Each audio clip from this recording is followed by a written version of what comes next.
Hi. I'm gonna be honest with you. I am running out of materials to do these intros with. I had to really search through all of my random junk and random chests to find something new and reasonably interesting. So congratulations, we got slime dirt today. Anyway, how's it going? You'll permit me if I'm a little bit worse for wear. I've had to delay this stream an hour and like 20 minutes, approximately. Honestly, I was cutting it close. There was a good chance the stream had to be canceled entirely, but a nice little healthy application of the delay stamp managed to save it for now. If it has to end super abruptly, I apologize. It's just what happens. Further adding to the easement of the situation is that today is mostly a sort of maintenance day. We've made a lot of progress. We built an EBF. We're getting more coke ovens, and we need to sort of tend to our resources a little bit. And my proposal for that is to mostly just go on a lot of mining expeditions. Head out into the wild unknowns of over there. And get some supplies. To help us on this task, I'm going to build a reasonably solid collection of material. Okay, well, first things we're going to do is we're going to ensure the continued operation of making more coke ovens, because we need a lot of coke ovens and we're out of sand. So step one is I'm going to walk to the desert, take my trusty excavator shovel, just dig some sand, maybe some gravel if we find some, and then come back. I put those chests into the assembly machine so that they can start being turned into chests for real, instead of just the idea of chests. So that I can build a hopper to use with the alloy smelter to let the processing of more coke ovens happen automatically without us having to babysit it. I might have to get another chest because I forgot that you actually need 8 planks for one chest and not 4 planks for one chest. I don't know how I made that mistake. Only after I started walking away did I realize something was wrong. Ah well.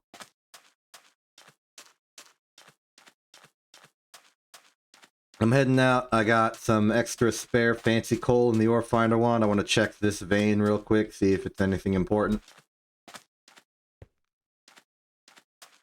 Well, it might be, but it's not coal, so I don't know yet.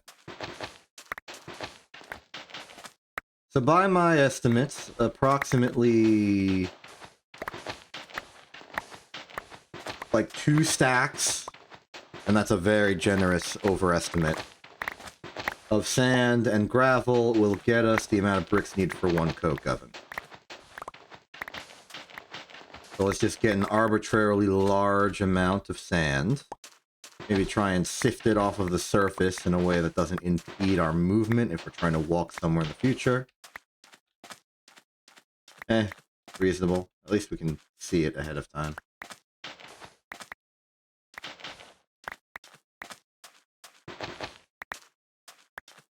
Go from there. Ooh, and there's some clay. Excellent. Not to imply that we're short on clay, but we use clay for a lot of things. Like brick, coke oven brick, fire brick. Advanced coke brick. Like, there's purposes for it. Hi, Thega.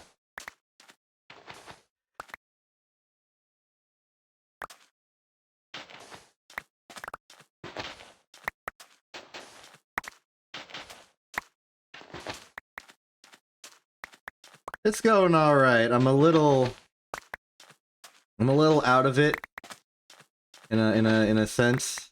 So I'm trying to take it easy. Fortunately, I'm playing what I want to play right now instead of any sense of obligation towards doing a thing. And today's objective is pretty freeform. I can just sort of chill and relax. If this is boring to you, I understand. You may feel free to take a nap.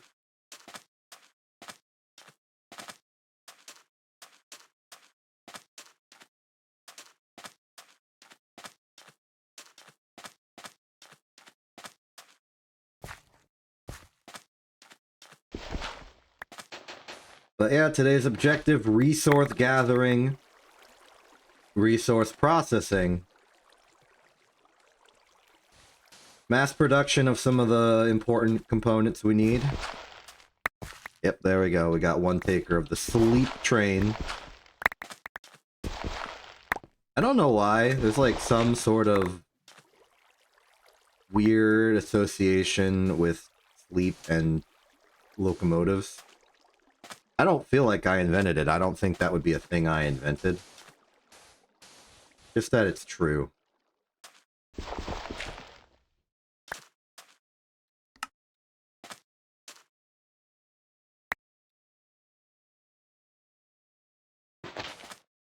Like, who could have done such a thing? Don't look at me.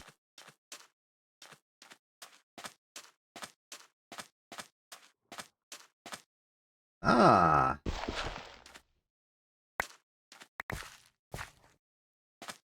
I suppose it's a very automatic process for the passengers involved.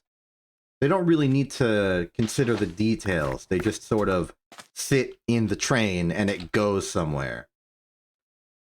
Or at least it should.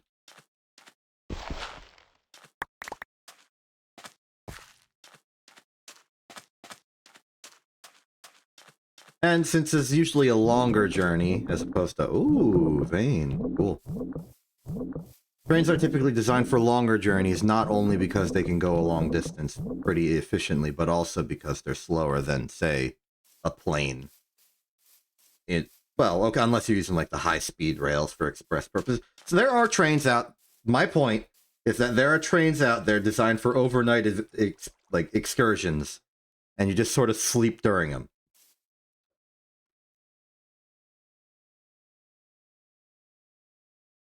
They're kind of like a mobile house, in the sense that it's made up of rooms, and you can sleep in some of them.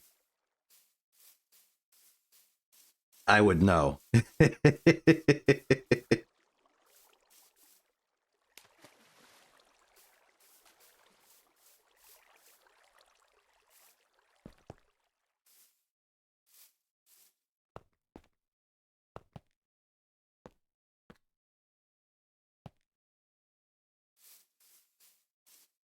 Yeah, they're not that small. It takes you a few seconds to walk from one end to the other. There's like room in them.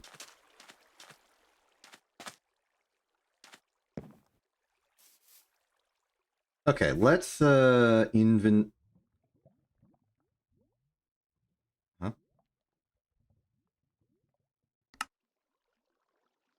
Am I losing my mind?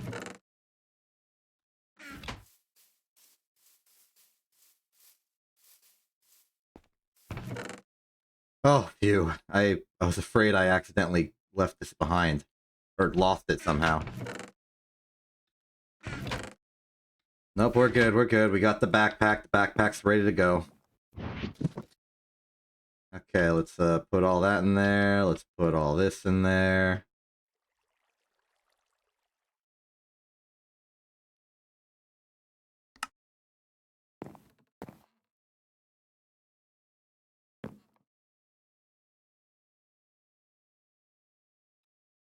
Okay. Next step is a slight more bit of processing. Oh.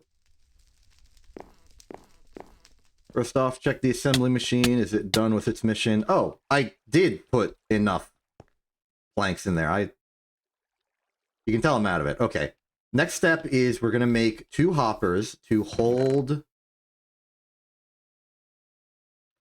Oh, wait, we might need... This might not work because alloy is alloy. No, wait, it will work if we put an even distribution of both materials so that if one's a full stack, it has to put in the other. That's fine. Okay. Sorry, I'm just running the math on this. The logistics involved are complicated. But the good news is that thanks to the advent of assembler technology, we can do a lot of things that we were forced to do in infuriatingly bad ways before, in relatively easy ways now. Most important to our purposes right now is we can make a very cheap hopper using only regular things. Like, look at this gear. That's like 8 extra iron that we have to deal with. Not anymore. Just put 5 iron plate and a chest in an assembler and you are good to go. Now we can make these in bulk. Put those in there, put those in there. Wait 16 seconds and we will have all the logistics we need for the various actions I'm trying to perform. They're not nefarious, I'm just trying to make bricks.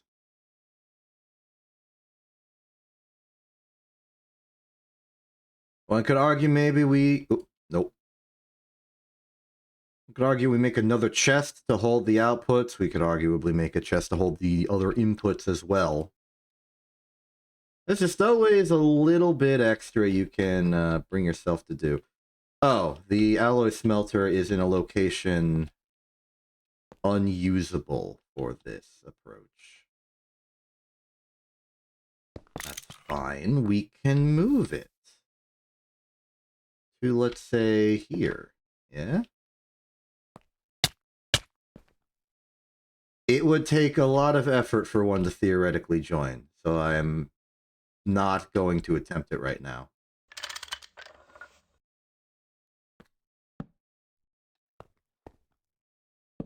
I mean, I made it joinable in Season 1 so that Quint could participate, but that was easy because it's Quint. Going full bore, it's going to be a little tougher. Anyway, let's start with the part that makes it easy. Do that. Then, stack, stack, stack, stack. Stack, stack, stack, stack. Now, so long as this is full, it will operate correctly.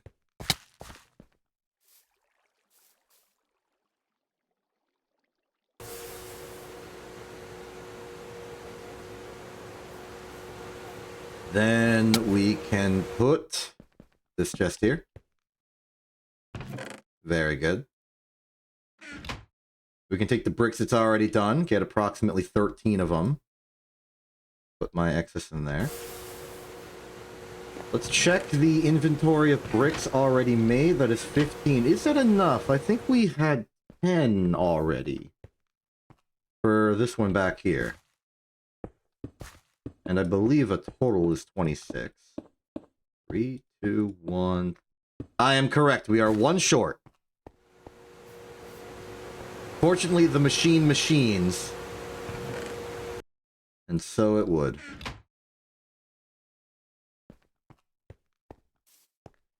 There. Aside from logistics, that puts us up to a grand total of 8 coke ovens. Processing in the log system. While that goes on, I think we need to move on to our next excursion. We are going to go out and we're going to get a restock on our supplies of copper, tin, and iron. Those are the big 3. Most especially copper, I think we're nearly out. But before we do that, I think we have within us the power to complete the sandwich quest. Just by sheer virtue of we've been around the block on sandwich making quite a bit. I want to restock our food situation, make it less horrible. Like, look at that. 50% nutrition. We gotta raid the pantry a little bit here. Give me the slices.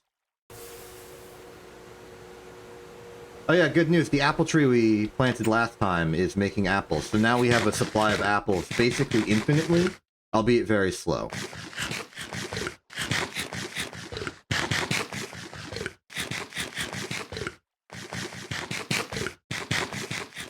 Now we eat all the cucumber slices. Excellent, excellent. This should give us the nutrition benefits back. Look at that, 100%, 100%. Looking like it's right on the precipice of being bad, though, so... You know, keep vigilant. But the immediate short-term solution is actually very simple. I'm going to make a collection of bacon sandwiches. And the sandwich quest, I believe we've already done the steak sandwich side of it. Where's food? Processing, oil, bio, fishing, farming, cooking, sandwiches. Yes, we've already made the large steak sandwich, so now we can make the large bacon sandwich. I'm still wondering how we do cheese. It's milk molded into a cylinder, and milk is... It's milk. It's milk powder and water. It's milk wort.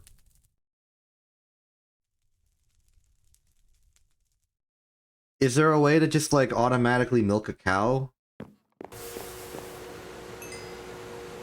Is there, like, a milking machine?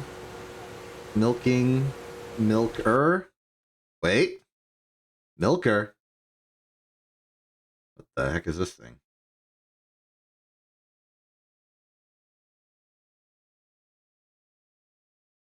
Why is that an attachment? What's it oh, it's like a minecart thing. Okay. Advanced PCB, given the fact that it uses fine electrum and good circuit boards, suggests to me that it is a medium voltage level technology. So, we're about able to make it. But I'm not sure how that would help us. Anyway. Sandwich. It's the sandwich quest. I'll take the free extra sandwiches, why don't we? Put away the coins. Put away the empty baguettes. We've got a decent food haul now, suddenly. Goes away.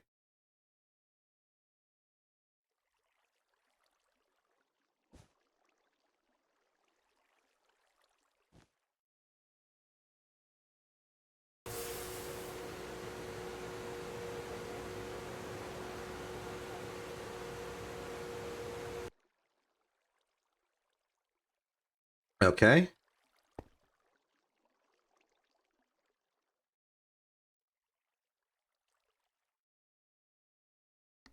Well, with all that established, enough obsidian to go, let's get the materials we need. So, as mentioned, tin, copper, iron. To help us find it, I'm gonna take samples of tin. Oh, these are different? Hmm.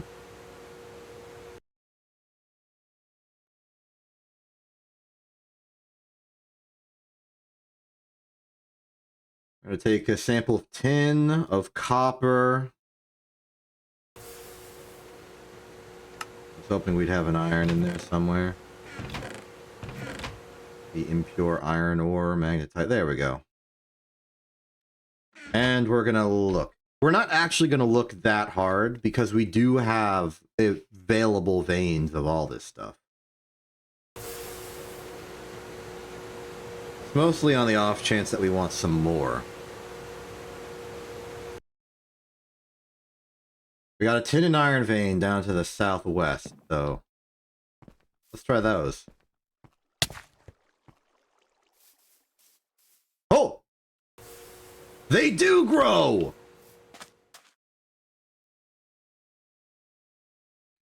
Okay, this is fantastic. We'll deal with that later. I won't get distracted.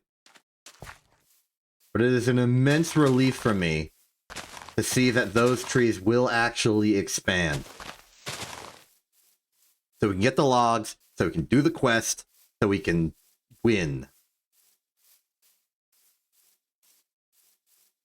And then we can make another dumb portal to the Twilight Forest and then go to the Twilight Forest and then get actual real Twilight Forest quests. Yep. It's detecting the diamond vein below us. Let's go for copper now. If there's a copper one to the south of this vein, this will be a great mining site for the mid to near future. Oh my goodness, we are winning.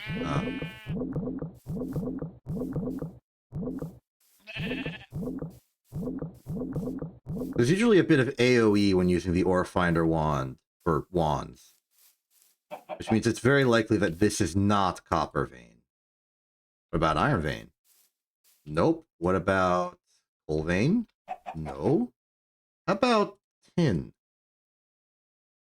No. I suppose that's reasonable. Either way,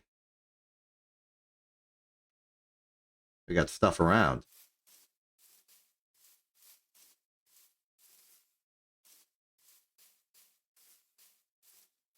It doesn't look like I've actually begun excavating this one.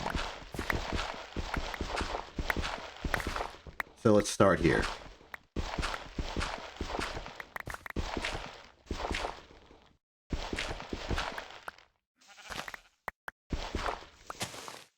There we are. Gonna use the... What the heck? That was fast. I forgot that tin veins are capable of being very close to the surface. There's asbestos, there's cassiterite. We are already here. Let's get to work. Hammer down.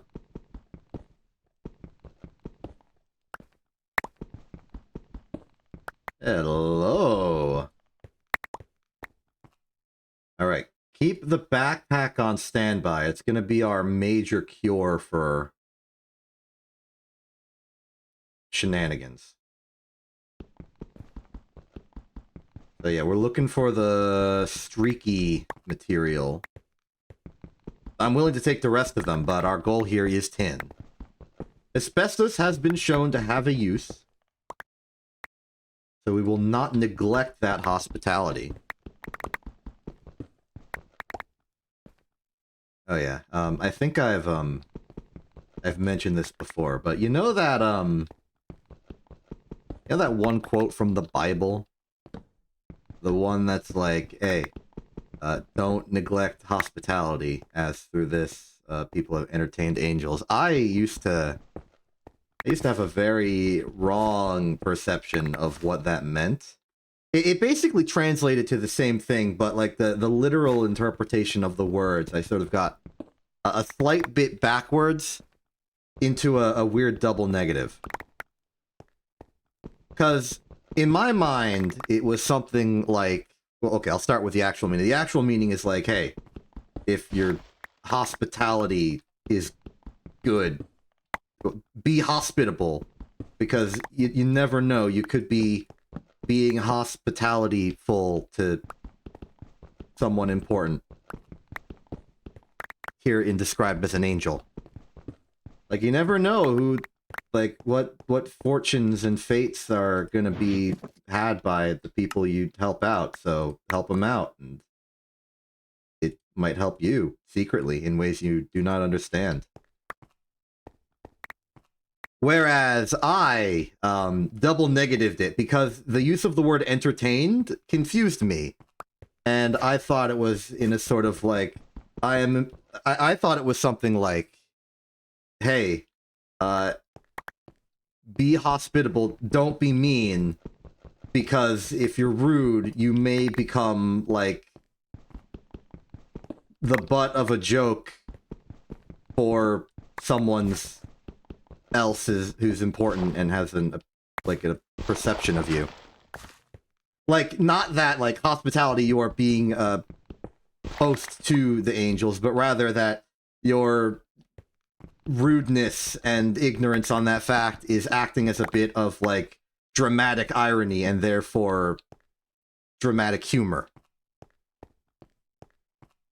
In a sort of, like, this person was mean, but he didn't realize I was his new boss at work kind of setup and delivery.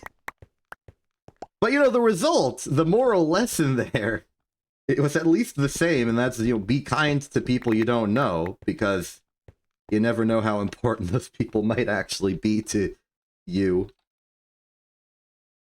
But I kind of like my interpretation better for its, like, humor factor. It's like, oh no, you've been rude to people and now they're gonna be amused because you didn't realize that you are sabotaging yourself in this catastrophic way.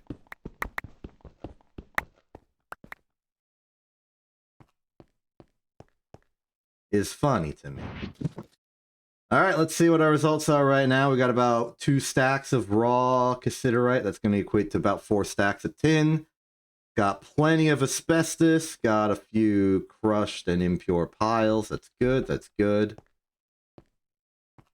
Seems like we're running out of stuff on this layer and proceeding to adhere to layer theory, which I am still adherent to. Going down further, I think will mostly just have us hit garnet sand and, I guess, more asbestos. So we might be done here. To a reasonable degree of done. I'll pick up whatever handful of cassiterite ore specifically that I see. And then we'll head out to, probably back to base to drop off this material, let it start processing. And then you get like copper and stuff, yeah.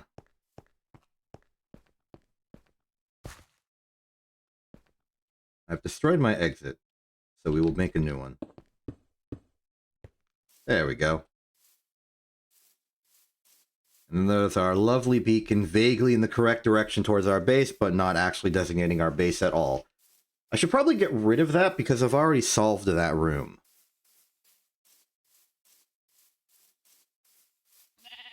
I'm sure I'll forget to do that once we get back to base. Also, it might be even better to just have the beacon slightly outside of the base so that when we're in the base, we don't accidentally bump into the beacon and be blinded by its beaconian nature.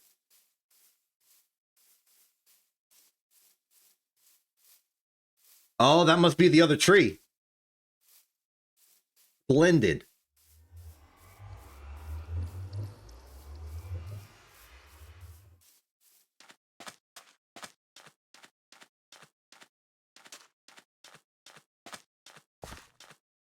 Hello, base of mine. How are you doing? I think we may have needing ore chest. Well, step 1, put away the stone. Put the stone and the dirt out. Put the stone in here. Put the dirt in there. Dump away what we can. Sort, please. Doot doot doot doot doot doot doot. Put these in. We do have the room sort. Okay. Alright, there's our cassiterite. Now, if I recall... Yeah, this gives us 4.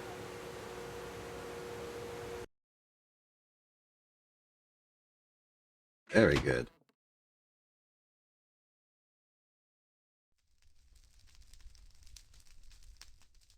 I considered making a conveyor belt right now to make... Wait. Oh! I already did! Oh, thank you so much, past self. You've always been so considerate to my needs in the future. That's wonderful. I'm so happy that's the case. Okay. That simplifies things dramatically.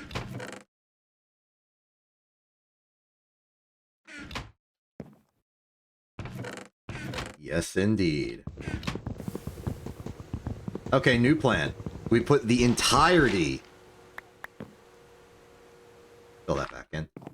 We put the entirety of the cassiterite we're holding, or at least 2 stacks of the stuff, to get 8 stacks of crushed tin. Then we'll forge hammer that out. Go from there. Off you go on your journey, buddy. Good luck. In you are.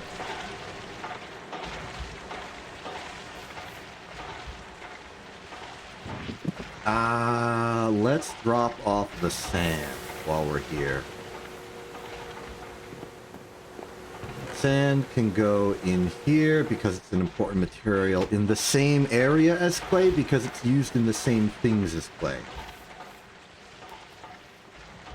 Meanwhile, we've gotten our 21st heart, including the 10 we start with.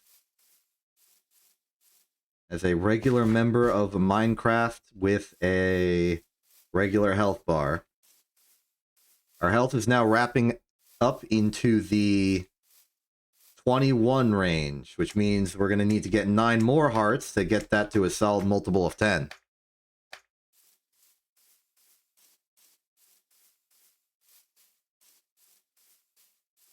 Makes sense that that would happen. I have never eaten a cheese sandwich before.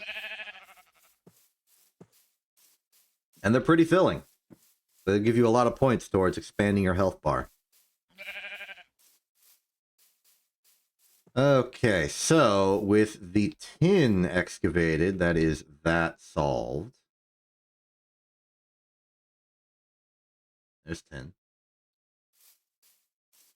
Here's my entrance to the 10. Next up, I propose copper. And I know there's an iron vein right here.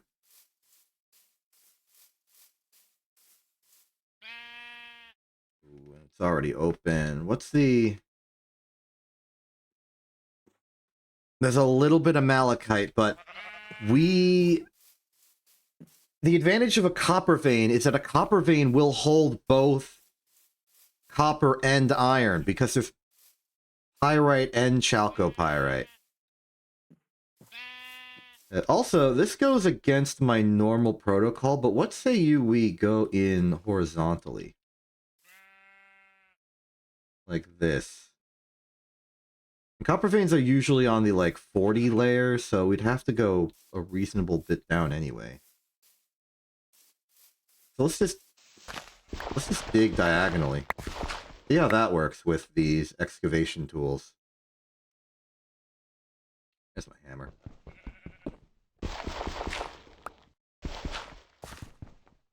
Well, the answer currently is kind of awkwardly because we're dealing with a mixture of the 2 extremes. Let's try now.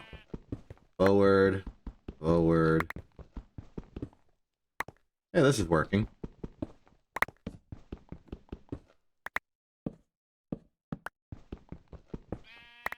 This is perhaps an extreme waste of the durability of my heavy tools.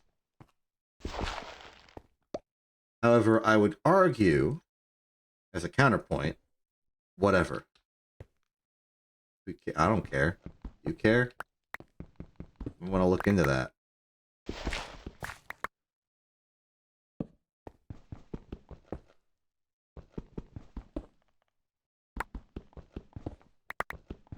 I guess I could do it by the vertical side too. This tunnel's a mess, but it's my mess.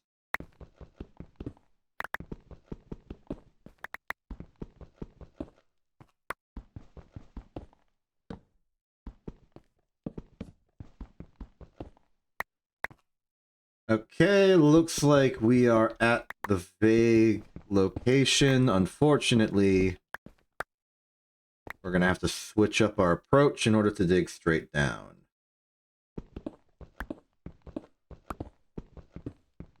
Tragic, I'm aware. But it shouldn't be much further, as I believe copper starts at Y40 at the highest. Which means we should be in range soon.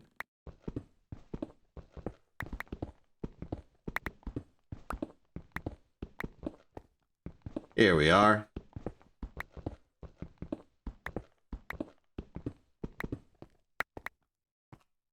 And from here we may proceed. Now I've got an arbitrarily large amount of random cobblestone, so I'm going to ditch all of it into a hole. Well, some stone dust and pure piles of stone dust. That can all just rest there. Because we care about the copper. Alright, let's go.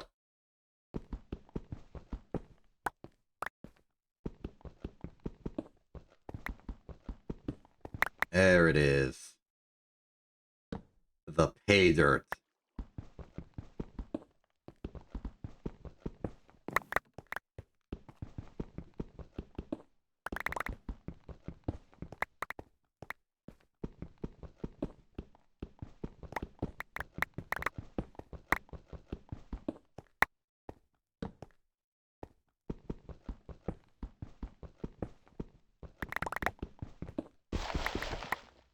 Got some dirt. But this is already paying dividends. Put that there.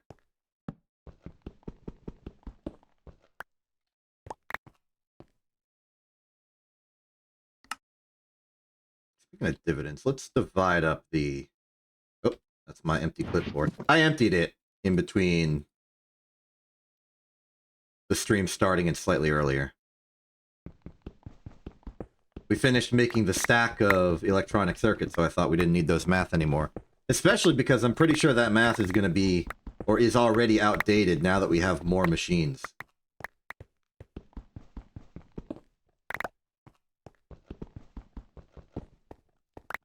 We've got the opportunity for new, better math. What's with all the magnetite around? Doesn't match the aesthetic.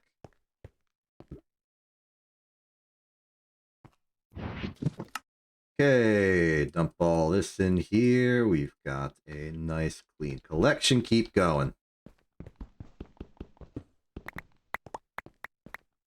I mean, I guess it is iron. We need that, right?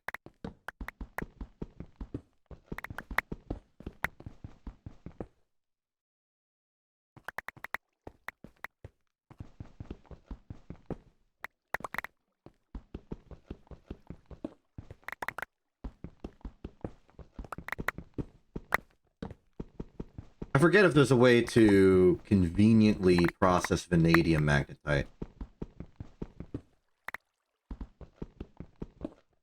All the normal methods I remember from early game are just to make more...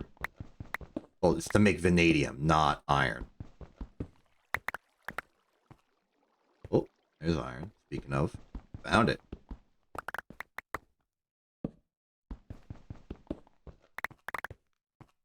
It's very difficult to see in the ground.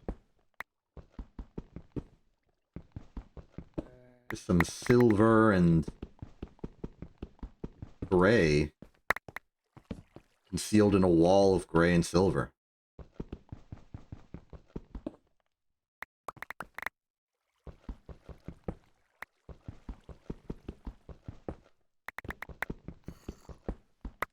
Here's a zombie. You may have also heard a zombie. It's probably the same zombie.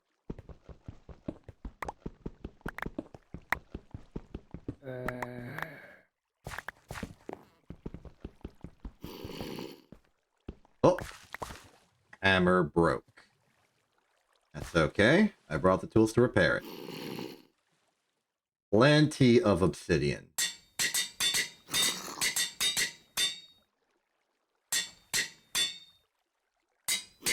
Takes a lot of obsidian, to be honest.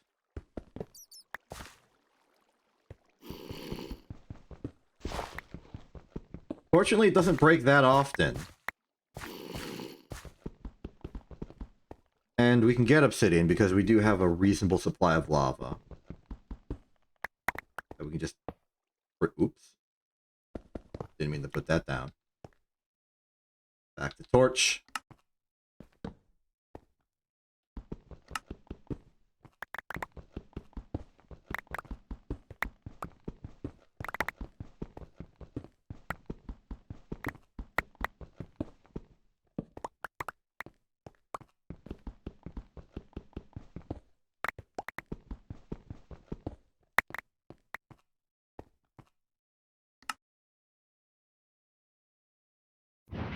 Back to the bag.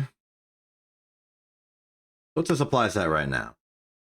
We've got about 4 stacks of iron. 5. Like 8 stacks of copper. That's pretty good.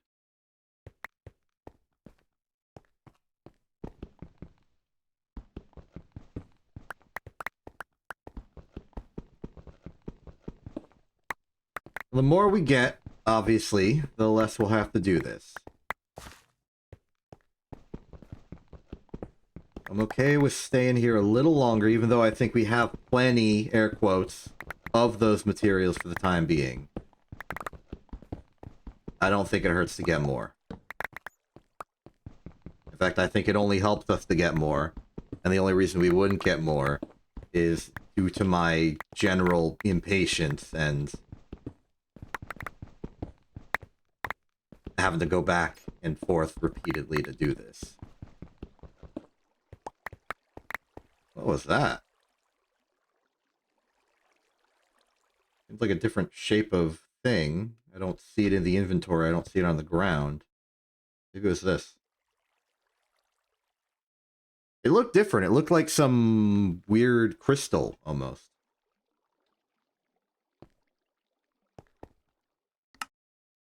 Dump the extra stone. This basalt cobble I don't want.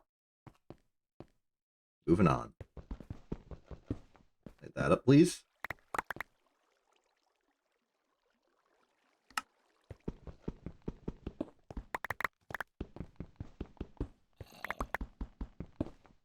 Zombie noises are back. There's got to be a cave around here somewhere. Let's check the map.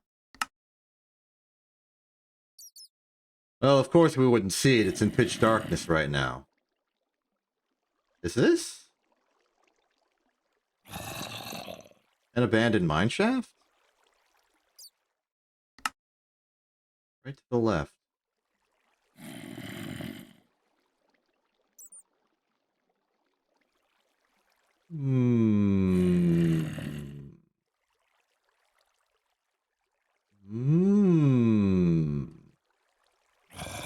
I kind of want to see that.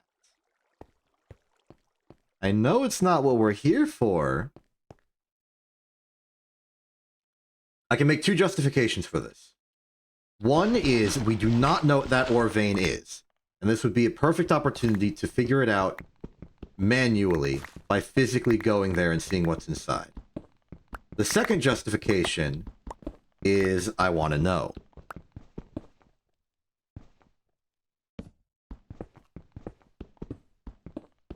Obviously leaving my best argument for last there.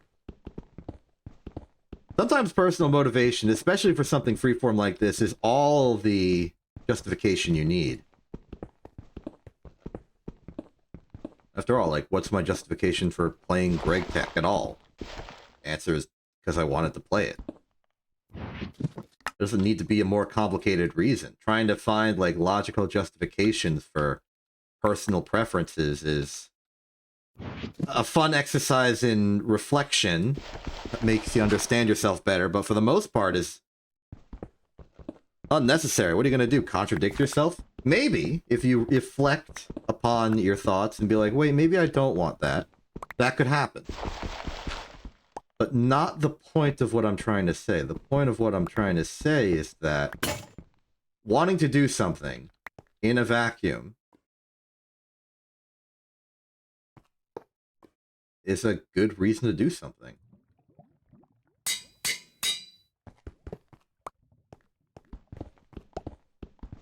I mean, you'll have to evaluate reasons not to do something beyond that, but in terms of reasons in the positive, that's all you need.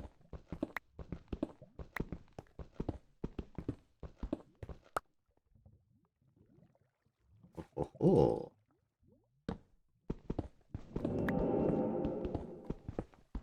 And what, perchance, do we have here? I think I'm physically above it. Let's dig down.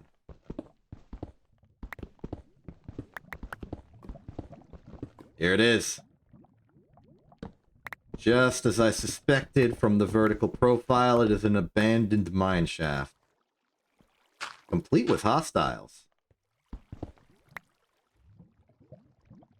Perhaps I should be concerned about the hostiles. And I will be, but not yet. Especially because I've accidentally blocked them on the other side of this. Okay.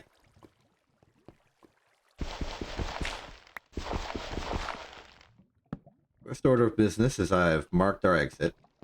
Second order of business is see if I can't find the ore vein down here. I'm standing right in line with where it would be. What was that? What was it? Oh. Ah, okay. Head was in a cobweb.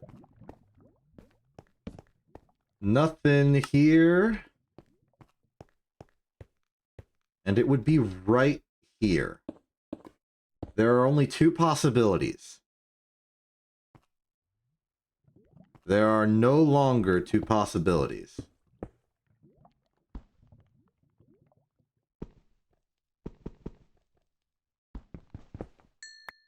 I think we are below it. Or this is some lapis that was given to us by the... No, this is a lapis vein. This is totally a lapis vein.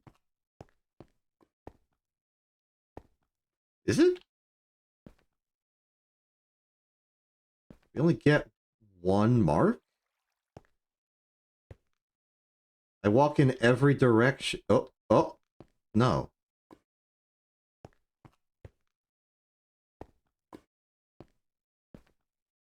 This is very strange.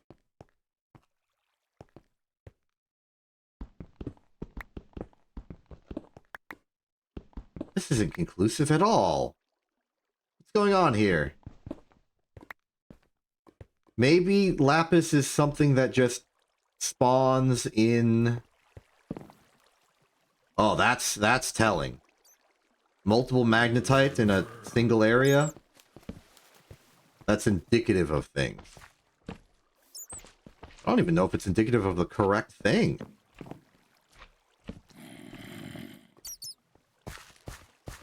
We'll try it, though. Magnetite ore, getting the ore finder wand. Give me intel. Much better. Okay, these are gold veins. Then what's the lapis about? That's not lapis at all.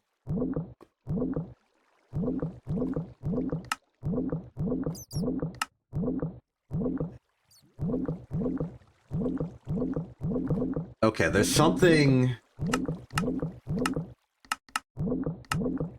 I don't understand about the generation of specialty ores. Something mysterious. Also, what's the general altitude of gold? I think, well, they hold magnetite in them. I think they're pretty shallow. Am I looking up gold vein? I'm looking up gold ore. Gold ore can be found in... We want gold vein. Height is 30 to 60, so indeed I am below it. Maybe not by much, but very much yes.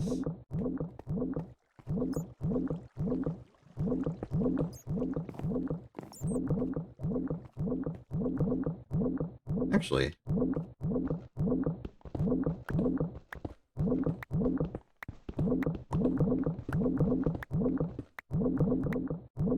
Well, its range is pretty far. It could be anywhere between 30 and 60. Shouldn't be surprised at just higher up.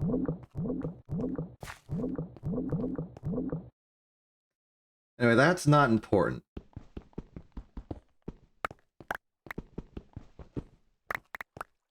Like, what are we going to use gold for?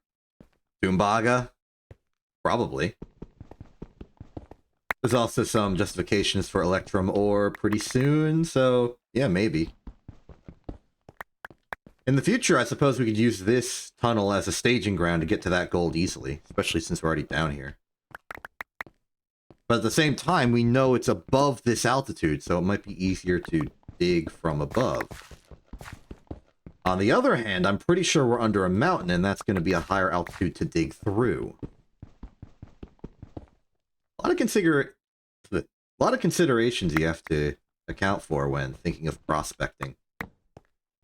Starting a mining operation. I'm going to declare whatever we have now good enough. We had our adventure. Plenty of ores to go around, plenty of random junk to impound. Put those in there. That's looking like a pretty good haul. A lot of copper, good bit of iron. We have the tin already. That is... Oh, right, Let's decommission you for... No, well, we'll keep you active. Let's just get ourselves out of here. And here's the very awkward exit.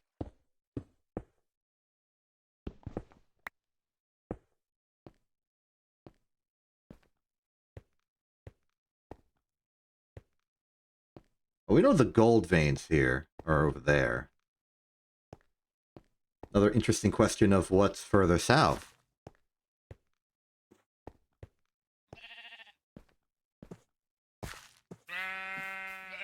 Hey sheep, how you doing? Hogging the mob cap as usual, I see.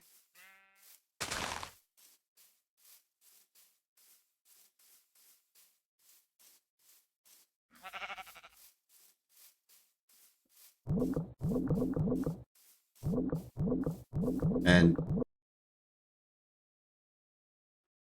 I don't know what happened right there.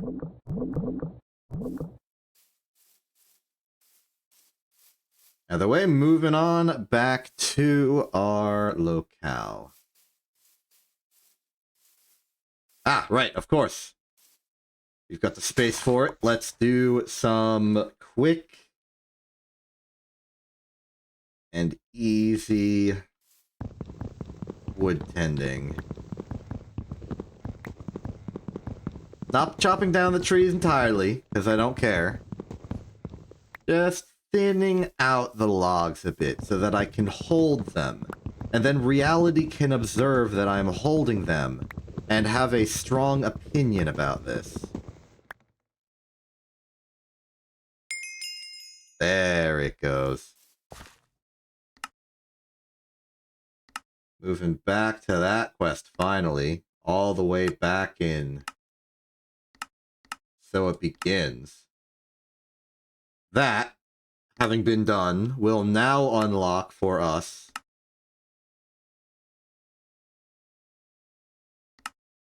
Twilight Forest stuff. Even though we already did the Twilight Forest stuff. Now, we can get credit for doing the Twilight Forest stuff.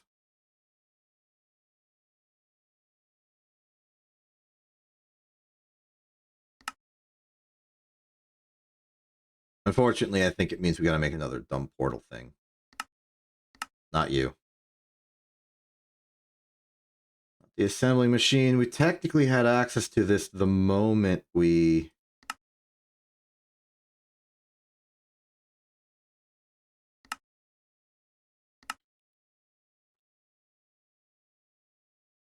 Let's just check here. It wants me to make a quick and dirty portal generator again. go to the Twilight Forest. I can at least do the Twilight Forest going to part of this. Because it's right there. In we go.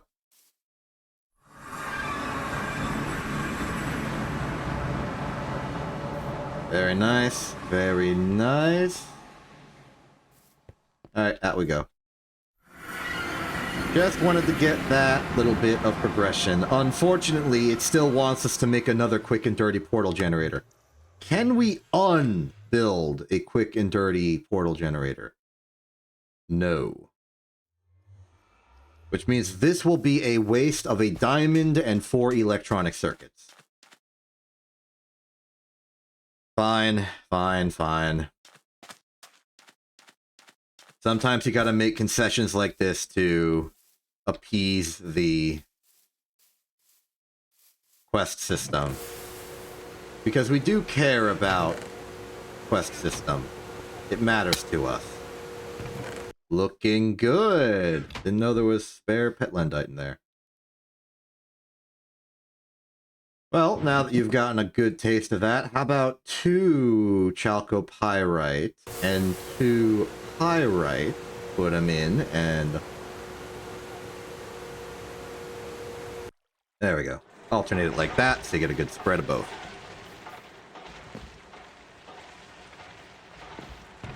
We got a spare diamond around. I'm pretty sure we have some spare diamond ore around, too. I stand thoroughly corrected. Yeah, okay, we have exactly 2 diamonds in all the world. And we're about to use one of them to make something that won't even be of any use to us. Actually, you know what? Maybe we could use it as a ritual sacrifice later. I remember that being some things we did.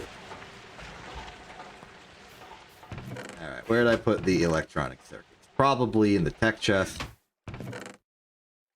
We most certainly have not run out. We're at like, what, 40-ish? 40-something? In here. No, in here.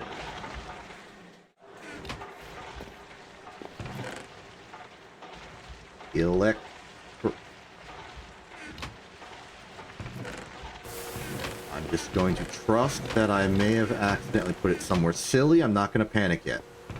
You hear this? These sounds, these notions. These are the notions of somebody who is not currently panicking.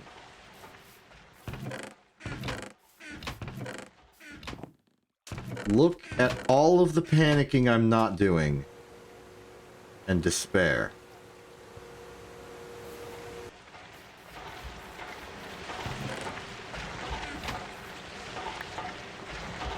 Oops.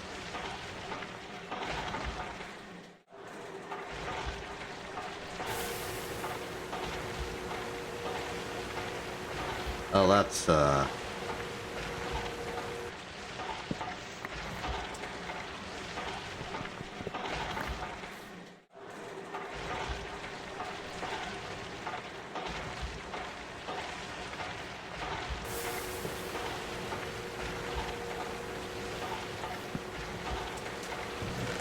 nope.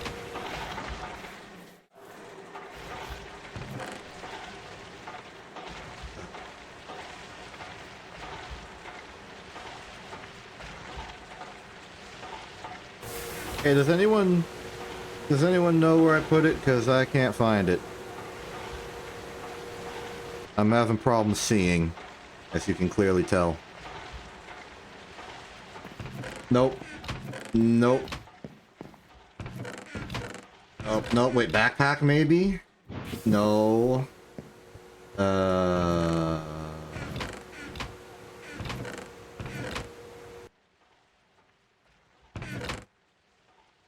Okay, the panic is starting to seep in. I don't understand. We were using them so frequently last time. They can't... Okay, we found them. I forgot this was an inventory. We're good. Oh, I scared myself there. This is my mistake. I started panicking. I shouldn't have done that. That was very explicitly the thing I wasn't supposed to do.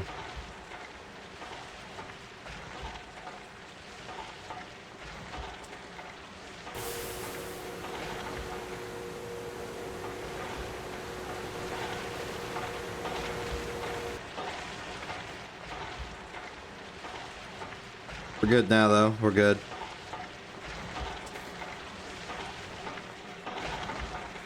How's the alloy smelter going? Oh, it's on the final stack. Well, we got this thing. Would love a way to get rid of it.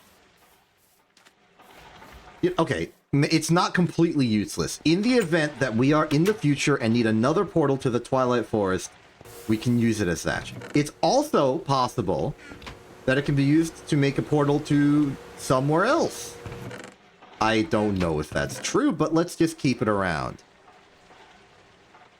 And like I said earlier, ritualistic sacrifice is still on the table.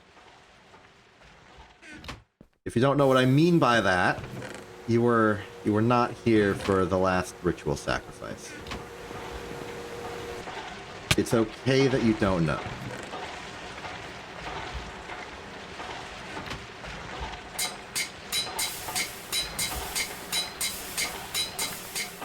Now we can get some good processing. Some good processing. Okay, so 2, 4, 6, 8.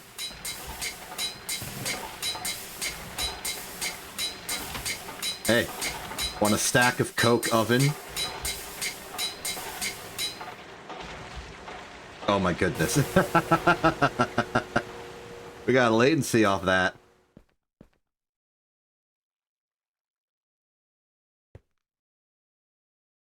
Let's see one of our bacon sandwiches. Actually, 2.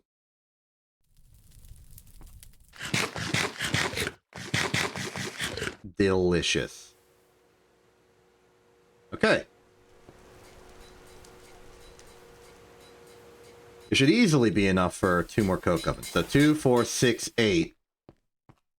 We go up to 10.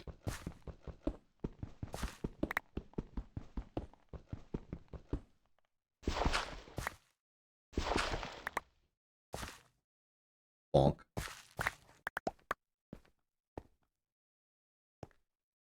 So as a reminder, in principle, our objective is 12.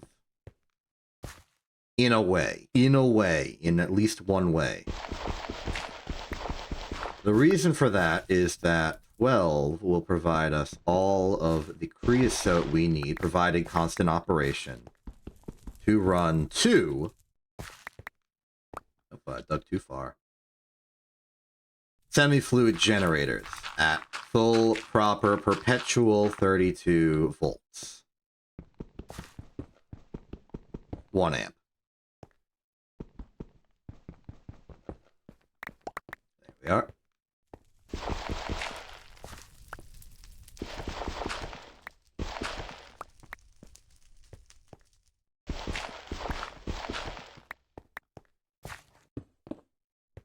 Oops.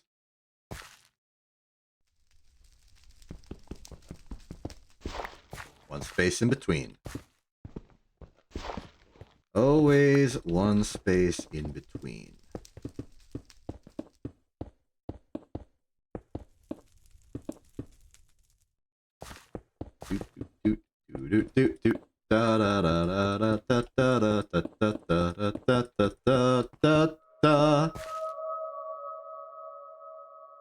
Splendid.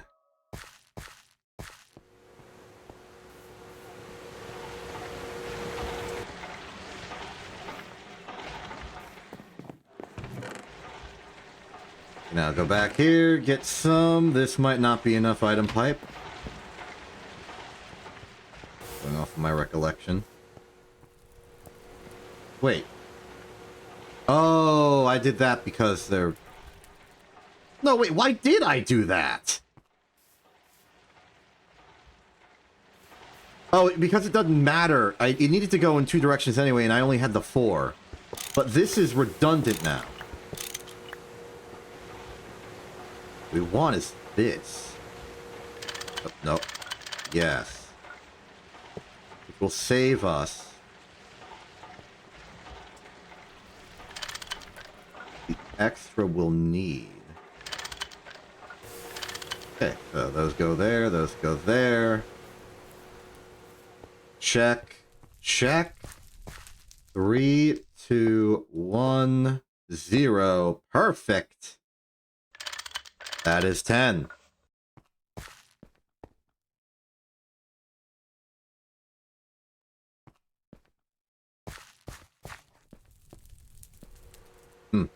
We're out here. This is the random hole I made to originally hold the EBF, but now that the EBF's been moved elsewhere, this place is kind of just a hole in our house. Probably fill it in. Having this large cliffside area back here is stylistically good for the wall we have near our front porch.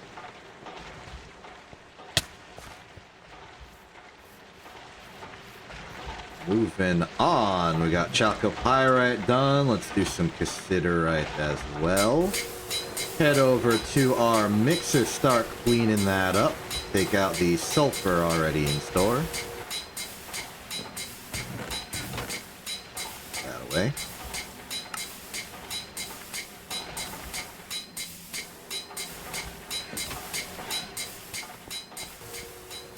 We can also take advantage of the charcoal we have been producing in our coke ovens up to this point.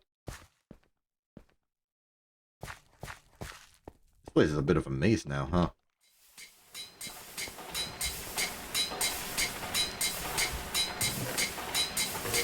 Still going strong. This combined with that should be 1 more coke oven.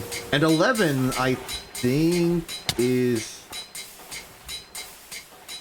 It's close. We'll go for 12.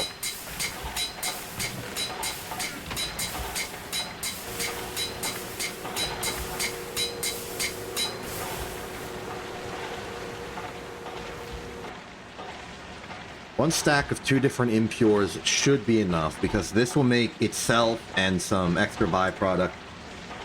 And the other one will make itself and some extra byproduct. That is the 4 sectors there. Macerator's going strong. All the steam systems are going strong. How's the steam output? Steam output has actually stalled. We don't have enough.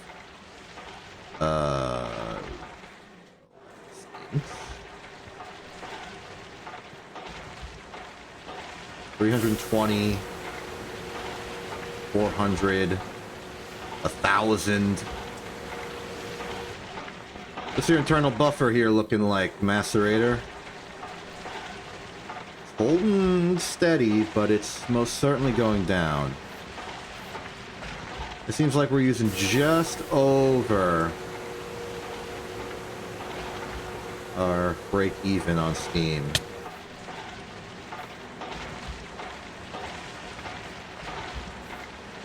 Shutting down the alloy smelter would probably fix it. The old solution, well, the old situation was that all of these were connected together, so it didn't matter.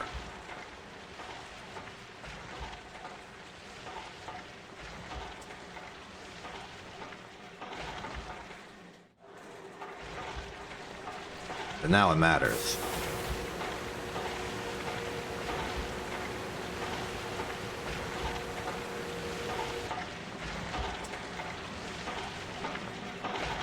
I'll process some of the chalcopyrite. Take our cooked pork chops, put them into our fridge. I keep going back and forth on whether this is symbolically a fridge or symbolically a pantry. Food preservation isn't really a thing, so a refrigerator is unnecessary.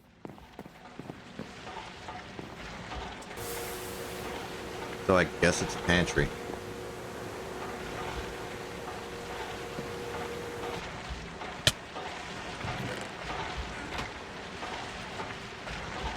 Steam capacity is still good here. Ooh, okay, this is where the concern begins. Maybe hold off on the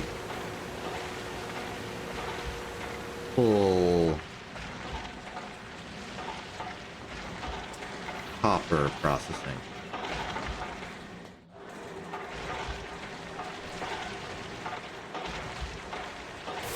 This does not have to be a small 10-item pipe. I could have made that a tiny.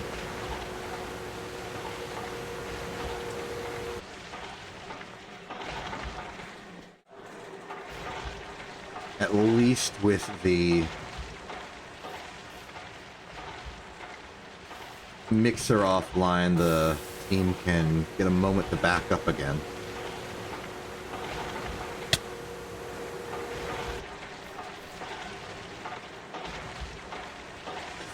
This gives extra tin. We want extra tin. I don't want to get rid of that extra tin.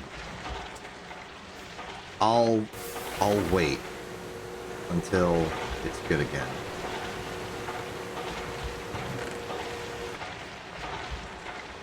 Pyrite gives sulfur. Chalco pyrite gives iron. So more. Now we'll do one dedicated pyrite run.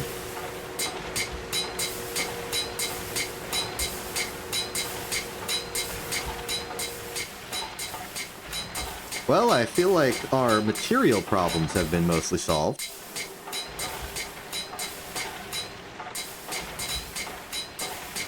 For the time being. Like, the shortages I was worried about are resolving before our very eyes. Look at that copper.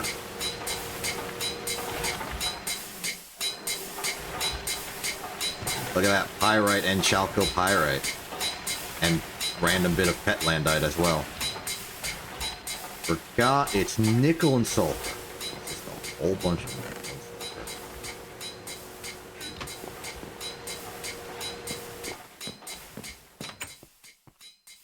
You know what I think would be responsible? I think what would be responsible is me restocking the iron, apparently. Looks like the problem is simply it ran out of charcoal.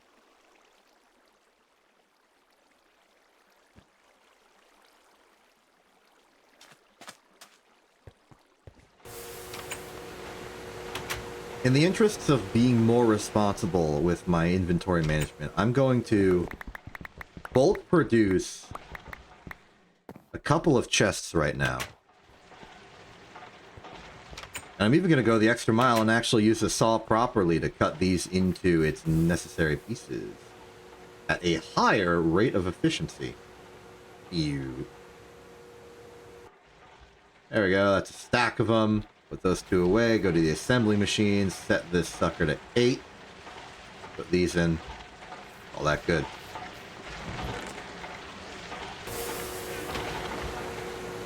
Closer we do another coke oven. We are there. How about now? 7. I don't know if we'll get to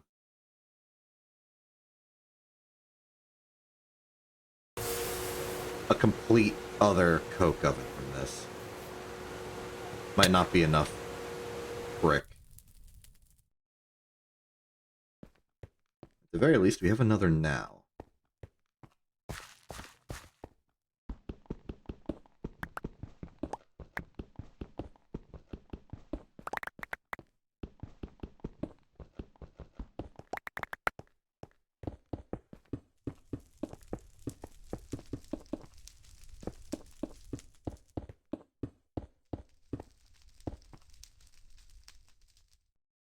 So we need 15.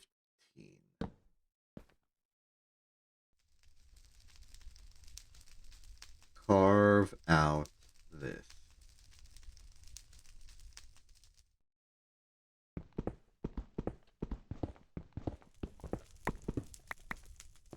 Excellent. Put the roof a little. 2, 3, 3. Good.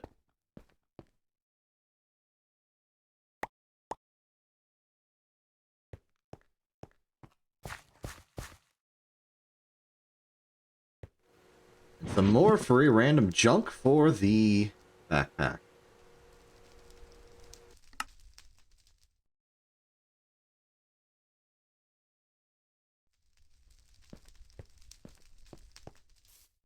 Keep it running on the chalco and pyrite for now. Bonk, bonk. Chests are going good. We're almost halfway there.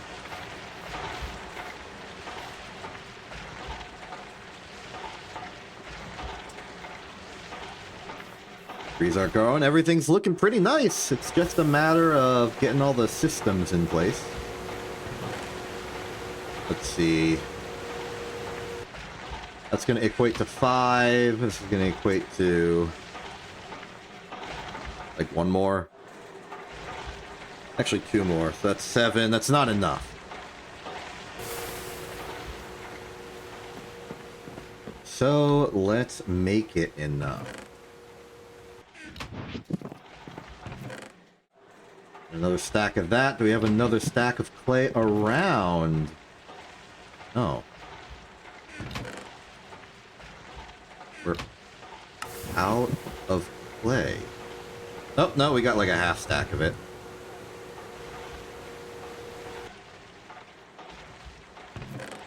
Should be enough. Just to finish up the 12th.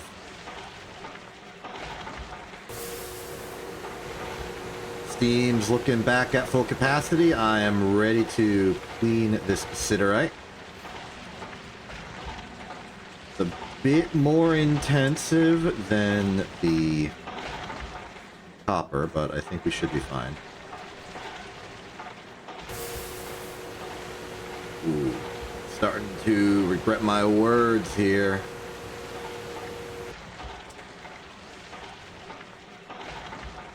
Maybe I should shunt emergency power this way.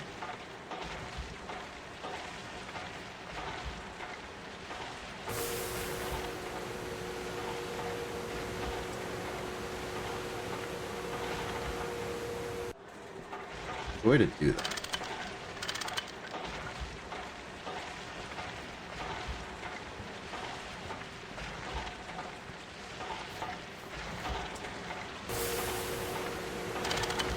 Put enabled. We don't need extra pipe, just some pipe going in a better direction.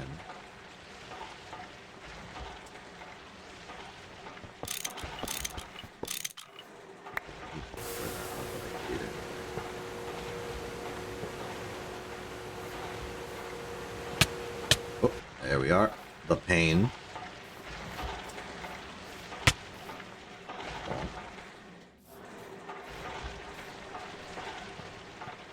We should maybe really invest in some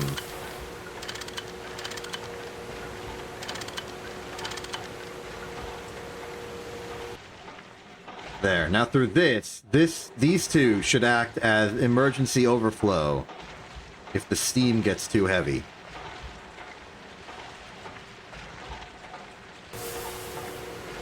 Now when the EBF is in operation, I should really cut this line.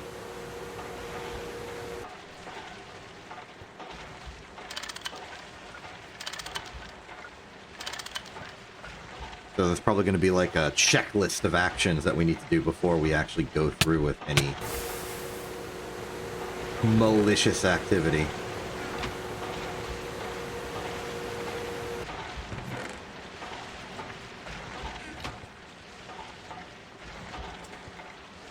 Like putting the steam generator back. Big tree's looking good, looking big, looking like a tree. Surprisingly large for one sapling. I guess they wanted it big so they can have all the detail. And also they're pretty rare, so they want to make sure that if you found one, you found enough. That's all full. See, that one's at flat, that one's at full. At full. Okay, the ones I'm seeing at full are make me feel like this is fine. We've effectively doubled the amount of steam available for these machines to use.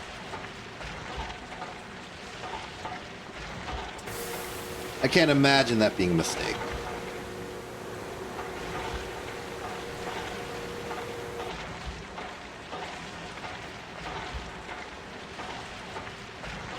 I can't imagine it not being enough.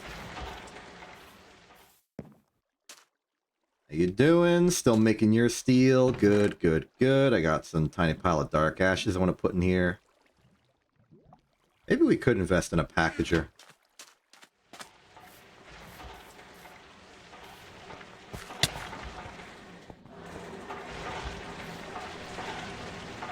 Ooh, the tin's almost done.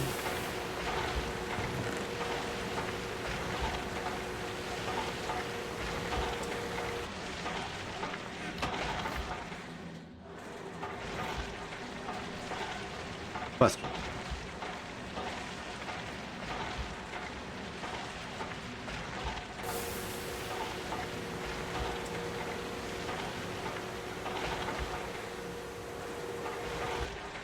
Yeah, that makes sense. Okay, there's not an easy way to go straight from cassiterite to tin aside from smelting it. Which is unfortunate. I was hoping I could do some sort of like fluid extraction intermediate step, but no. That's okay. We still have much more to throw at the problem. That's some pyrite. Good dive there. We got plenty of copper now.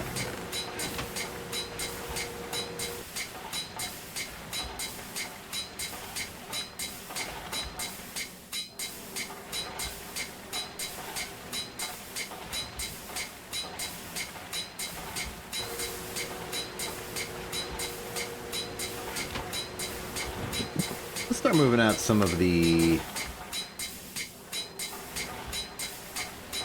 non-standard ores that we found. For example, clay can go in there, lapis can go in there.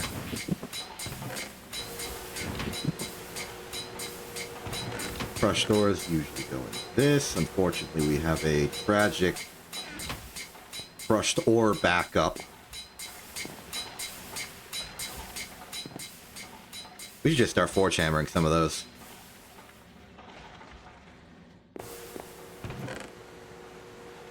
Cassiterite sand. It's an easy grind.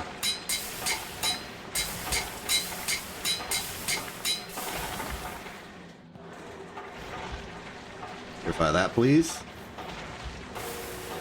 Take these out. Put them in here.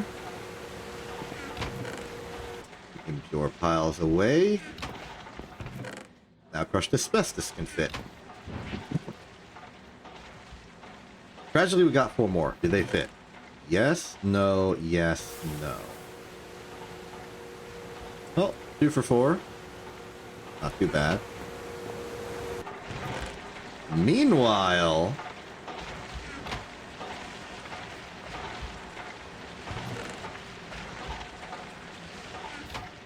this is coke oven number 12.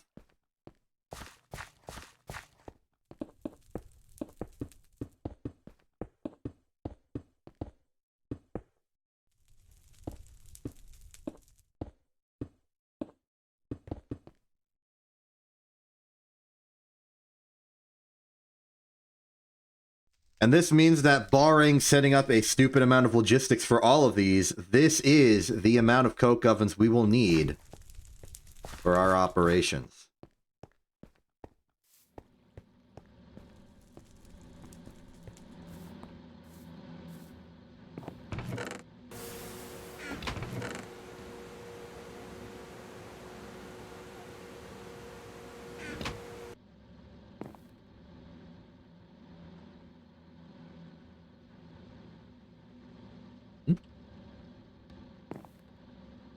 Wonder what I was cooking.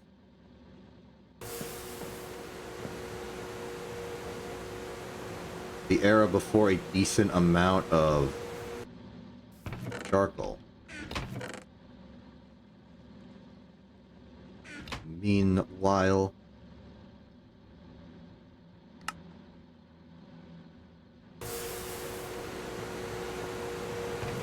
Good. This won't be enough for anything, but we don't need anything else. Now, we do some material processing.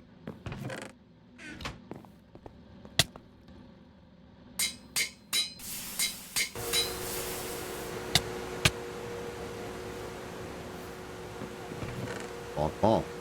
Wait, no, this is the impure chest. Bonk, bonk. Excellent.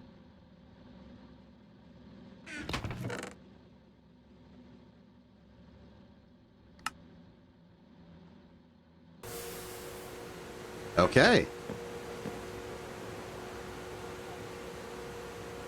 So, what will we need for this logistics? I think the logistics will come into two parts. Part one,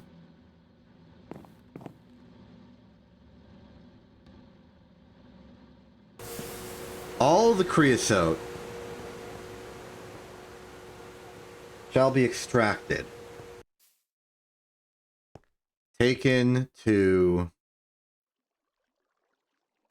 some central, reasonably good tank.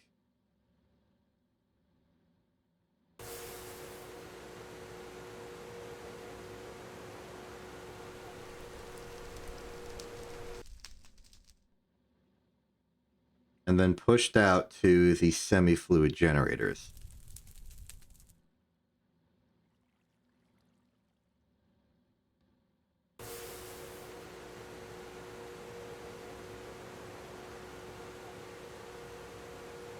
Meanwhile, the coke, or the charcoal, will be funneled out into, I'm going to say like a barrel, like a better barrel, and then forwarded onto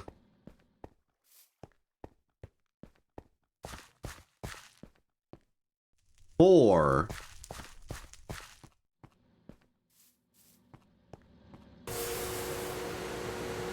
solid fuel boiler fireboxes.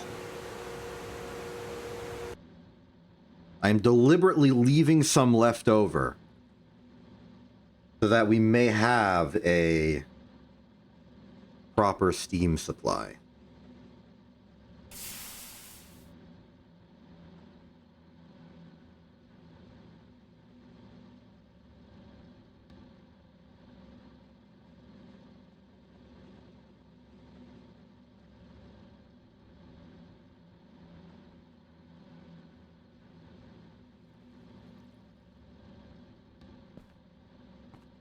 And because we only got the water for 4 of these anyway.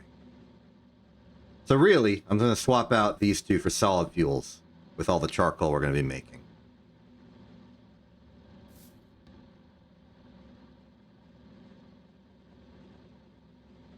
This will give us a future solution to the problem that we don't actually have fuel for the combustion generators.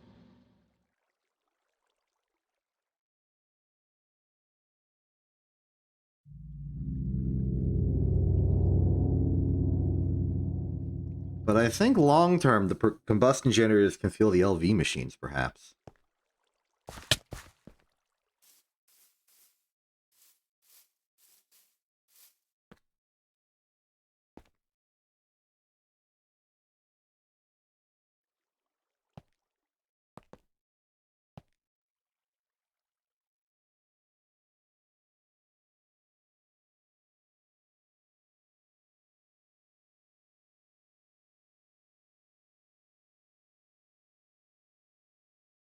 No, I think that's wrong. I think that's the opposite of what we should do.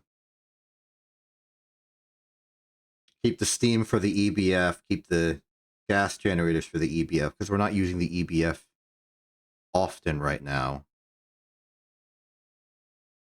But that's also possible just because we can't.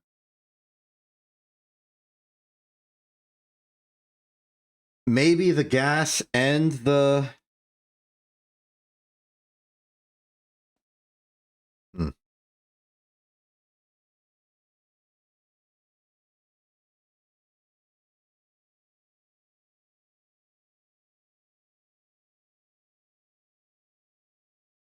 I don't know. Anyway, we're going to need some materials for this.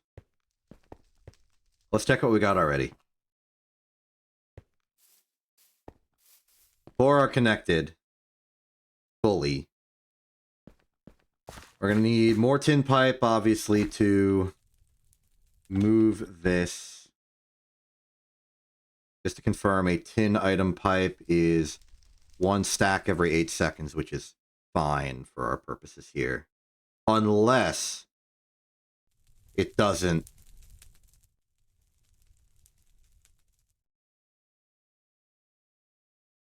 Like, it tries to do a full stack and then fails and it has to wait 8 more seconds.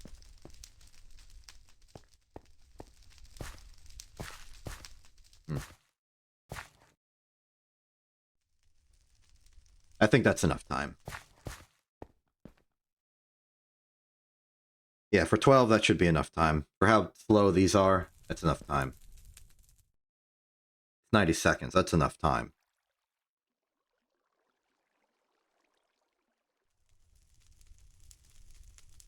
And that's for 1. And if it can cover 2 at once, then that's also fine. Not exactly certain about the hopper's stats anymore, but that's a separate problem. Okay, we're going to need an arbitrary amount of tin item pipe. We're going to need an arbitrary amount of...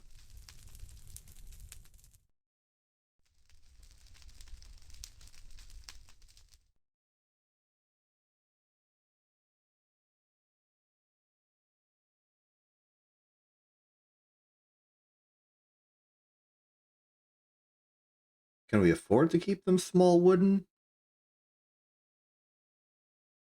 Possibly. I'm not sure.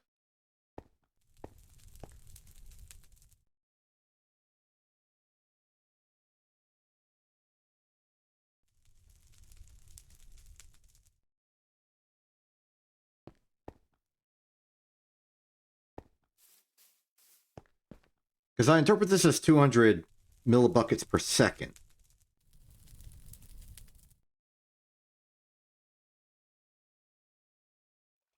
But it takes 90 seconds to make 250 in one of these. Divide by 12. Yeah, I think it's still good.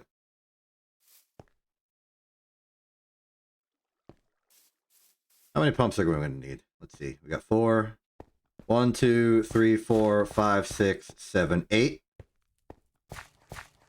And we're going to need an equal amount of hoppers as well. I think we're going to need a slightly more pump, though, because I want to make a tank of the... Actually, we have a few options for tanks. Let's evaluate them.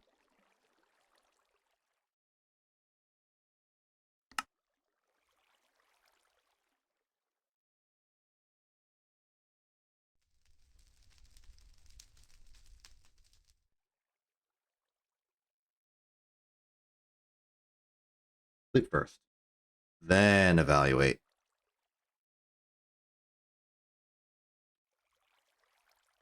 Okay. I'm going to check the multi-block goals. This. 576 buckets.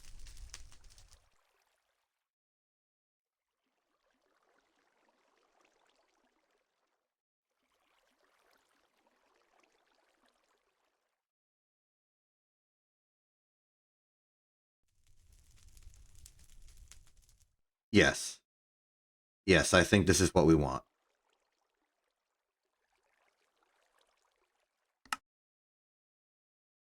Oh, well, this seems very doable. What about this? Wow. Wow, this is easy now. Oh, yeah. Okay. So 2 bars. Oh, that makes 2 of them anyway? Okay, so we need exactly 2 glass panes. Some bars, some large bronze fluid pipe. This is easy. Biggest question right now is how exactly do we make glass panes? I don't know the details. We have the glass, though. We just don't know the recipe. I imagine The ideal would be a cutting machine of some kind. Unfortunately, not available to us. So let's check glass pane. There it is. Use a saw. Cutting machine, of course, of course. Yeah, just use a saw. And I will use a saw. Excellent. There's our glass panes. Now for the iron bars, I reckon we just go into the basement. Tear out some of the cages.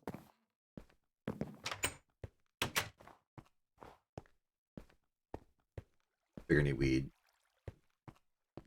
need 4 of these, so I will take 4 of these. Yep, looking pretty normal. Let's take them.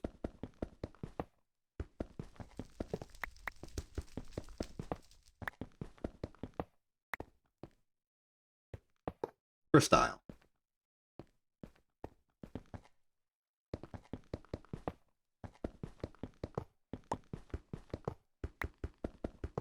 Once more for style.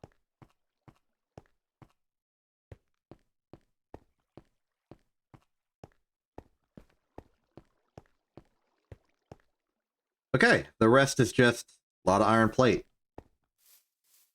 We can do that. Especially as we've been solving our material problems this whole day. Make some more iron. Make some more copper. Alright, what's the exact values we need here? Forgot about the need for the large pipe. I will gather 4 of those, which will require 24 bronze. We may want to make more bronze. But that's all bent anyway. Next up,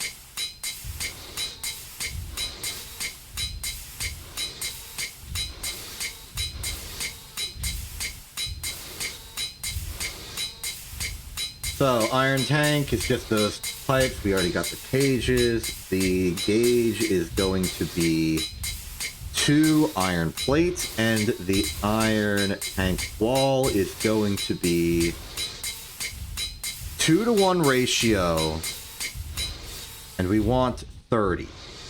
That's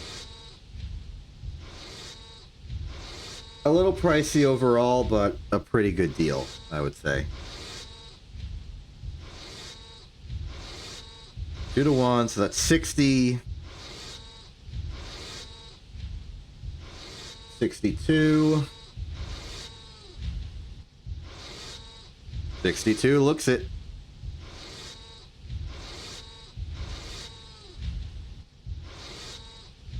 Big material expenditure, but not a very rare material. So I'm willing to dedicate it.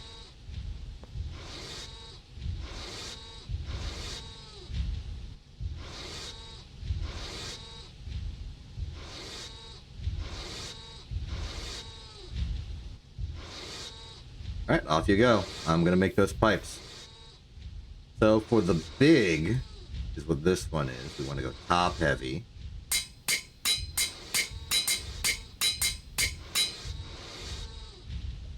I want to keep an eye on that wrench in the future. Ooh. Didn't realize that was a quest. Wonder where it is. GT6. Wonder why new pipes don't always auto-connect. This was changed to make the pipes smarter. You can now use a wrench to connect only the pipes you want. Cool. Ah, this is just a sort of check. Ooh, with the iron chest upgrade. Cool. Well.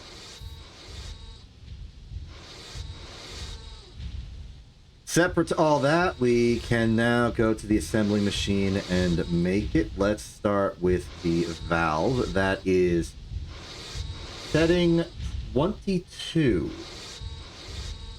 Very specific.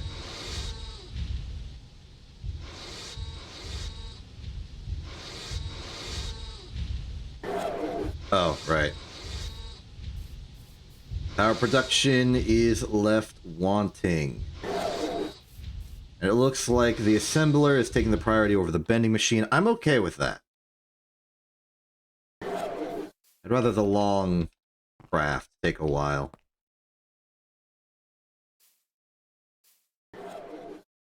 Release your impurities. Good. What's next? What's next? Maybe some more pyrite.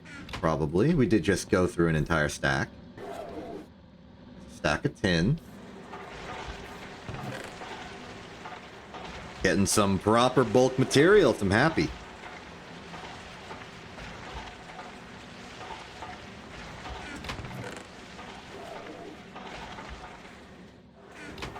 Not happy about the noises of starvation going on over here. Don't you worry, bending machine. It's just another 10 seconds. You can make it. I believe in you.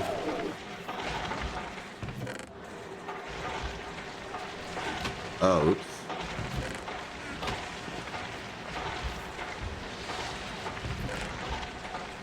Accidentally crushed the ore further into dust in the macerator instead of the forge hammer.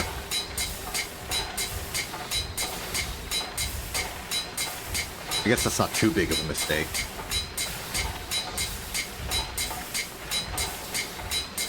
Just means I can't use it for both.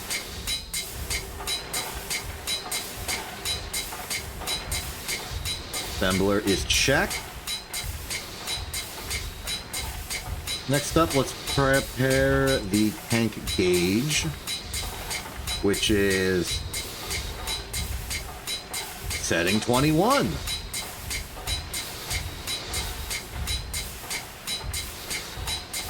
For 40 seconds. I will wait till the bending machine's done. It's not much longer now.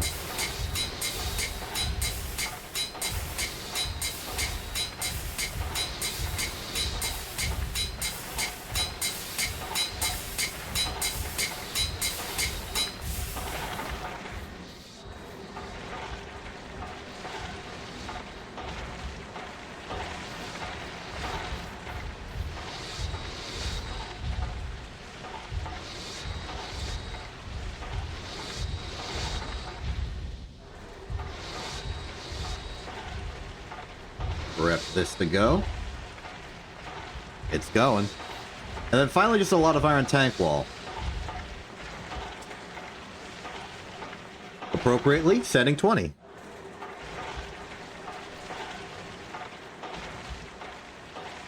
Get that up ahead of time. In fact, let's just put them in.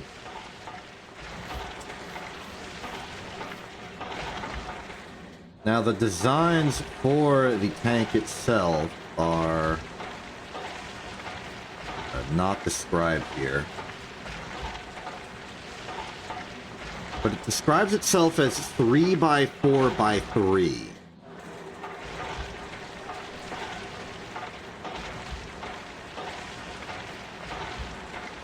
Which is 36.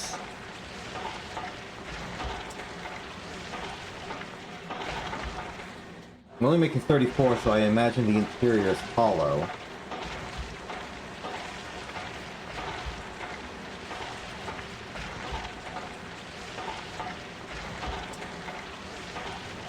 It wants the valve on the bottom for auto output, so I imagine the other valve goes on top. And as for the gauge, I imagine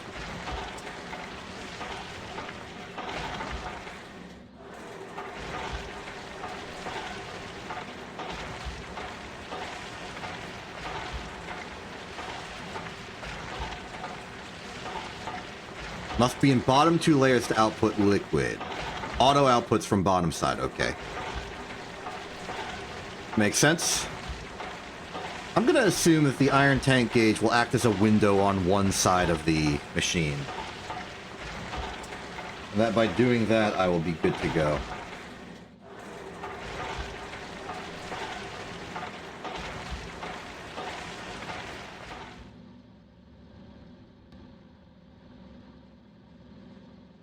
It's the sound of a thing not happening anymore.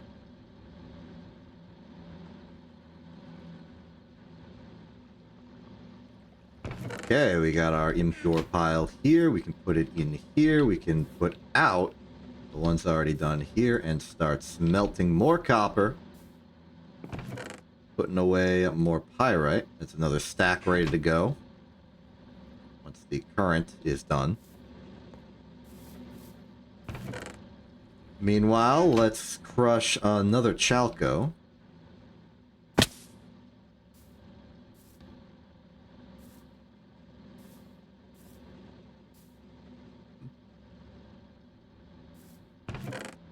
Where did I put it?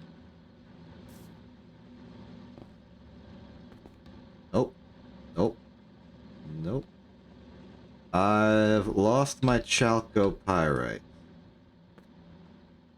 Oops. Oh, that's fine. I want to change my mind anyway. I want to go for a cassiterite.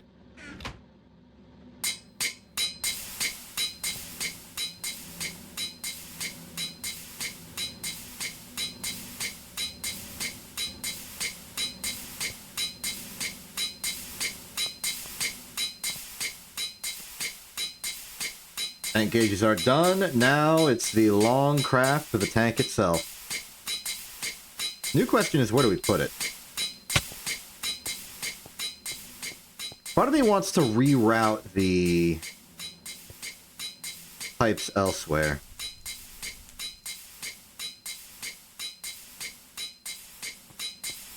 Oh, while we're at this, let's consider. We need to make sure that we have the solid fuel boilers to do this. Do we have any extra? Nope, only liquid fueled. Okay.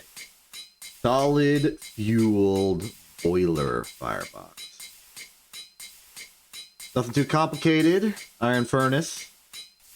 Bronze firebox casing, cauldron, everything is normal. Bronze frame, bronze plate. We can do all of this.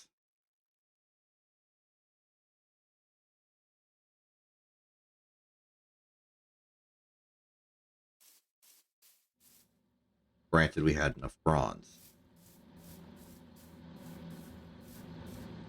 Okay, new objective. With all of the brand new copper and tin we've prepared, let's get 16 tin and 48 copper, as is the ratio. Make a stack of bronze.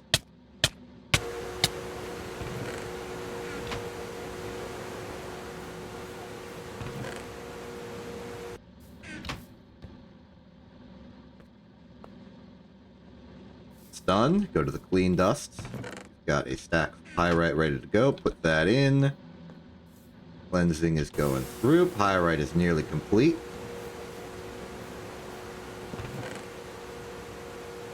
Sulfur, more ready pyrite.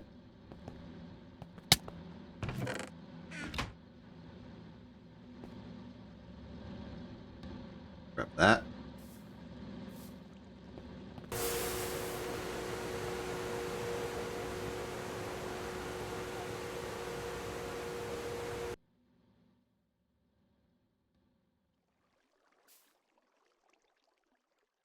It's a surprise to me that I'm not getting an official output of the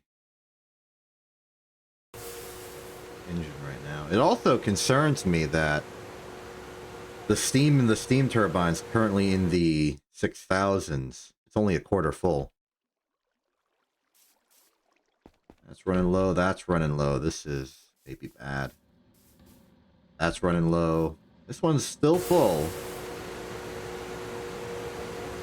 Barely. I guess it's a relief the macerator isn't running. Might have problems otherwise. Alright, this is enough to do nothing because the assembler is hogging all the electricity.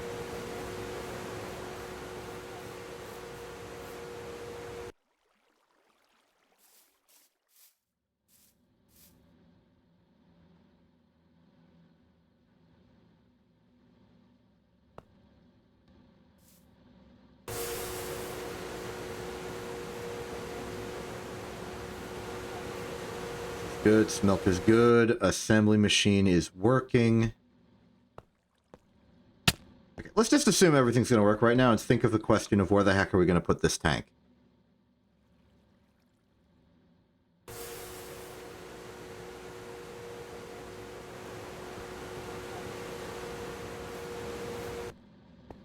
It's the way I see it. This line of creosote's basically being ripped up. And there's a part of me that wants to move all of the higher order smelty stuff this way. Why do I hear a skeleton? There you are, you skeletonian. Get out of here. You're out of here. Picked up their skull. Applicable up to iron. Get on this post. Maybe that'll teach you.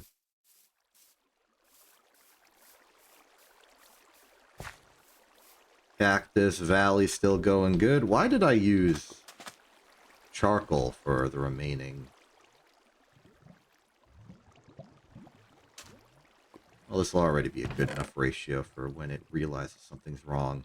Because we've got plenty of cactus coke built up.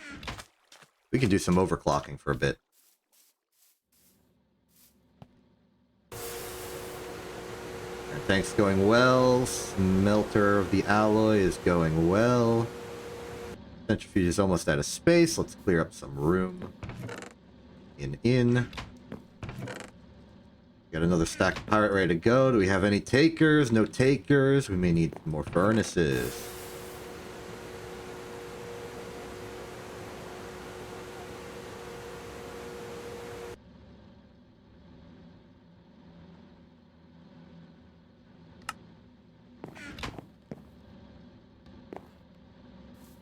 All is well.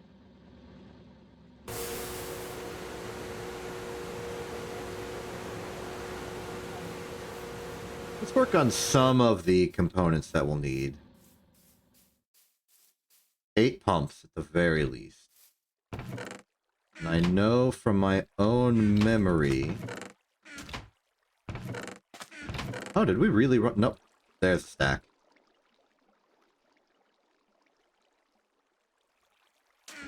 That 8 pumps is going to require, at least in some part, 16 rings.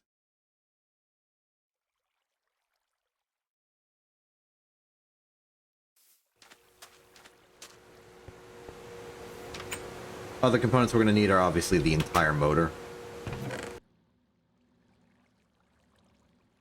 That's just how it is.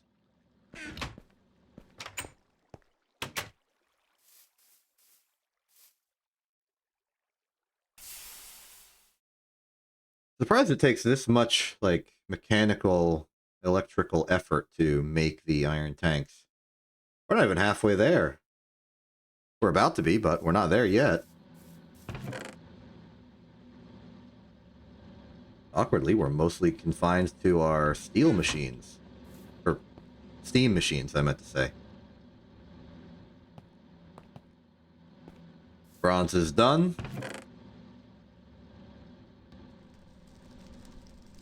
We got 1/4 of the bricks we need for another coke oven. Not really in the market. And unfortunately, we can't do much more without the electricity being available. It's at this point where we consider maybe just taking one of the semi-fluid generators and hot wiring some more power into the network. It's a little silly, but it could work.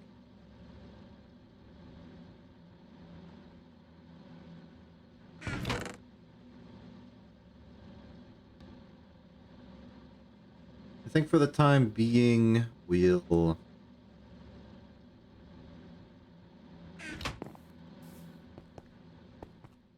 I think we'll actually do that a little bit. Don't need these for anything.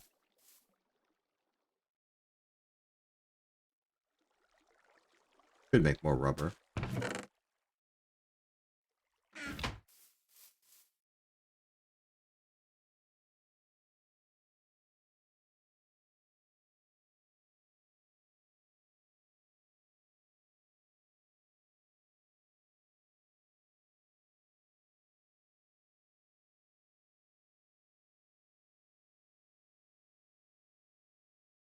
You know what? I think I will.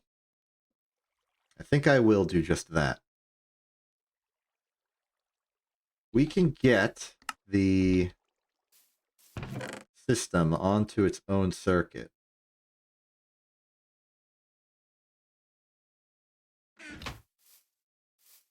So in this instance, for example, we just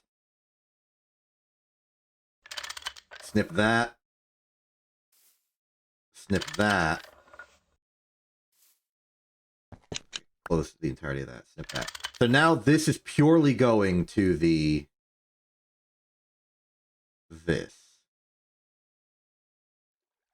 So it can go uninterrupted. Meanwhile, we can put, at the very least, cable here. Goes like that and that. Then maybe borrow another cable from here to get to the other machines.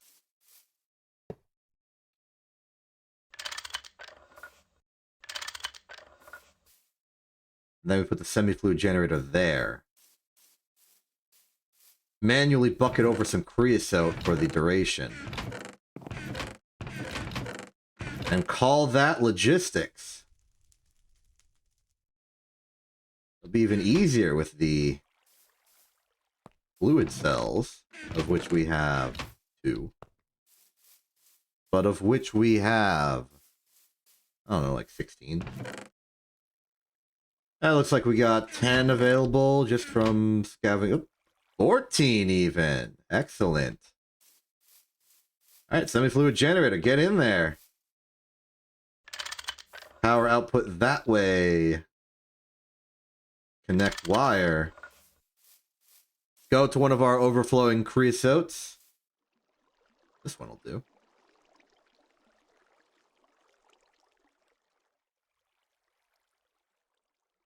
Pick that up. Head back over here. Dump it. And just like that, we've got power. We can now do things. So, things we're going to do. Firebox casing is going to require 4, and we're going to need 2. So let's put 8 in the bending machine.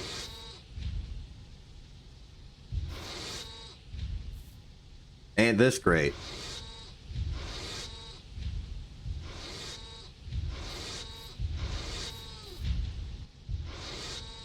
We're going to have to be careful and watch this, though. It looks like we're going at a rate of... Let's just round up to something like 10 per second and say that we've got maybe 20 minutes of power here. We can always get more creosote. Because we're not using it nearly as much as we're producing it right now, we're going to have some extra in the system.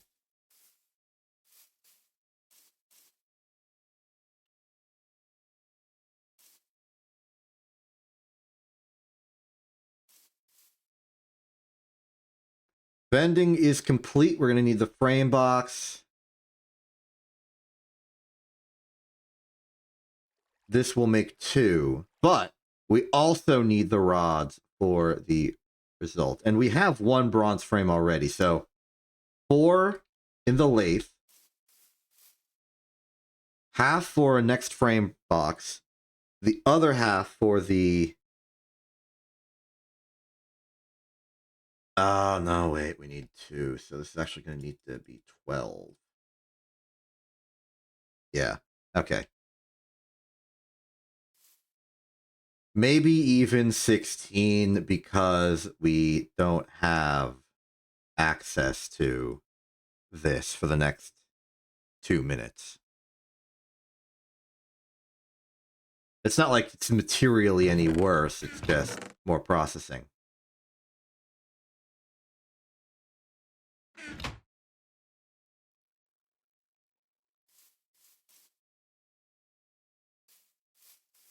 Let's get that frame box ready. There it is.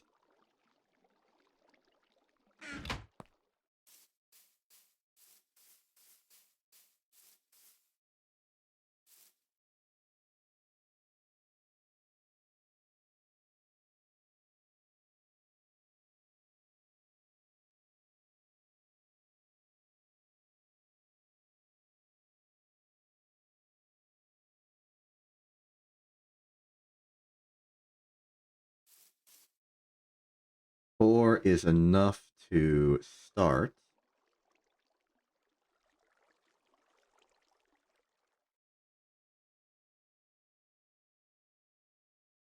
Like this, perhaps? Yeah.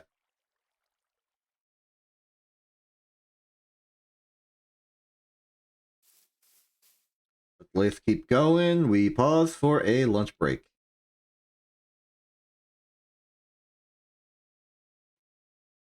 Eat a pie.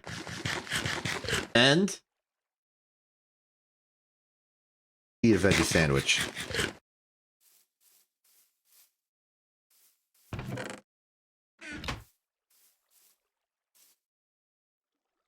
Factory is paused. Give me more pyrite.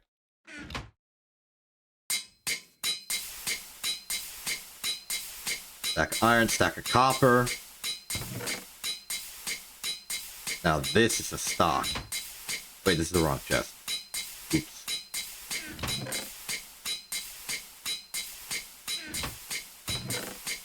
Yeah. Dust goes in here. Cassiterite can be smelted into more tin. We need that.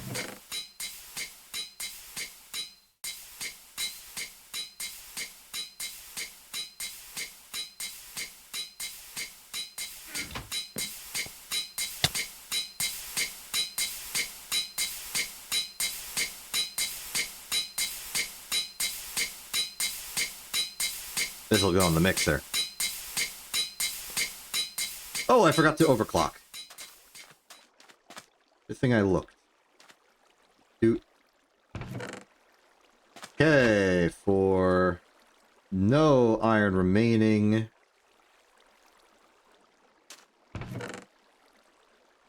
49 and 12 is 61. We are 3 short. That's okay. We'll just do a single stack of overclocking. For the best, really.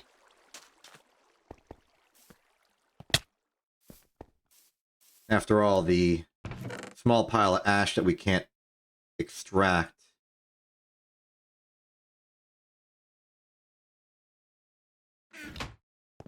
will just sort of block the system anyway.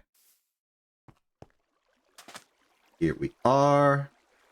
Half a stack in you, half a stack in you.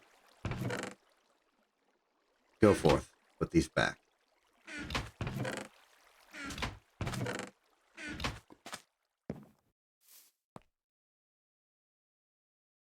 And the tanks are done. We can now put this somewhere. But where? I am going to 1, 2, 3, 4, 5, 6. How about we split the difference? 2, 4, 6. Output here into this chamber.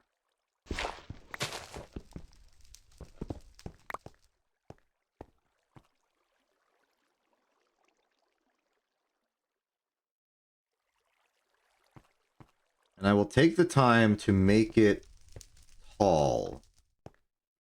Maybe that can seal in some of the flooring. So the pipe's going to go like this, and it's going to go woo, and then it's going to come out here and go like it'll stay at the same altitude as this pipe. Basically, but okay, well, it's one lower than that, I suppose.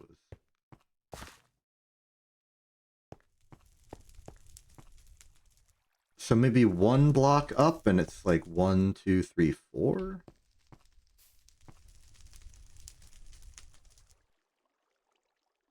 All right.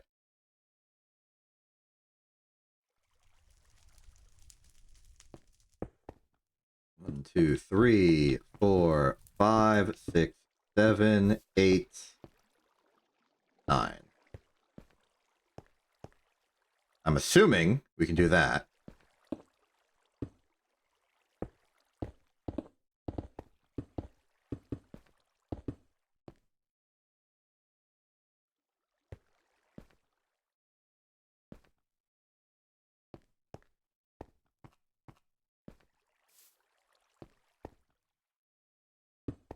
And for a perhaps unnecessary bit of symmetry, I will put this valve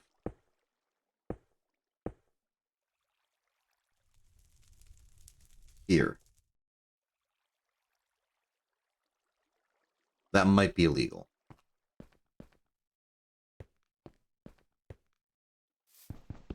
Alright, I won't do that.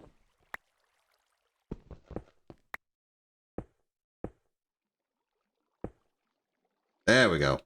There it is.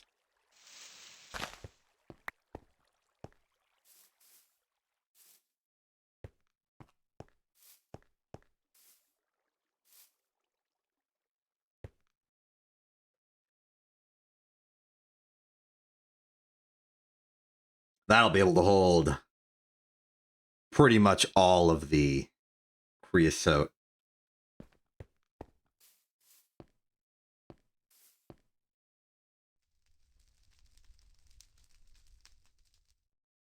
Now it's just a matter of the logistics involved.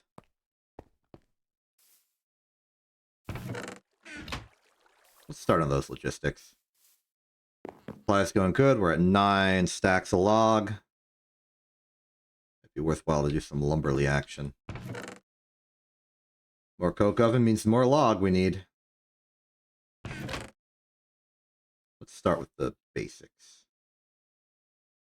We're gonna need a bunch of tin pipe. Tiny is good enough for our purposes. I'm gonna say 12.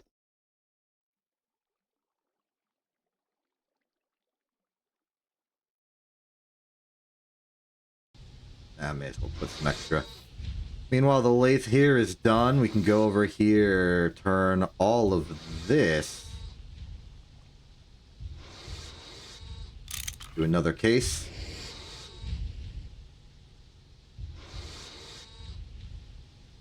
Turn these into our second bronze firebox casing, and now we simply need to get all the stuff that we need for this. Cauldron is 7 iron plate. Iron furnace is a furnace and iron plate. That's actually a better deal. Fortunately, we have a furnace. Actually, I think we have a select spare supply of furnaces across the back wall I should be using instead. Yes, indeed. Do we need? We're going to need 10 plate for those. And then another 14 iron for the cauldrons, and then another 8 on top of that. So 22 iron is going to be our total for that step.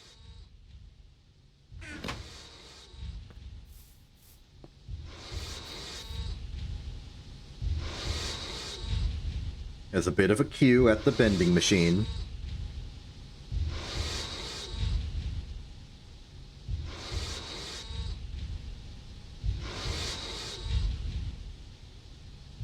Do it. Okay, you're about a third of your supply through. That's fine, that's fine. Additionally fine, because we can get some more.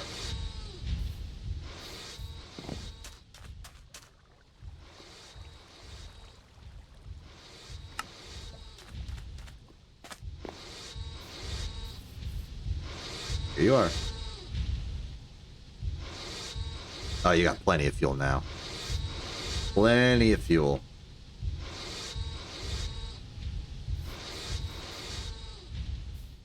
First order of business is we make some tiny item pipe. Hammer there, wrench here. That is the wrong one. Spare wrench. That should be us good for the remainder of this. Ideally. I mean, we'll have to output on the bottom side, but at least the top will be good. Okay, 1, 2, 3, 4. Wrench these in, and now at the very least we are at full production. A lot of logistics remains to be seen, and we should start working on that step.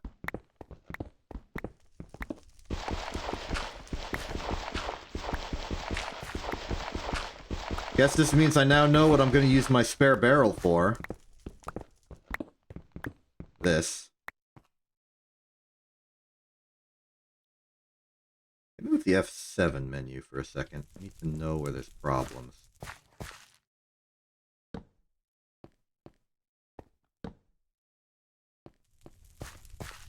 It's like placing a torch ground side at every interval is correct.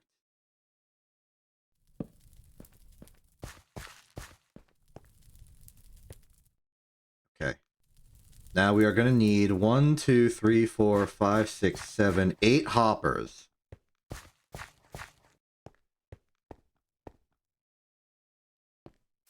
Which is going to translate to an additional 40 steel. Iron, sorry.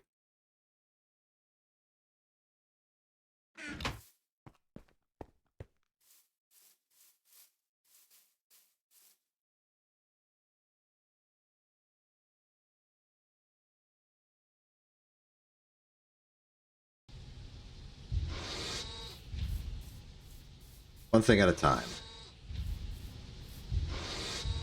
First off, Cauldron is assembler on setting 7.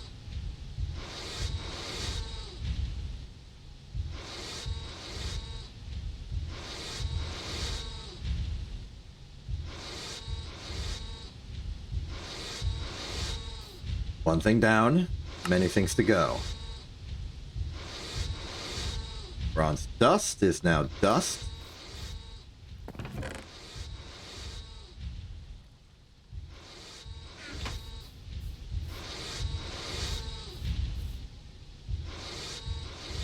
Assembler's going through it, vending machine's going through it. Once 10 is complete here, I'm going to extract that to make the 2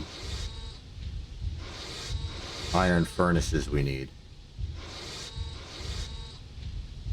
And the iron furnace is assembly machine with furnace and 5 plate. Circuitry does not matter.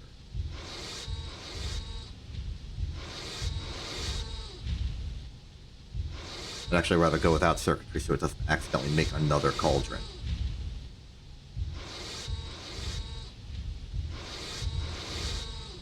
Clear.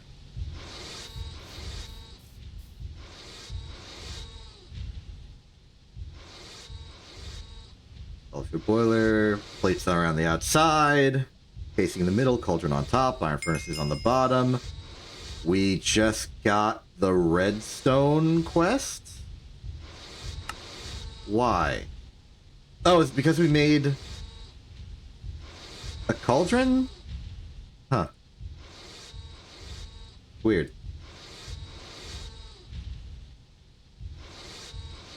The iron furnaces will be done now. Now we just need the brick. Brick. Thank you, future self. Past self. I guess I should thank my future self as well. Thank you, future self. Okay, the solid fueled firebox boiler boys are ready to go. Now all we need is to complete the logistics. Logistics is a 2-step process here. The vending machine's done. We can now make the hoppers we need. 40. Remind me, what's the circuit setting for a hopper? The answer is there is none. You simply put the chests in.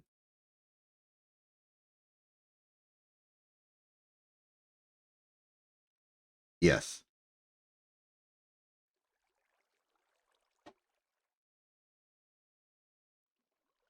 All right, we'll be back to that in about 30 seconds. Meanwhile, plenty more to do around the base. Pyrite dust is done being crushed. Let's get some chalco pyrite in there. In you go. Well, the stack of tin's done.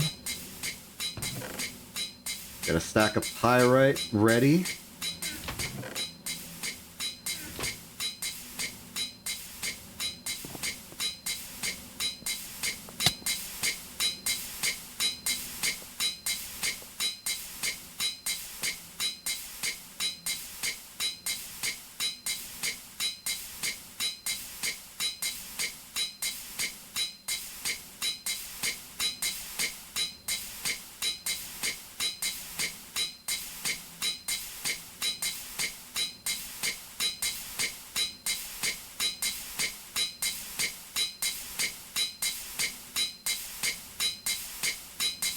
It occurs to me we are going to need a 9th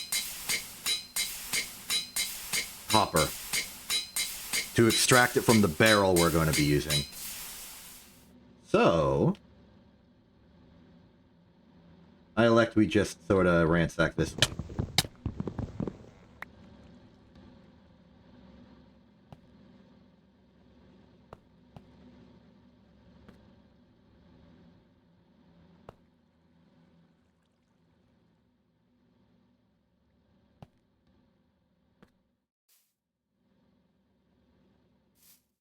Wire mill, lathe, steam turbine, assembly machine, polarizer, vending machine, semi-fluid generators, running through the fuel nicely.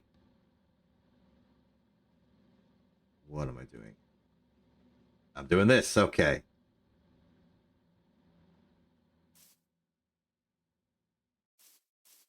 Next step, I'm going to put the hoppers in to extract the charcoal and put them into the massive central tube pipe.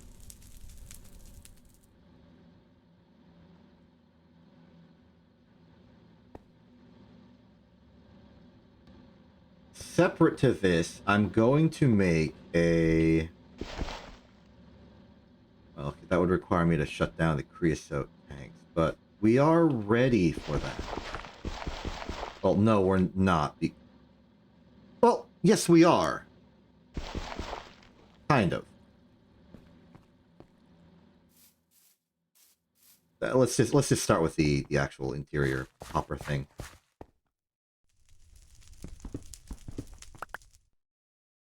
Pipe. Hopper into pipe.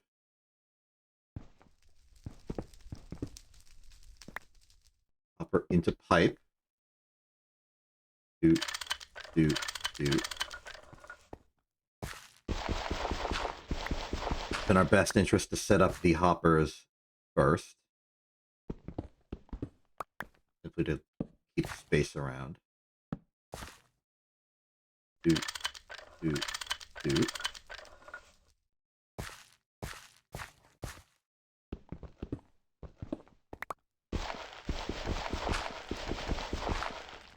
Check me out making a crazy logistical nightmare. Truly, truly I have evolved. I didn't make anything like this in the previous season.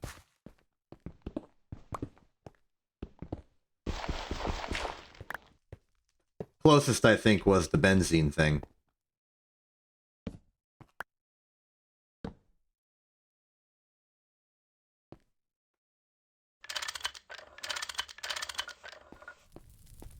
Okay, time to collect.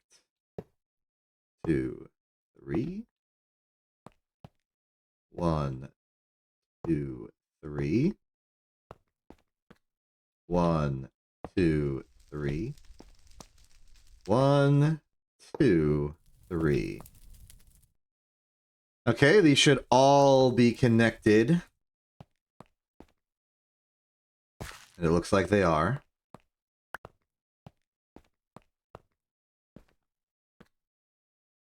All's looking good back here. Okay. So, provided there is charcoal to go, charcoal will go. The big problem is actually the fact that the creosote's going to back up.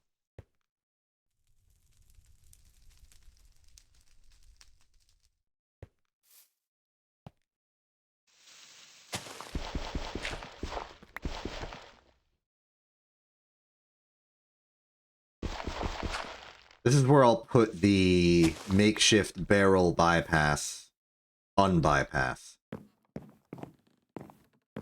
combination of not too far out of the way, but enough that I can sort of check its progress. If I ever need to know. Lock it.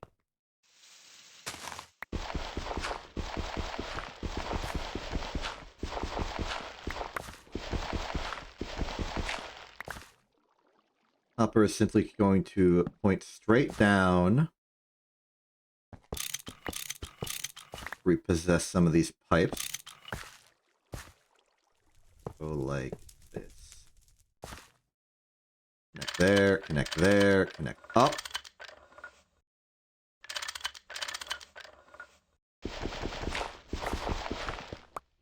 Then we take this pipe, connect it upwards into there. Now, if I'm right, this should be increasing. Somewhere along the line, this number should go up. Yep. Okay, it's working. The bypass line has been made.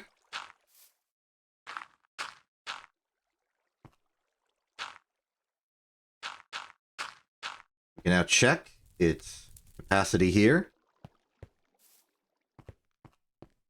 Right now, in theory, it should be increasing. So that's good.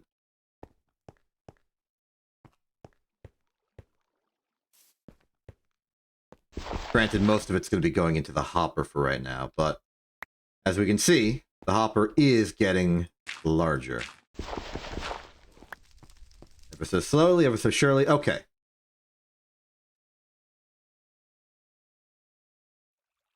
In order to help alleviate strain on the system, I'm going to manually start moving over as much creosote from those into the giant railcraft tank as I can.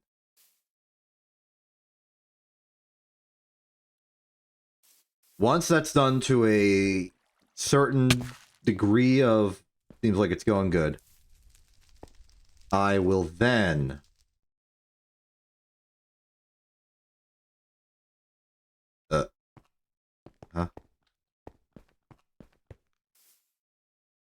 Oh, right, I forgot that auto outputs the item of the tank itself. I need those back, please. Thank you. Okay, new plan. We're just going to right-click on the creosote coke ovens. Meanwhile, though, same speed. Yeah, just right-click in the future self.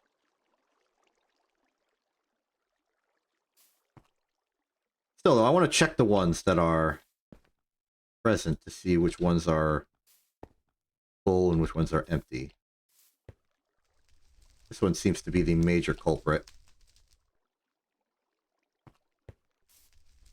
And we simply empty here. Then we can go to these, fill them up.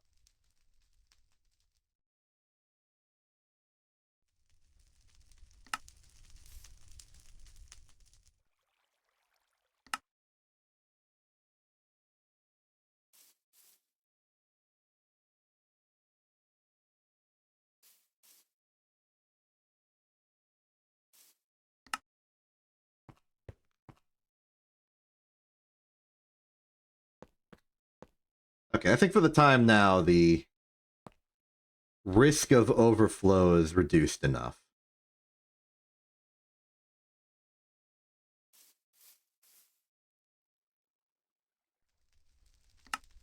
There we go. That has bought us some time.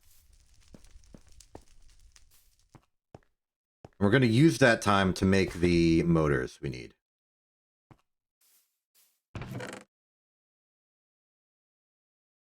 And by motors, I mean the pumps. So, what do we need? First off, by memory, we're going to need 8 pumps for this. So that will be 1, 2, 3, 4, 5, 6, 7, 8.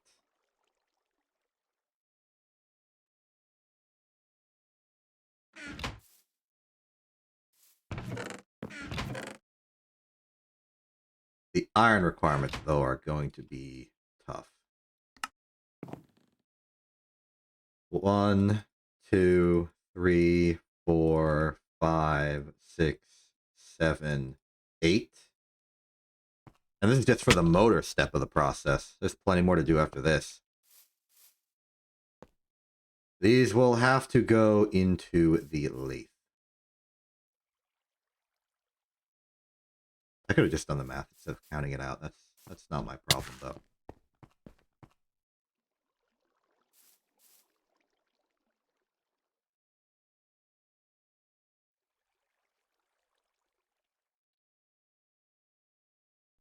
Basic electric pump requires bronze fluid pipe. So we are also going to need a good number of those. We're going to need 8, so we're going to need 4 crafts of regular bronze fluid pipe and 4 crafts of regular bronze. Bleh.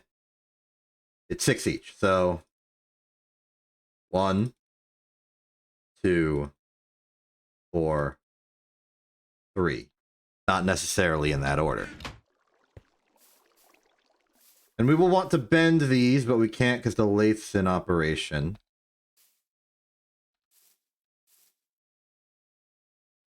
Of course.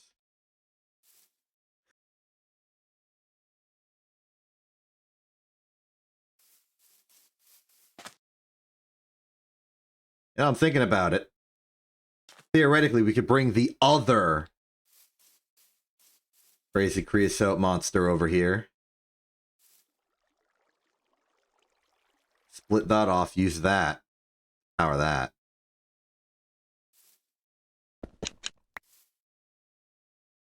Why not? If there's one thing we're drowning in, it's creosote.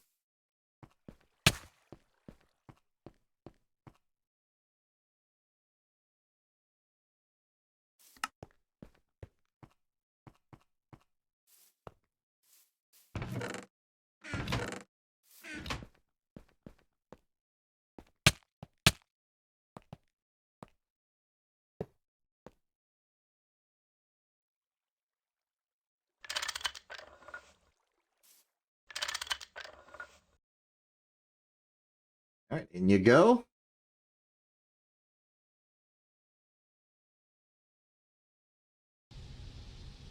I sleep. I put a tin pipe down, and then I sleep.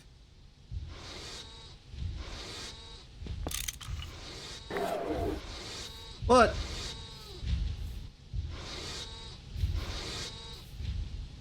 Oh. Solved it.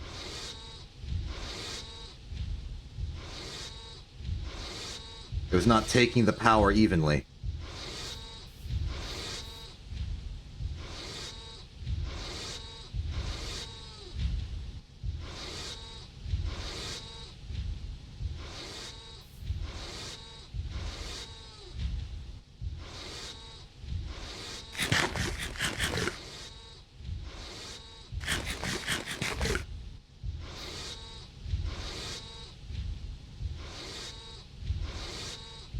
You know, it's kind of nice having enough electricity to power multiple machines at the same time. Weird thing, huh?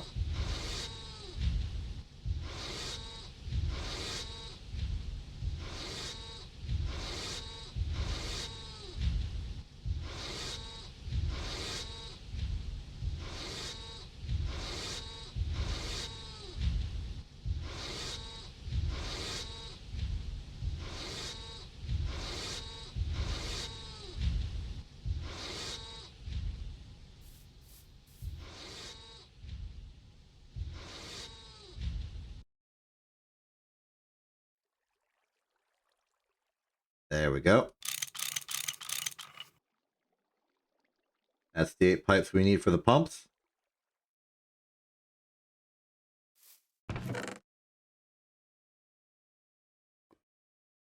Okay, ready for the pumps, ready for the pumps here. Tin screws, tin cable. Nothing really to do about that. Tin rotor.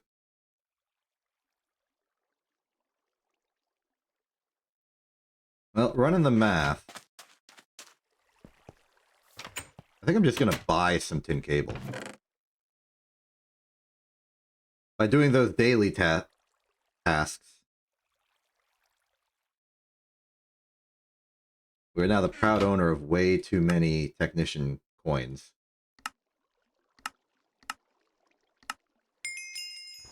It's just free. And the pump needs 8, so half go in there.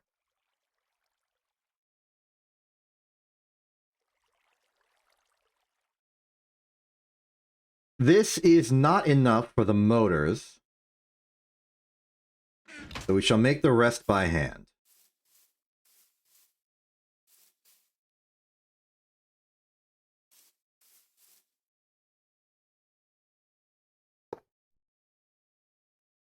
All right, you have a good day, Thega. I appreciate the prayers. I don't expect it. I never should expect it.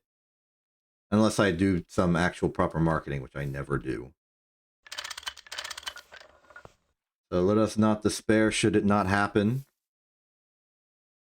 For what's most important is to be there, to be seen.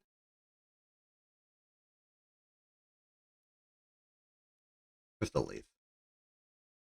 This new format for everything I'm doing is a little confusing. Polarizer ready. Wire mill ready.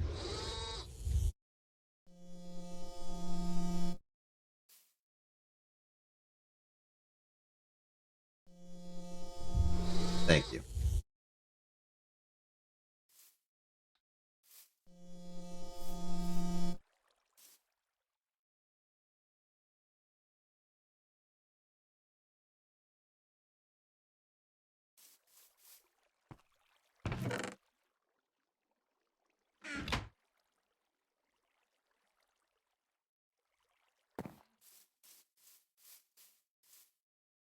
I'm going to need to take that back real quick. Thank you.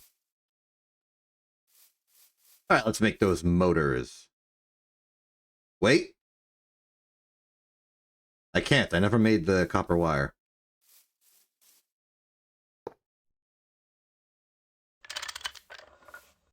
Real quick.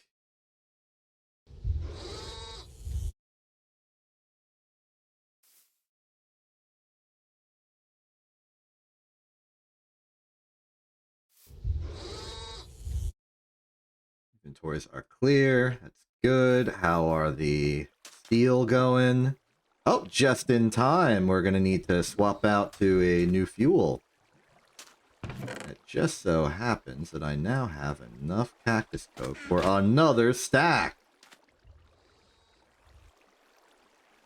So just take out the ashes and it will run from there. I'll have to come back and clear out the ashes again before it gets to the next step of the process, but that's fine.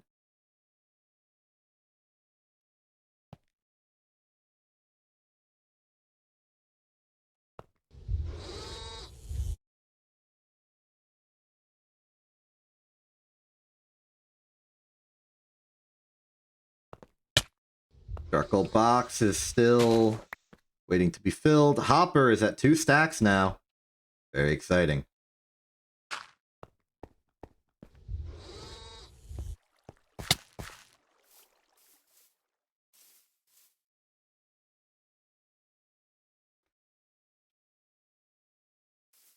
Okay, motor time. Is there a more efficient recipe for motors now that we have the assembler? I sincerely doubt it, but I don't know.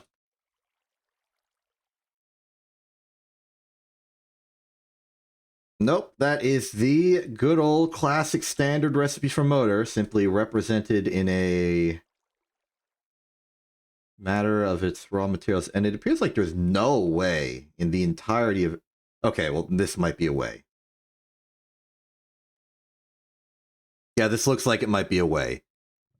If we ever make a proper component assembly line, that would be a way to make it, but that's not now. And it's not soon.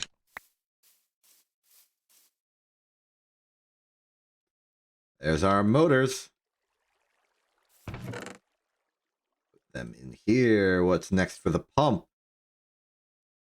Check, check, check, check. It is just the tin screws and tin rotors. Tin rotors are plate and ring with the molten tin in the assembler, as always. So for plate,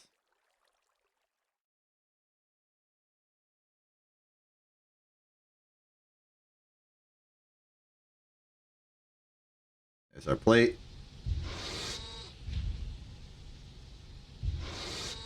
This will be our rings.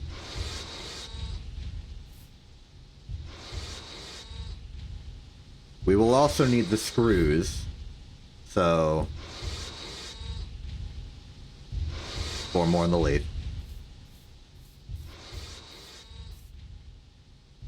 That said, system's going well. We might want to start making the fluid pipe. The wood ones. Wood fluid pipe. Well, saw and hammer and just some planks, alternatively an assembler with a single wood plank and glue. That's actually phenomenal efficiency. I am interested. Set to 12? Okay. I'll do that. Got plenty of wood planks sitting around. Plenty of glue as well.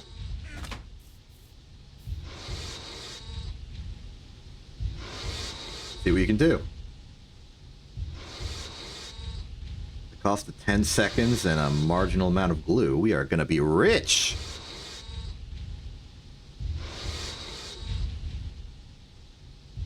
In pipe. I can even start setting up the pipe now.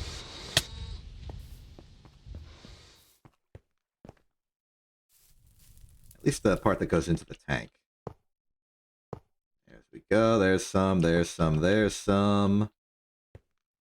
Pipe it around the outside. There we go. It's going to go to this layer and then move into the pipe network. Which means we should probably hold off any further complications. That's not full, that's not full, that's not full, that's not full. These are all empty because we're working at equilibrium levels. Okay, creosote's not in danger of being full anytime soon.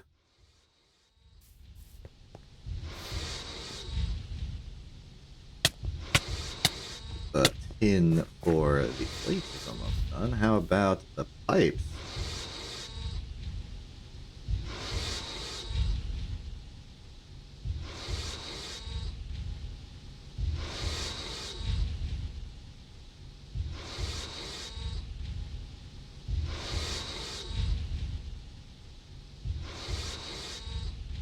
I'm going to call that good enough. Plant these back where they go. Great, we have all the pipes we're going to need for this. We probably did already since I'm going to be cutting these lines. Not the point. Actually, running the numbers, we are going to need a few more tin item pipe. Because we have to extend the lines to the other boilers. With all the coal involved. A matter for slightly further in the future. So this is the rotors. We're going to start with the rotors. Tin rotor is assembler on 4. We are going to need the 8 tin rods, which we shall manually convert into tin rings, because I don't know of a better way to do it than just manually. Check. This calls for the hammer file.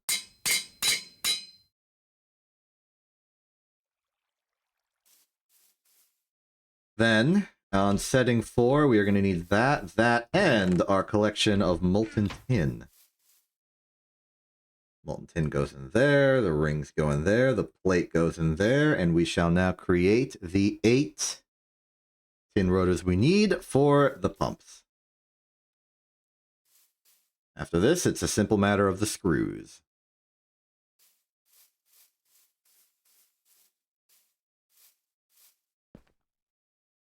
And provided we do it in assembler, is there any specialty? No, it's just the recipe outright.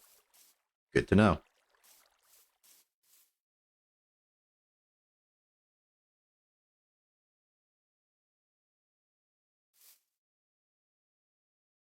Lathe is noticeably quiet. Don't know if I've realized that until now.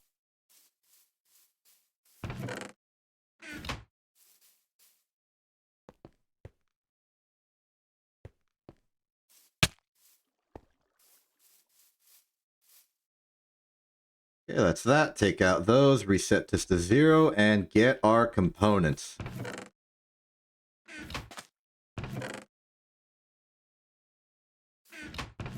For a split second, the preview on the left, hovering over this, I felt like I saw the pipe go on fire, but I think it's because I moved over my torch quickly before leaving, and I interpreted that as a flame. For some reason, I thought like, oh no, I've put in my delicate wood pipe in the same container as a jar of molten tin. It's gonna burn while in the chest somehow. I don't really understand my own internal logic there. Why would I think that was what would happen? That's not important now. What's important now is we're going to have the 8 screws. We're going to finally have everything we need to make this. So, the screws, the rotors, the cable, the pipe, the rings, the motor. All of it goes in here in no particular order to create the pump. These pumps shall not be made for machines, they shall be made for logistics. And finally, we can complete our logistics setup for this. Where'd my pipes go? I put them away. Have more inventory space. But now we're ready. Here we go. Doop, doop, doop, doop. Now, unlike before, this is going to be a matter of doing this first.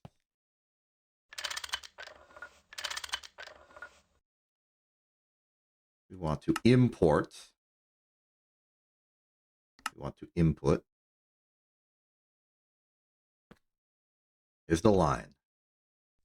So up to here, do not do this yet. We do not have the overhead.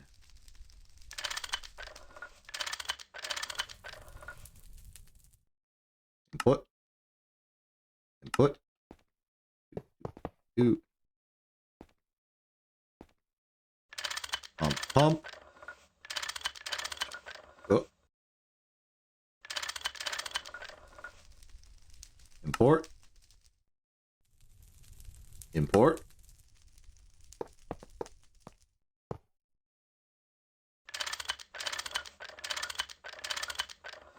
Import. Import. We can then connect the two worlds. Go this way.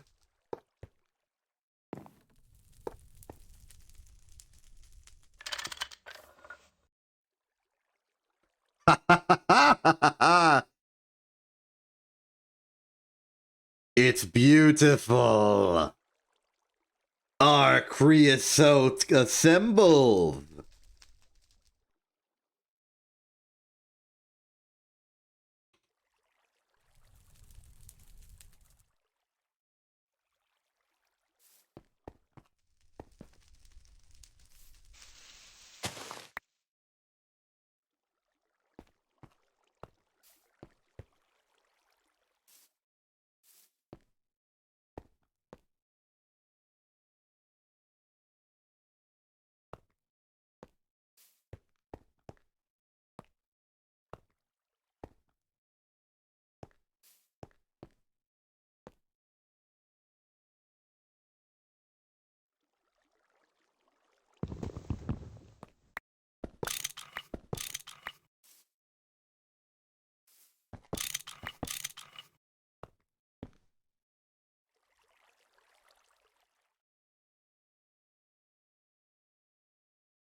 That's the secret.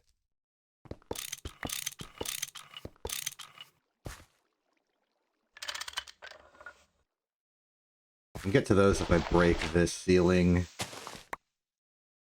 Which I can do. Maybe I should make this like some sort of trapdoor-based crawl space enabler thing. I don't know. What I do know is that this no longer has to be that low. There we are. We have more dirt. I can get more dirt. I have a supply of dirt I can just take from.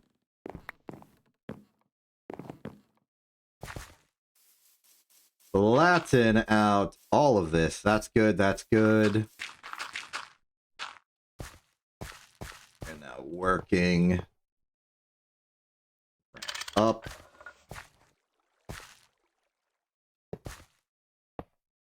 Branch up. Doot. Doot. Doot. Doot. Clear the chamber. The liquid fuels, we take those away. We do not need them. Put those away. Take out the solid fuels that shall replace it. And replace it.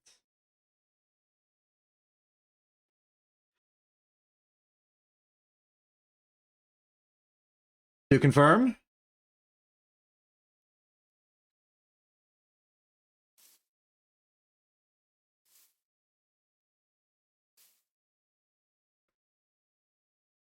Clear.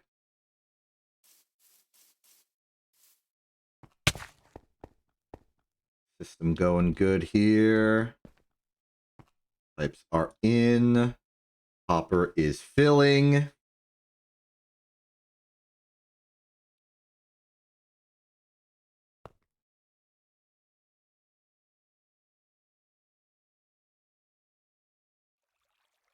I will choose to check that quest. Not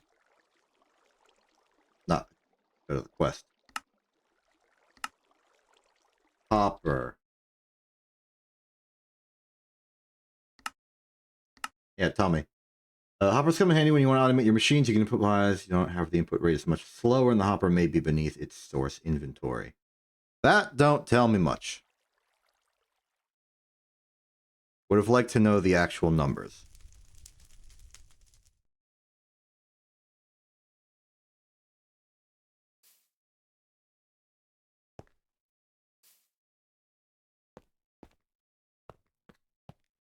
Either way, system is good.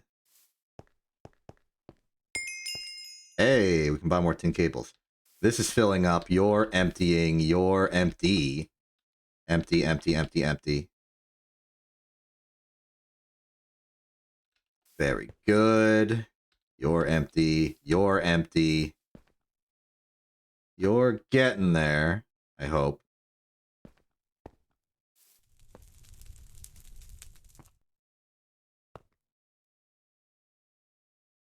Yeah, one thing we've tragically lost is convenient maintenance tunnels. Wonder if I can use a door as a bootleg go into crawl mode thing. You remember how you like stand in a door and it's like... Can you even crawl in this version of Minecraft?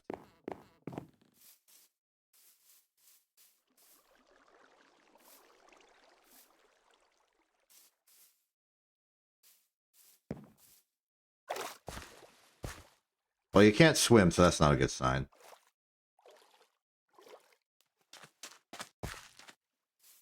Okay, you know what? That's fine. The easiest way to make a maintenance tunnel here would be to go underneath.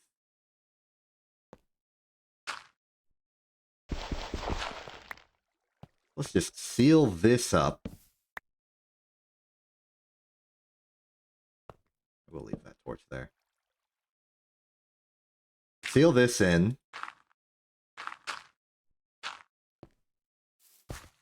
We have our system.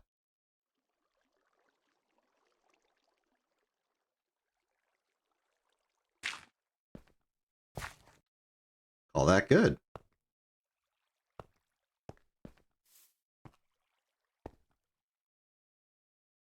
Coal is flowing in ways and forms.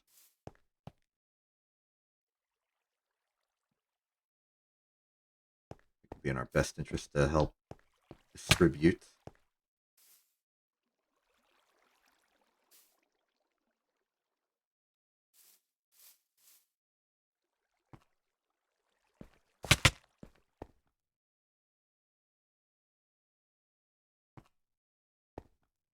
Water situation still good. Everything is running fine.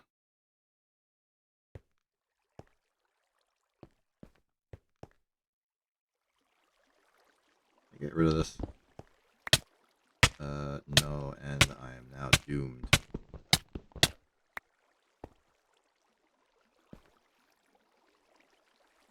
What I like to do is like bend this over and then down. Just so I stop hitting my head over here. I think it's fine. Hello! Welcome back! Or welcome for the first time, but I remember your existence from elsewhere.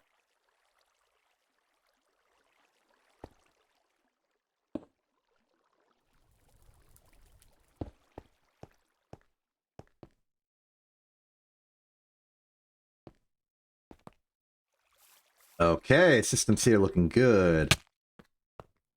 I'm doing alright. I'm making a giant mess of pipes, and it's working!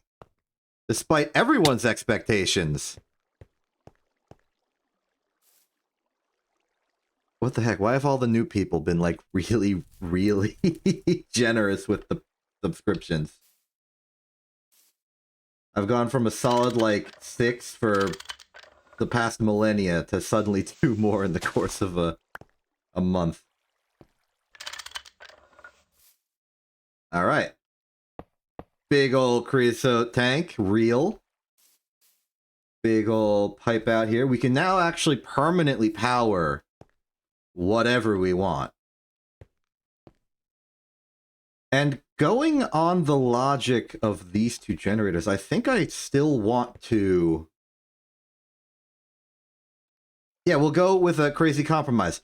This sort of steam generator distribution system where we just take the generator out, put it over there to power the stuff. I think we'll just swap to doing that with the creosote generators now.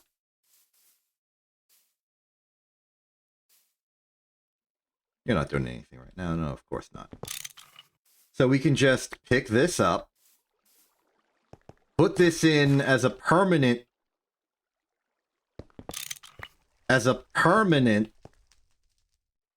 creation. Power goes out that side. Thank you. Wire mill in. There we go. So now this perpetually will have the power it needs. What the heck?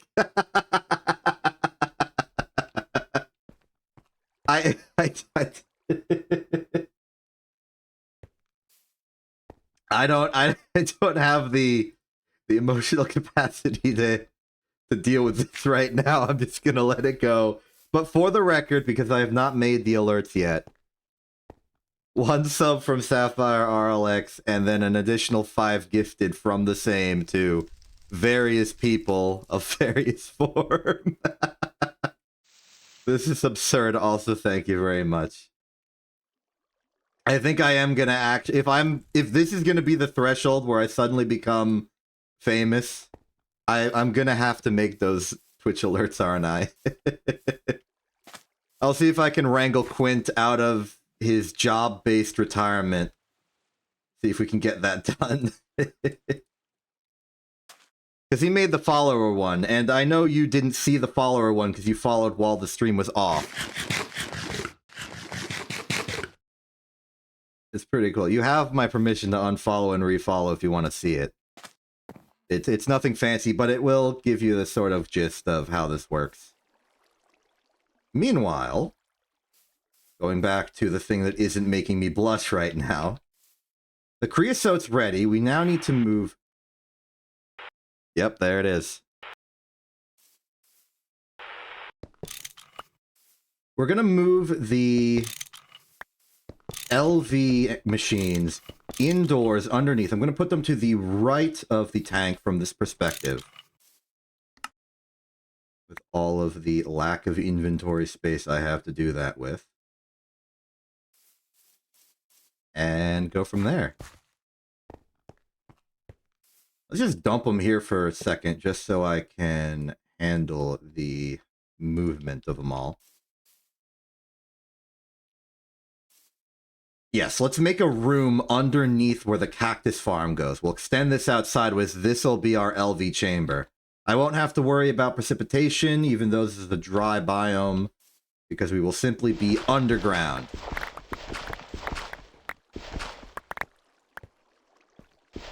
Let's go out to the distance of the EBF, so that the EBF can now see the light.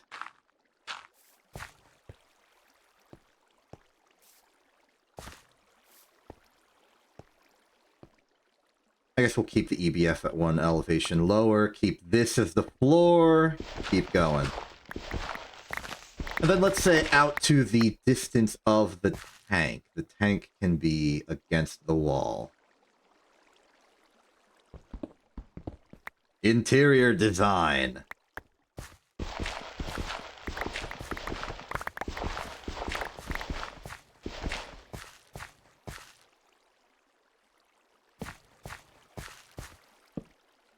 Nice.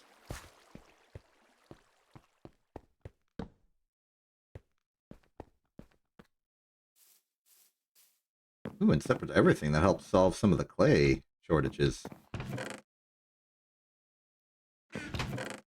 Okay, dust away, bars away. Let's pick up some machines and haul them over. Oh, thank goodness that did not take me 5 minutes. Some cables. We might want to centralize power production, maybe make it 2 times cable, just for that better ampage.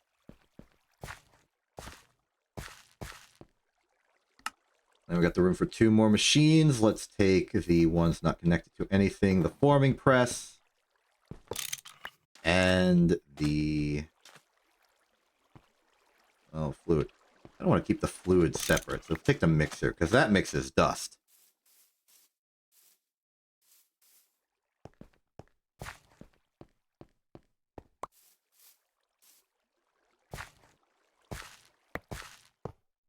Okay, all of these haphazardly on the ground, so that we can see them, decide with them.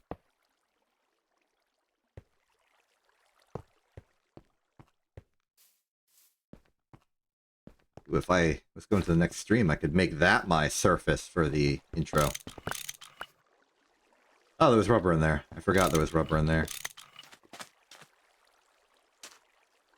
Well, rubber can temporarily go in the tech chest. So can the pipes.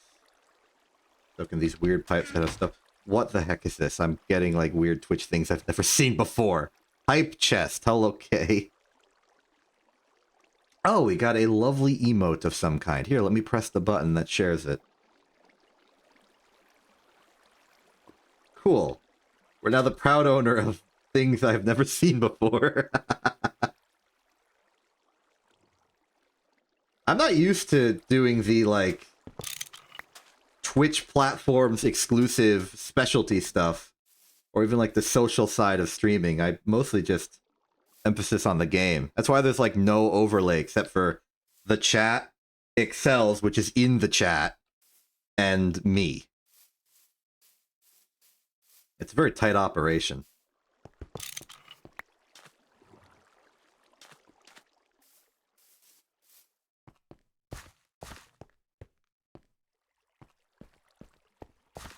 Okay, that should be all of our machines. Wait, no, chemical reactor. There we go. That should be all our machines. And I am going to spoof reality real quick. We're going to take a secret... oh, darn it, I'm a little too high. Oh, maybe we can zoom it in post, but... this is too good an opportunity to waste. So we're going to take that. We're going to make that the... We're going to make a fake intro to next stream. Did I lower the floor? I can't really raise the ceiling. We'll hit dirt. But I can lower the floor. Could also extend it further. Now that we see what we're really doing, it thinks it's best that we pipe out the creosote this way. There we are.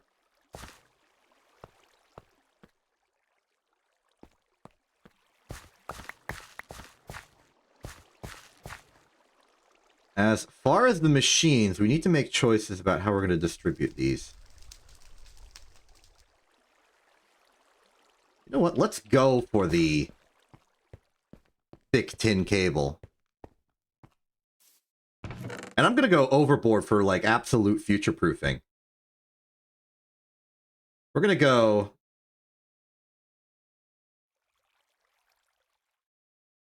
We're going to go 4x. Wait, I can't do anything. I don't have... Right, I need the wire mill up and running. Well, that's fine. I can just make the wire mill.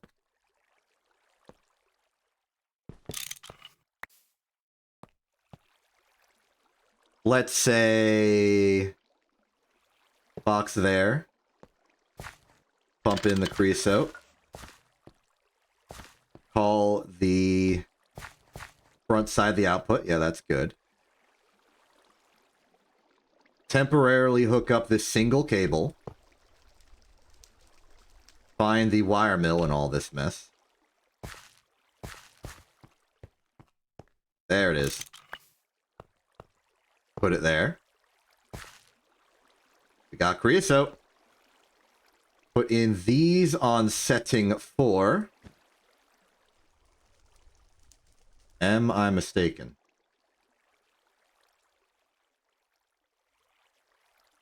Wire mill on setting... No, that's correct. Oh. Silly me, forgot the power.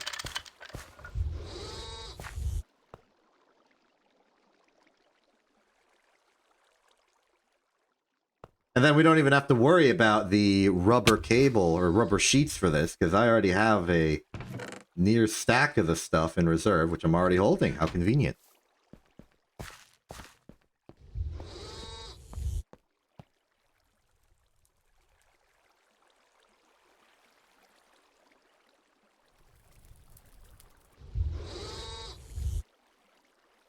As I recall, the conversion rate between these two is... I guess you do need a second sheet for this one.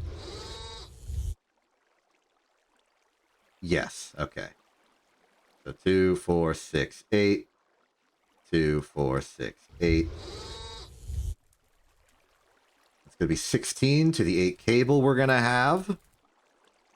And this is good because it means we'll be able to add more generators if we expand this somehow. This will also be a fantastic visual indicator of if we're producing. Something we should look out for is making sure we have enough logs. I know we were at 4 stacks earlier, but we've been churning through them at a steady rate. Indeed, we're only at 2 stacks right now. We may need to do a little bit of lumberly action in the near to immediate future. Half full. That's impressive. We need to get our machines running then.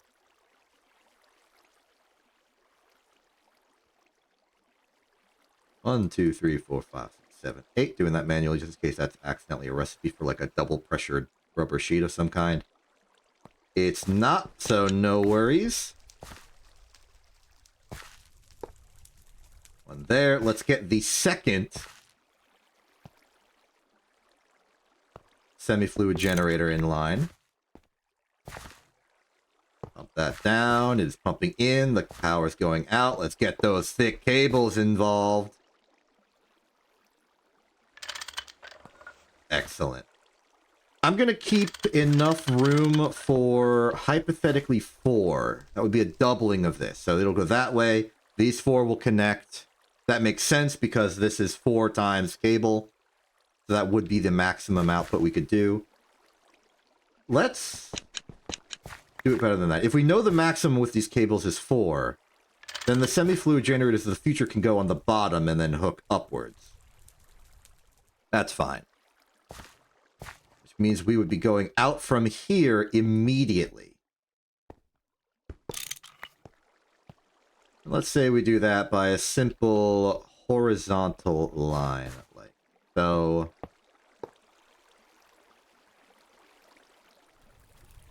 2, 1, 0. Probably overkill. Not a problem, though. So, where do we begin? I guess we begin with the heavy-duty machines that usually require as much voltage as possible. In my mind, we have to start with the assembly machine, front and center. Next up, my thoughts go to the lathe, because that's a heavy option. And then the bending machine, even though it's usually somewhere around 24.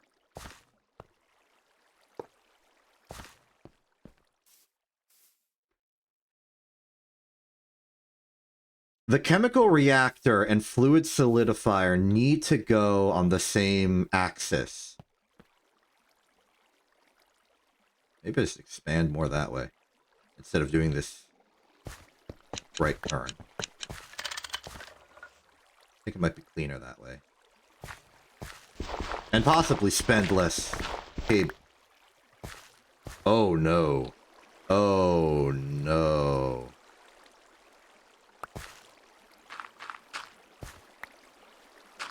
Okay, this is the limit. We can go no further. Because if we go any further, we hit the bottom of the dang cactus farm. That's a spooky one. Wait, I put the wire mill? That's not right. I want the bending machine. The wire mill down. Okay. Next, the chemical reactor needs to go on top. We also can't situate it that way because the pipe needs to go side on. So chemical reactor there. It needs to output fluid on this side. Now is when we can get that bronze fluid pipe and go straight into the fluid solidifier because that is our rubber line. Take that.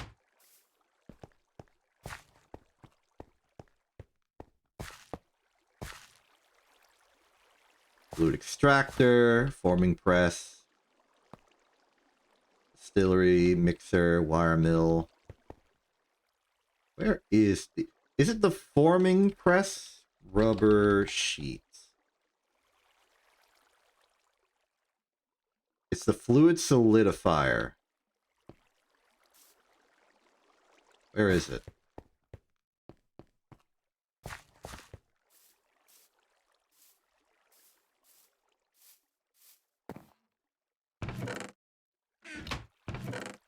Oh, don't tell me I lost it. I just dropped it on the ground accidentally, and it's been 5 minutes. Well.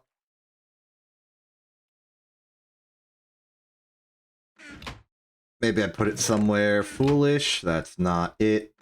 That's not it.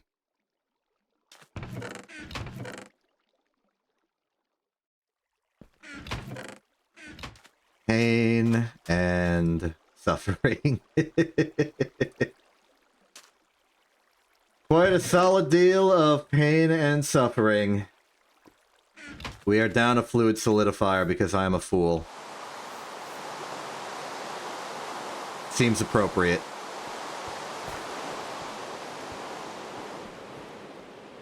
Assembly machine, lathe, bending machine, that's the chemical reactor, distillery, fluid extractor, mixer, wire mill, forming press, polarizer.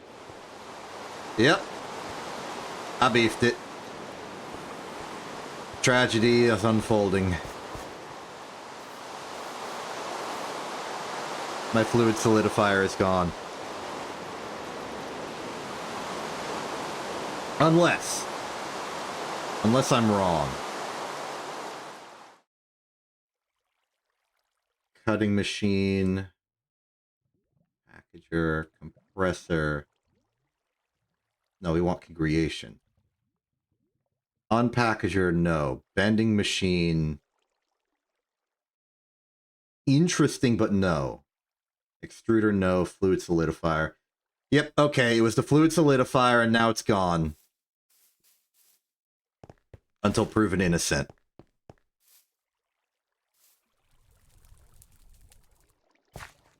Darn it.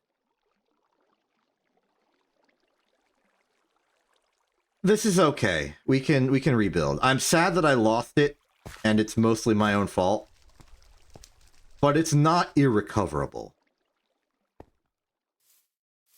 Polarizer and wire mill are so cheap as to not matter. I'll leave the distillery in the same ballpark as the chemical reactor simply because they serve a similar purpose. Leave a spot here for the fluid solidifier. At the very least, the fluid extractor is still around.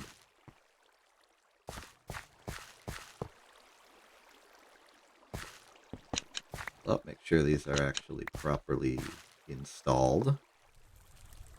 Connect that. Leave a space for it. We'll make another soon.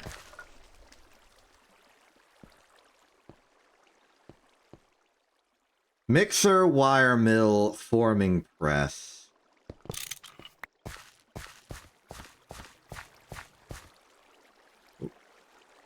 Don't forget up.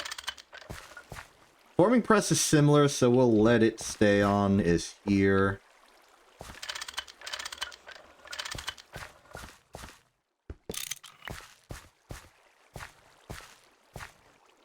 Mixer up here, I suppose.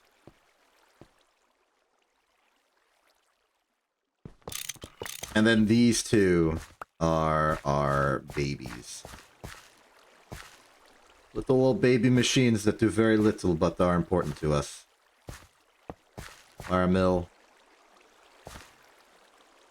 And polarizer.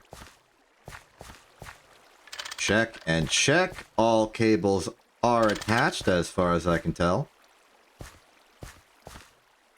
Yes, yes. Yes, yes. Yes, yes. Clear, clear, and clear. Okay, our LV setup is mostly restored to its great former glory, with the tragic exclusion of our old forming or fluid solidifier. I guess we'll just have to make another. Not impossible for us. We are pretty awesome. But requires a sacrifice.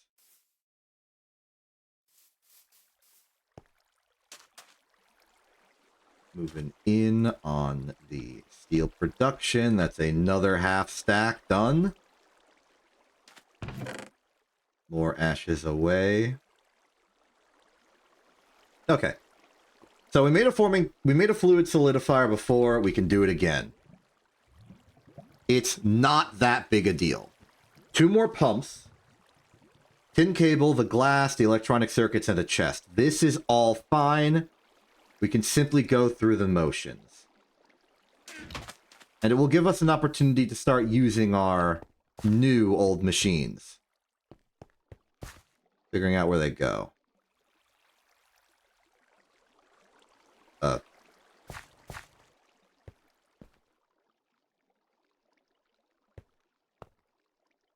You running? Oh, right. Circuit set to 1. I forget that step sometimes. Next up, we're going to need some wrought iron. I'm going to just purchase the tin cable because it's basically free. There's some wrought iron.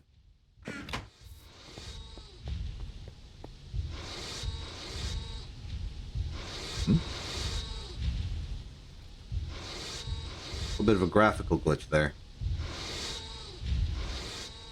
Let's move some of our crafting setup down here as well if we're going to be doing a lot of our work down here now instead. There's the dolly, there's the dolly.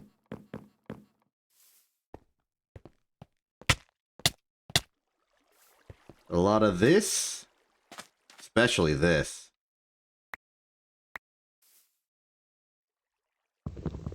We just break it as is. Take this.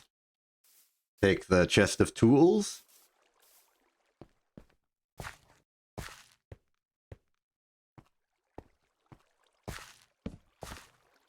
Put it here as our newfound workbench. Hopefully I can take the crafting station thing this as well in dolly form. Yes, I can.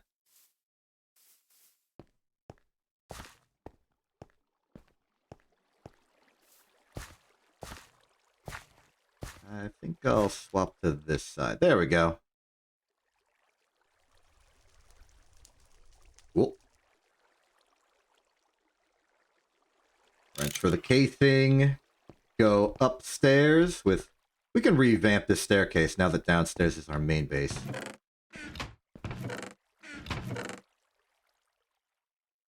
$30 coins.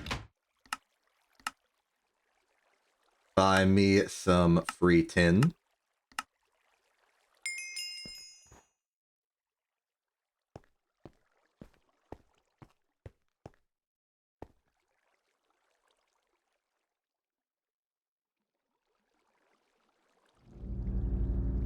Spooky.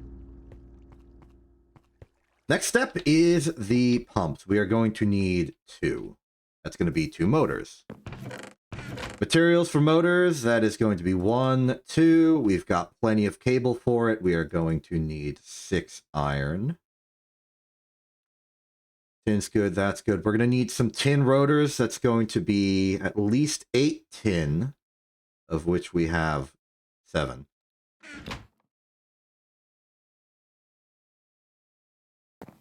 I'm a bit shocked that we are out of tin. I thought I was doing a good job processing it all. Maybe I got complacent. I did need like half stack a tin of motors, well, rotors for the pumps earlier, so I can't say I've been...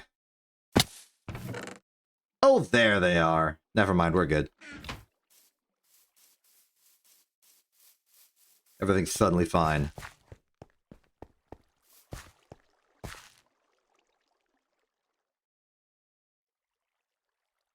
Let's put a bend for 8 of these. While that's being done, we can start making the hull. Plate there, cable there, steel, wrought iron. There is our hull, the foundation of our machine. Next up, the lovely wire mill. Please make us our copper cable. Following on from that, we are going to... Doing that. Lathe make our rods for the things. And we're going to need a 3rd rod for the screw, of course. While that happens, we shall go back, take our tech chest, and bring it over, because it has mission-critical components, including, but not limited to, our molten tin supply. Leave that right there next to the assembler. Creosote stock's going good. Charcoal is not backed up quite yet. Is it in the hopper? Not quite. We have 2 stacks in there. I imagine all of these better be full. They're not. Why aren't they? You would imagine we just pump through like normal. Unless the hopper is so agonizingly slow that it can't get through fast enough. Well, let's fill it from the back. Keep going. We might have to upgrade to conveyor belts. That's a scary thought. How's the lathe going? We got our tin rings ready. That's good. Any machine output is correct. We are going to need the proper 6 rods for... Oh, wrong thing. Proper 6 iron rods for the motors themselves. I have a suspicion. Aha. Darkness.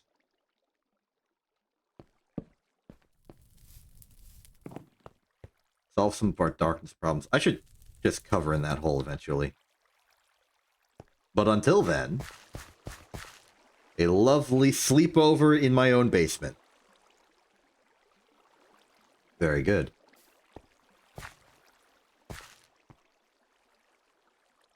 Assembly machine on setting 4. Put the tin plates in. Get the hammer and file onto these tin rings. For some reason, I have 3. No, the third one's for the screws. Remember this, self. 2 rings. 2 rings.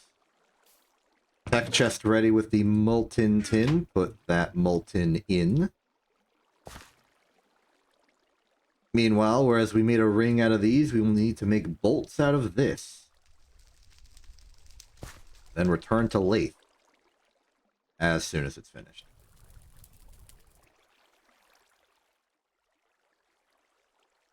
I'll just take these out of your hands.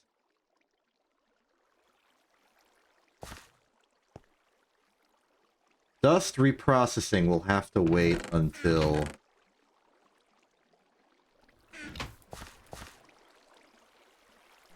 a little later. I mean, we could use the smeltery. We have the lava for it. And the automated redstone clock. But it's not that simple.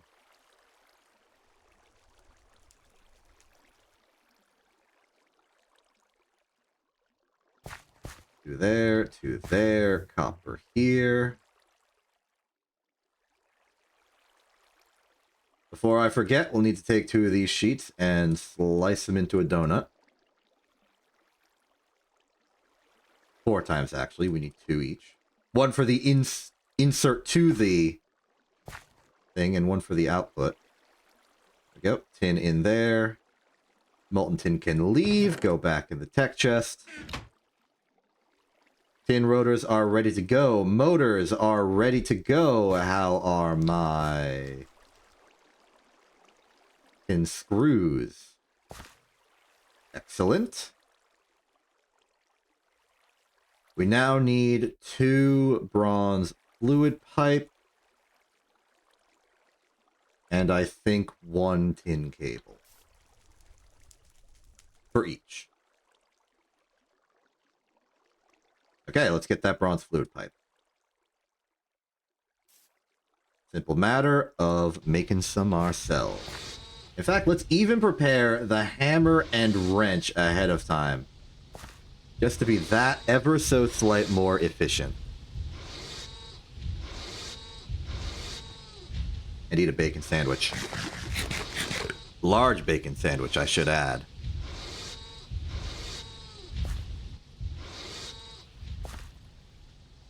Please tell me I put in the correct configuration, otherwise that would be embarrassing. We did it! Put it in there. There's our pumps. Let's prepare the forming... not forming press. Fluid solidifier. Okay, what do we need? The chest. Start with the 2 cable. 2 cable is ready. Hull is ready. As for the chest, I don't see a...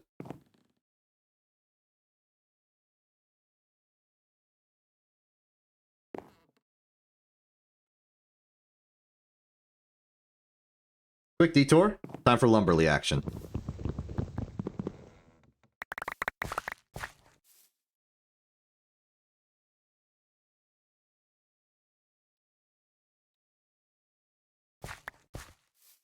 Where'd the rest of the leaves go?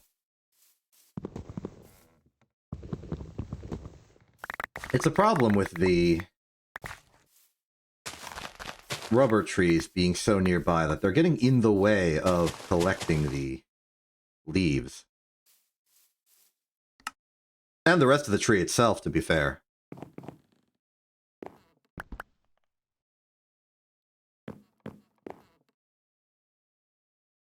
Just a quick stopgap measure. We make our planks. We go from there. Set this to 8. Put that in. All we need now is the chest. Which is to say that all we need now is to wait 30 seconds. While that happens, let's sort some stuff. Bronze dust can come out. Maybe we'll just shunt the last of the 4x tin cable onto the end here. It's where it will eventually go. No need to be picky. The dusts can go back into dust circulation for right now, as well as all of the ingots. Even go so far as to put the bronze dust in here, where it really should have gone the whole time. The tin dust is imprecise, but it can go in.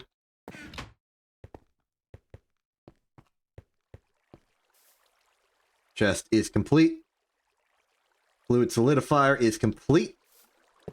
We're back. Okay, excellent. Now we can make rubber once more without fear. And we have not lost any machine other than that one that I can remember off the top of my head. That's a victory. That is most certainly a victory.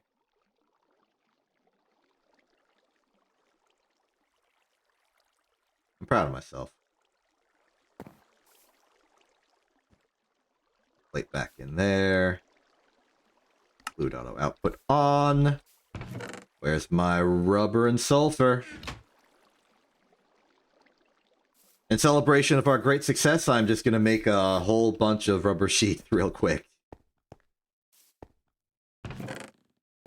No real reason not to. We'll need the rubber anyway. For cable. Beautiful.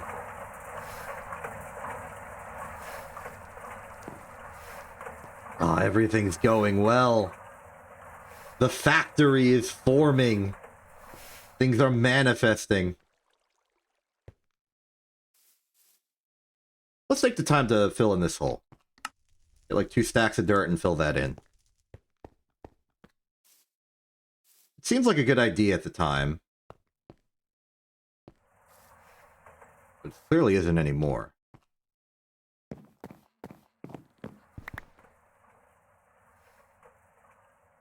Third stack just to be safe. So for the most part, we just sort of fill all this in. Start down here.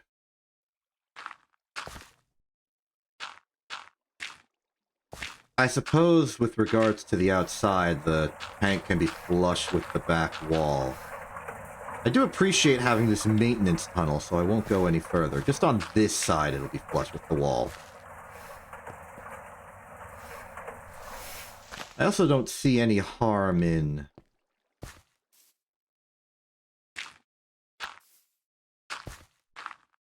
making the tank visible from these windows. That's another sort of artistic restraint we have.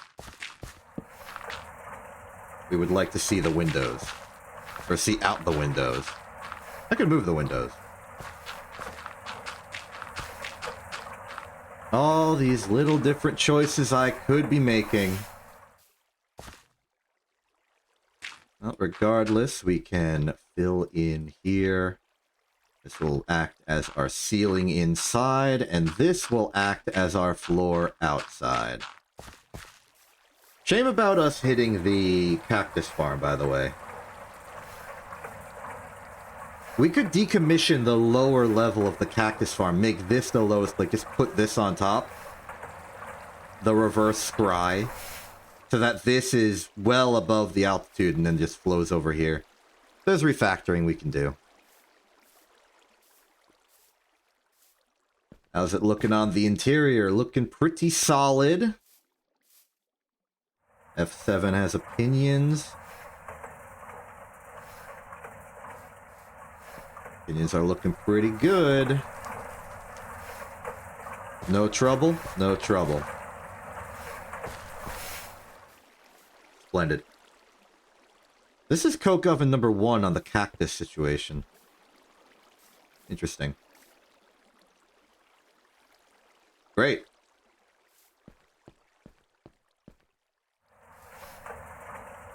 Okay, the iron tank's still filling up. It looks like it's extracted all of the creosote available to it. Steam machines are sitting nicely. Everything's about as I was hoping. Cool. Now what? Make a little more rubber while we're at it. Bust this open, see what's inside. Free broccoli! We've also got cabbage and artichoke. We could probably make some good foods out of those, maybe.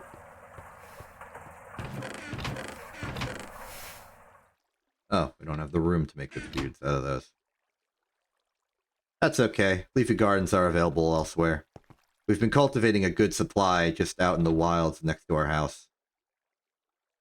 So it should not be a problem if we simply eat this one and find another later.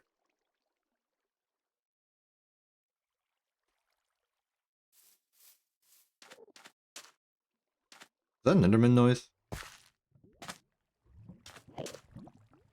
Where are you? Probably the dungeon under our house. Let's go say hi to the downstairs neighbors. Hello, downstairs neighbors. How are you? You being generally amicable in this direction, I hope. Okay, now I'm confused. You're through there. Is there hints on the map? Our altitude is too high. Is there anything behind you? No, or at least not immediately. Well, okay, the downstairs neighbors want to make a little noise. I'll let them. I don't want to complain too much about them. They're good people.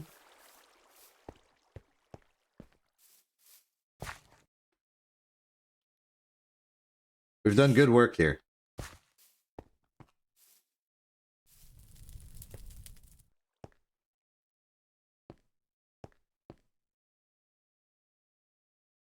Okay, liquid fuel in the EBF is good. We can use the EBF for something.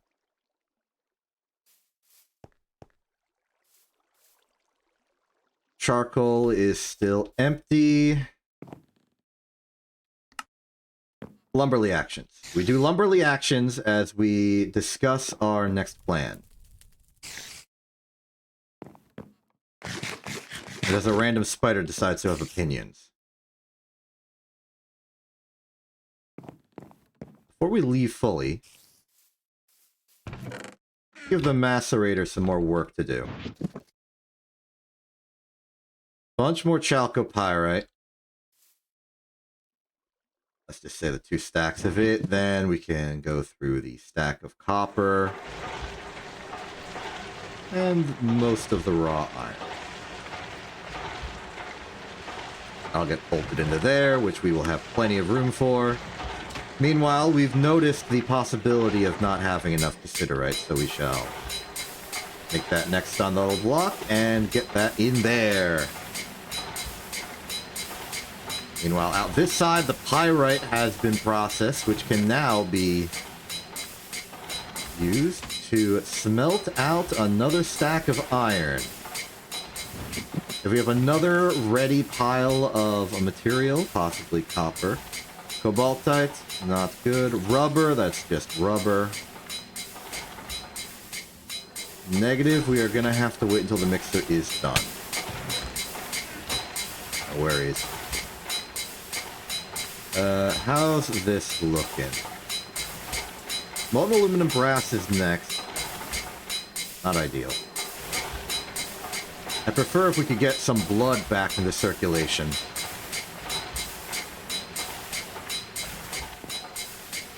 Does throwing it in work for putting it in the system? I just threw it in instinctively and... Yeah, no, okay. If I'm gonna want it to bleed, I'm gonna have to put something in there that bleeds. Especially now that I've thrown...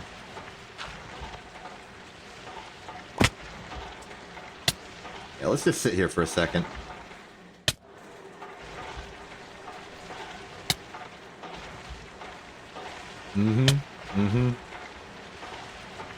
This better not be using lava, by the way.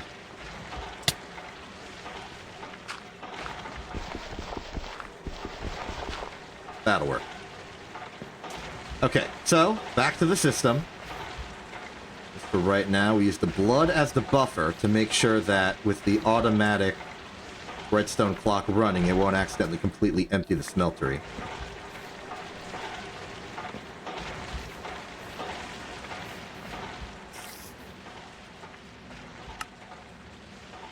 I never actually started the Lumberly actions. Let's start the Lumberly action. As we expand our resources, but still be fueled by creosote in the exact same way that we are right now, we are going to need to make increasing concessions to the manual labor of fueling up all of the coke oven machines downstairs.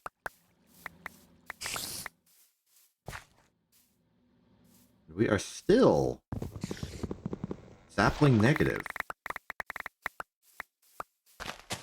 There we go. Just barely. Well, these ones have more leaves on it.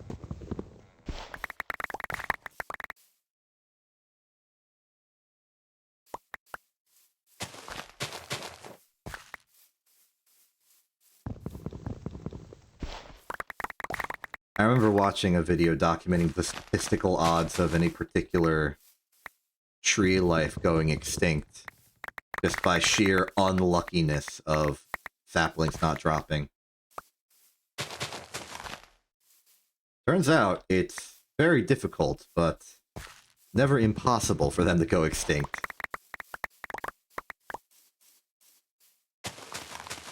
It, of course, becomes a lot easier for them to become extinct if you're trying to make them go extinct. But if you're trying your best to make them not go extinct, you can rest easy knowing that it's probably fine.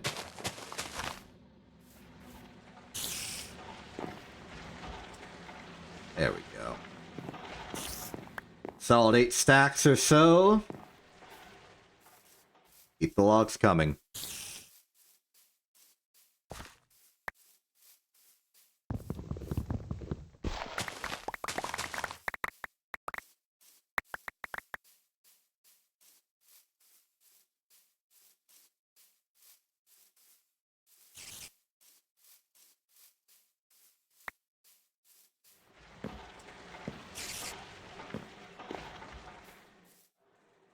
I'm really starting to get the urge to cut down some of these rubber trees. To get them a little further. Oh, there you are. I was wondering what you were doing.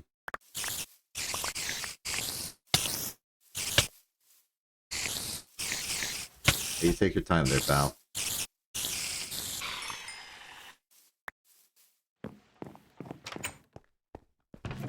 Well, we at least got a rubber sapling out of it. Would have preferred 2. That's enough.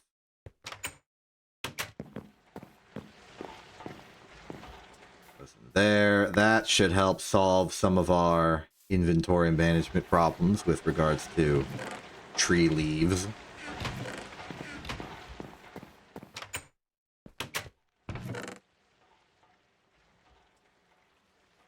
Next consideration, our major material chests are up here, and I don't think that's bad, especially because a lot of them are for the intermediate materials we're using our giant bronze multi-block steam machines to deal with.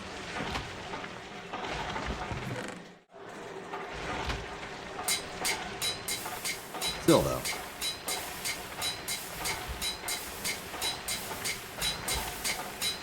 pyrites ready to go. This 8 would probably constitute another stack of pyrite being ready to go. It is. Steel's cooking.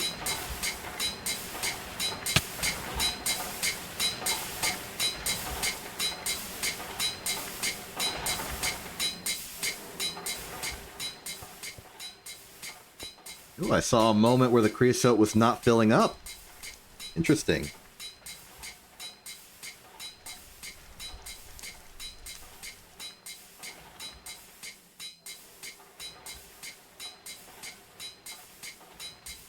I know what I need to do. I need to make a... There needs to be... This pipe of creosote needs to go all the way over here. Because if we remove these... Put them there, we need to put them there.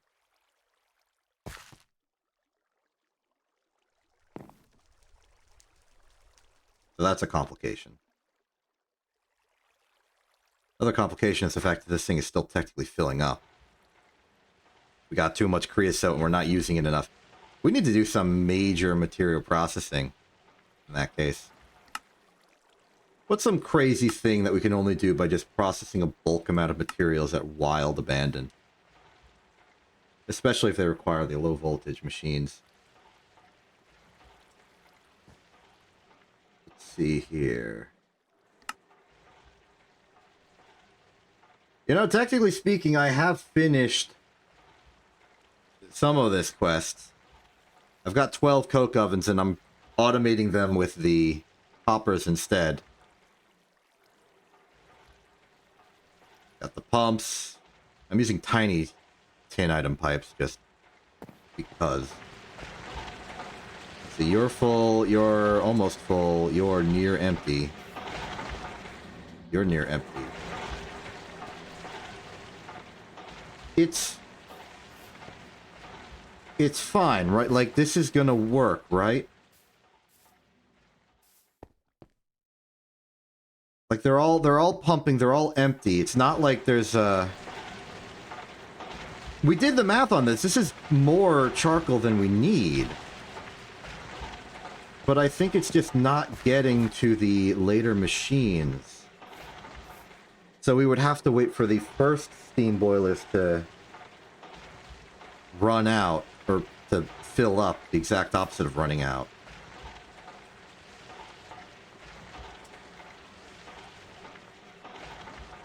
Fill that in. Fill this in. We're gonna have to balance these later ones until they all fill up.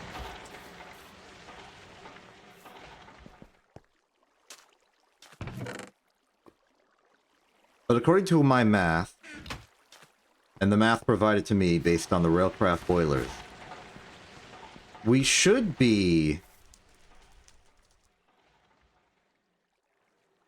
4 of these coke ovens are making excess charcoal. Charcoal that will not be consumed by these no matter how often they're running, which is all the time.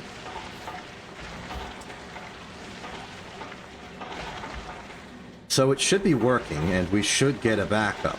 It's just taking a while. And I suppose when there is a backup, it's all going in here until this is full, and then it's going in here until this is full.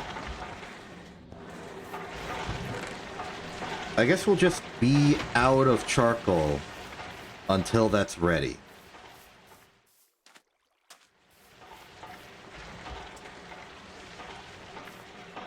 On the interests of responsibility.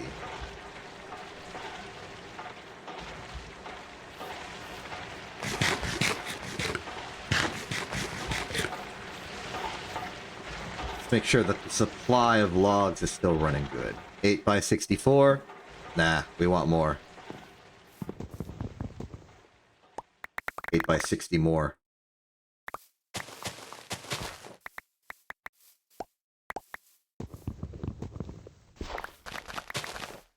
We would have to do this eventually. So we may as well do it now. Saves us from having to do it later, and I got nothing better to do right now. I've ran out of plans.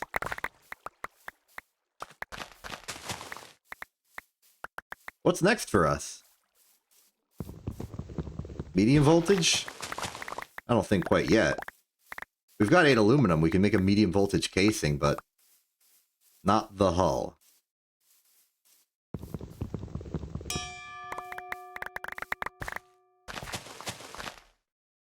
What's that supposed to mean? Oh, clumsy.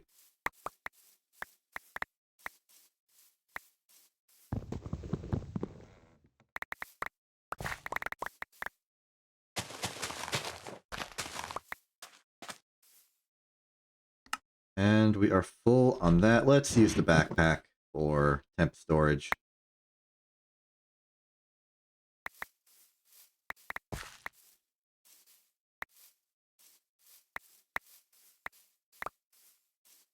Oh.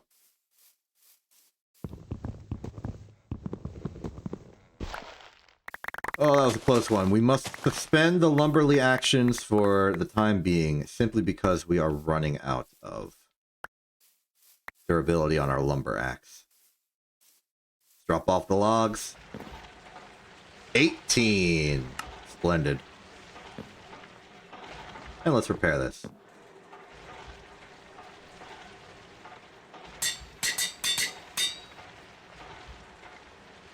Just a slight bit less than that.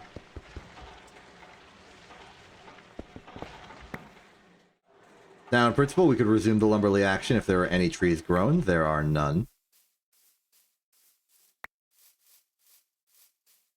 But if I walk around casually for the next few seconds, statistically, I think it's very likely that a tree will grow.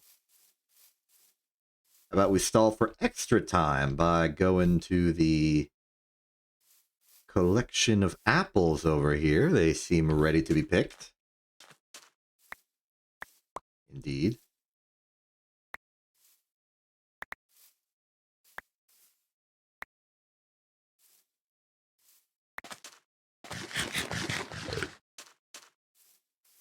Nothing, huh? That's a surprise.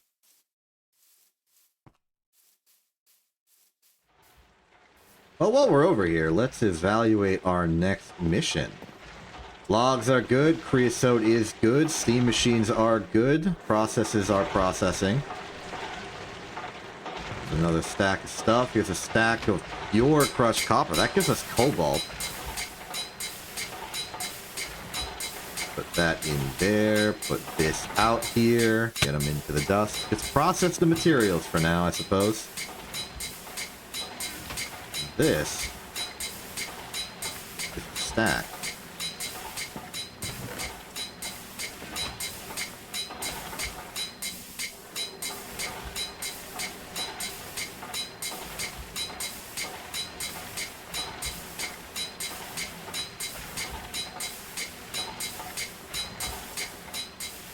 Keep that ready to go.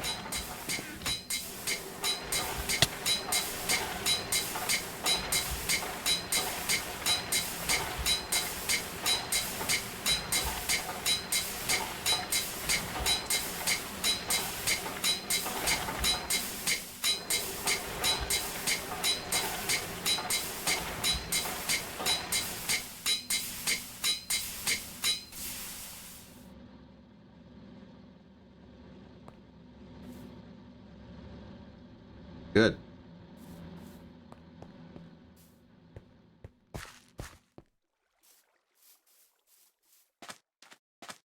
But in all seriousness, what is our next objective? We finally got a good base of power for doing power. The EBF can run indefinitely so long as we pipe over the creosote. The coke ovens are at maximum production. What's next for us? Chemical rubber production. It wants us to make 30 copper cable. We've already done the rest of this, so just get copper cable. Oh, copper cable is a mediocre medium voltage cable. I don't know why it wants us to make that. We don't use copper cable for anything right now. Oh, it's an important ingredient in medium voltage stuff. It's the tin cable of medium voltage for crafting, not so much for material efficiency. Interesting.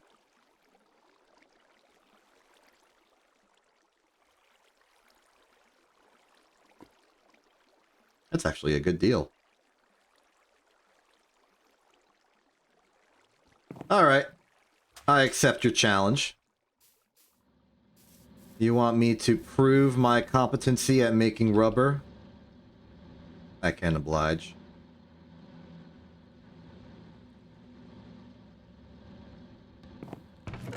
That pyrite I was talking about earlier already.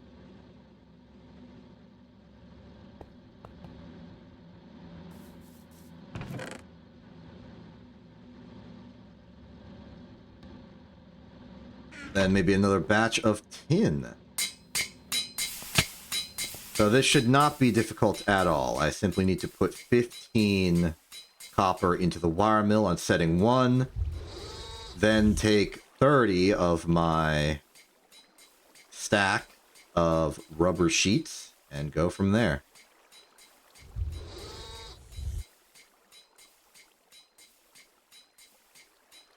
$54, $62. Then it'll see how great I am at making copper cable. What's this one? Fertilized earth. Fertilized earth is chemical reactor, bone meal, and dirt. What is the function of fertilized earth? I think there's also water in that recipe. Fertilized earth, it ticks faster than normal farmland, so crops will mature much faster. As a bonus, it can be tilled away from water. It doesn't get damaged when you fall on it. It does allow IC2 crops to be placed on them, but will not accelerate the crops. Now, IC2 crops are... Yeah, that. Okay. Well, that's unfortunate, because accelerating IC2 crops is the exact thing I would have wanted it to do for me. Cable out.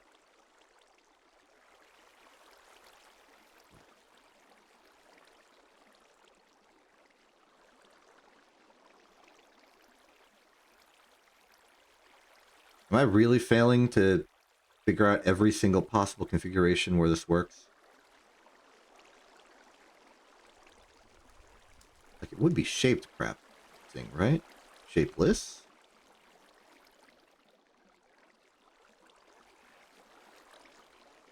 Copper cable. Oh. Really? You can only make copper cable in an assembler. That's an interesting requirement.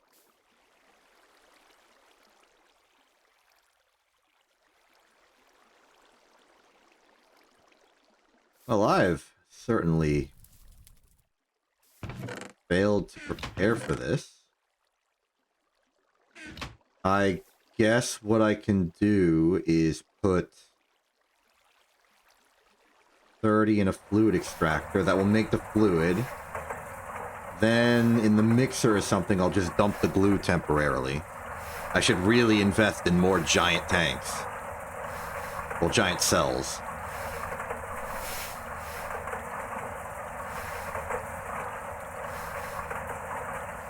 Then the assembly machine on circuit setting 24 is the go-to for circuit stuff.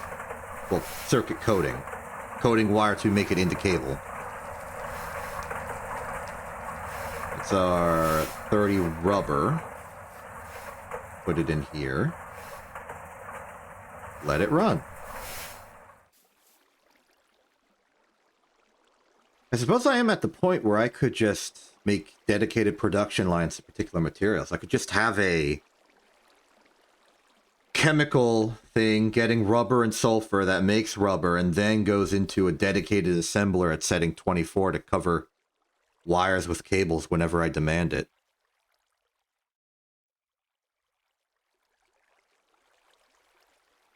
I suppose in that sense, the era of fluid solidifier is almost over. Wild.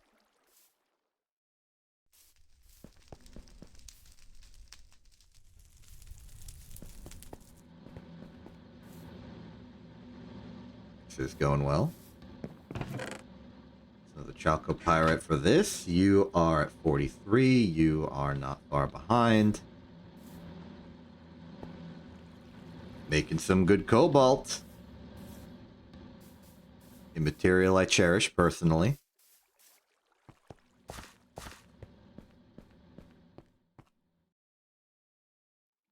Halfway through the cables. What else we got? That's simple and important to us.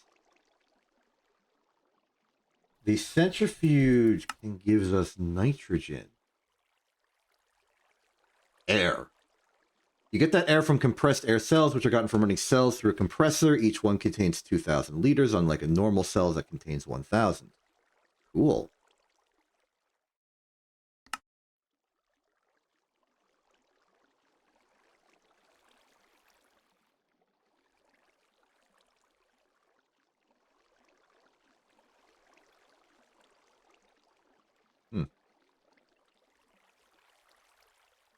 Empty cell.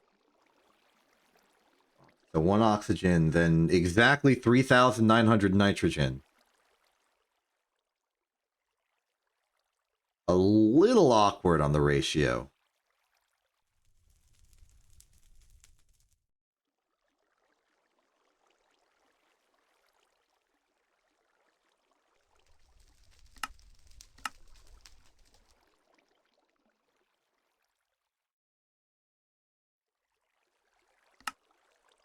Side of that, magnesium.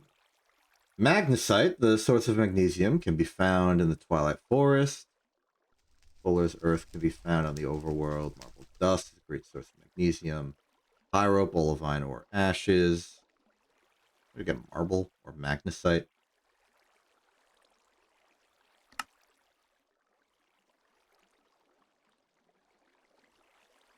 Ooh, hello. Low voltage extruder. The extruder is not very useful, but will extrude your next tier of boat.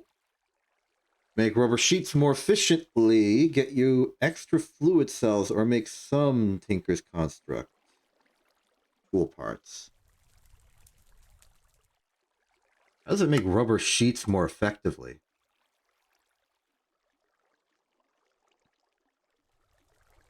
Personally want to see that. One rubber sheet test, please. In an extruder. It's a bar for sheet. But that's already the rate I was getting for fluid extractor. So I guess that's just an alternate way of doing it. At least it lets you start building up extruder shapes. Next up is... Well, the goal of this is to reach magnalium.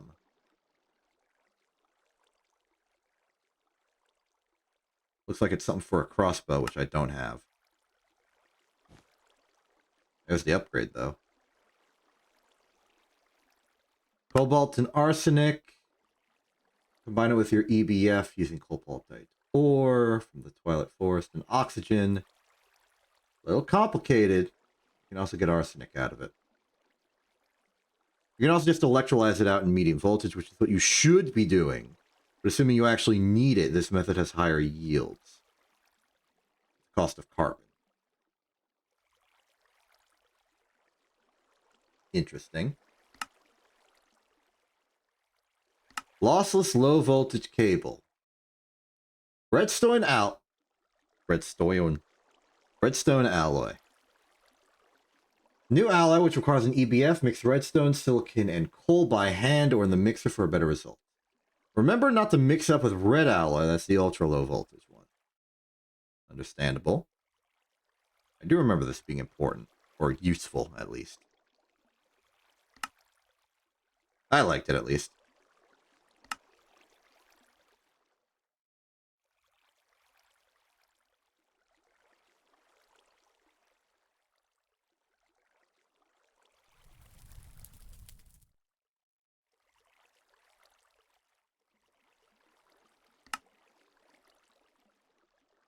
Okay.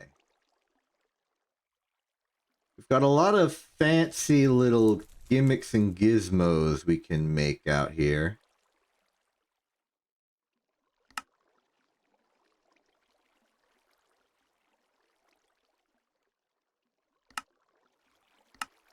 Ore washer. Mass sorting ores usually doubles the output. If you want more, craft an ore washer and wash out some rare material. Note that these both use water and are painfully slow. Put crushed ore in them. You can also consider using the steam multi-block instead if you want. That's not a bad idea. Low voltage tanks is just a pump, massive clay fluid pipe, some steel, some iron, some bronze. A little expensive for what it is, but not too bad.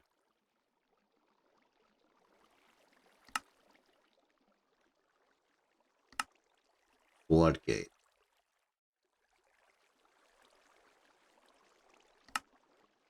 Let's not. So it feels like the other main technology we're stuck behind is...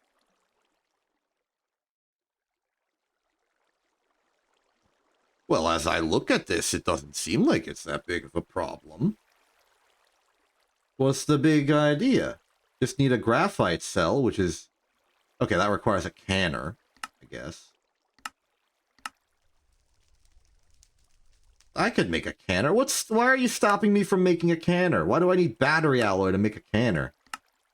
Is it just because you think that batteries are the main thing you would use it for? If I wanted to make a battery, I could just make one.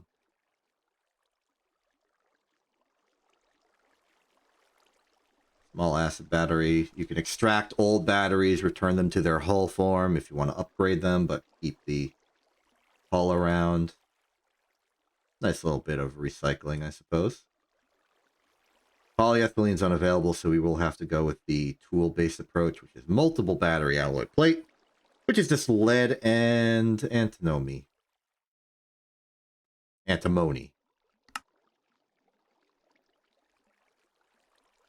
That's going to require a quest to the Nether once more. Tetrahedrite, copper, and stibnite.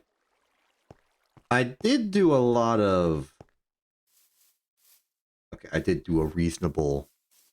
I did a moderate amount of ore exploration, but really my only goal in the Nether at that point was to find sulfur. And I did. But did I just find one of these types of veins while I was out there? Let's check. Okay, according to the quest, we are going to want... Y levels 80 and 120, so very unlikely I've seen it. Stibnite, copper, and tetrahedrite.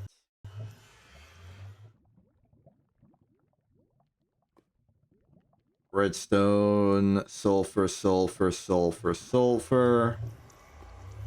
This is copper, which we can use to find it.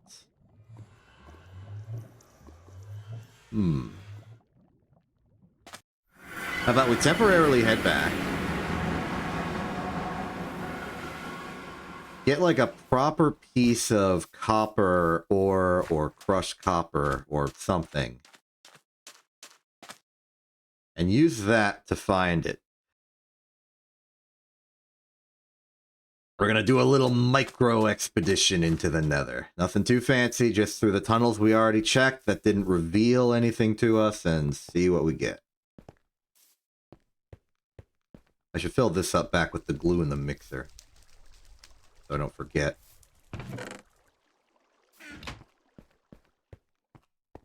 Okay, surely I haven't used all of my copper for nefarious purposes already. No, I did not. Okay, in the copper goes, and in the Nether I go.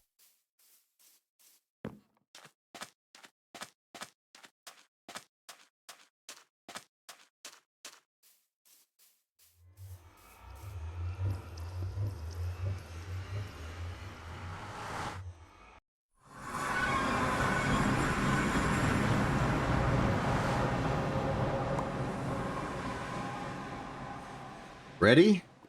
Set? Let's go.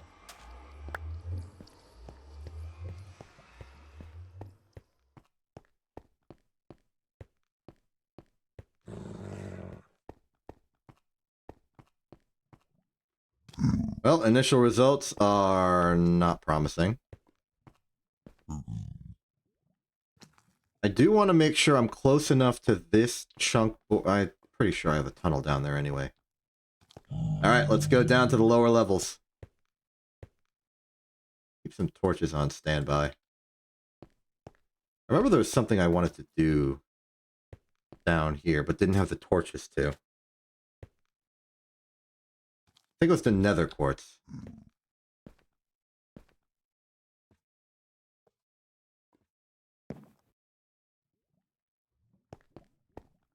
Redstone ore here. There's a way through. It's this way.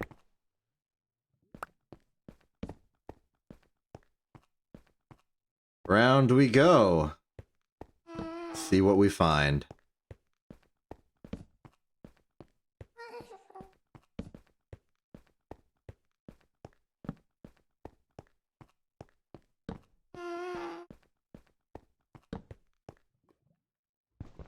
Oh. I don't know why this... Oh, obsidian level.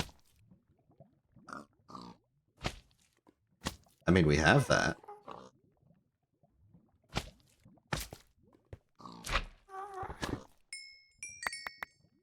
Ooh, hive tech.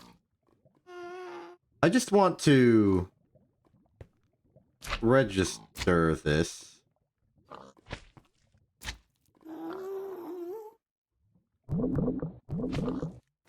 It's not putting itself on the...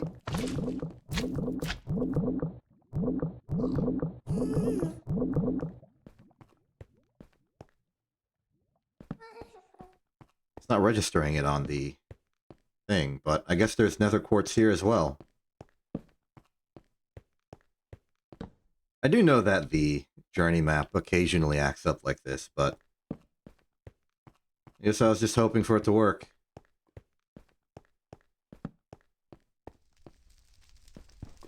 Oh, I got Certus quartz here. Maybe it's because it's close to 0, 0. I remember that being an issue, but I thought they fixed that in this version of Greg.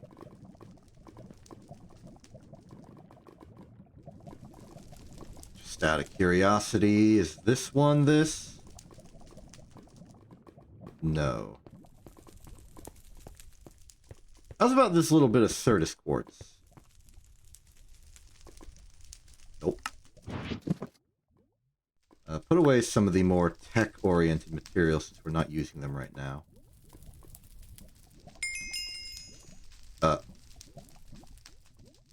I didn't intend to solve that quest. Thank you for giving it to me, though.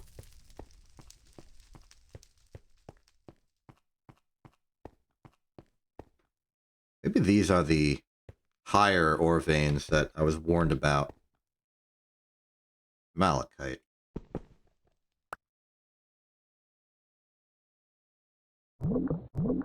Oh! Well, that solves that mystery. These are iron veins. Now that we know that, we have an open license to stop caring. And we can go this way.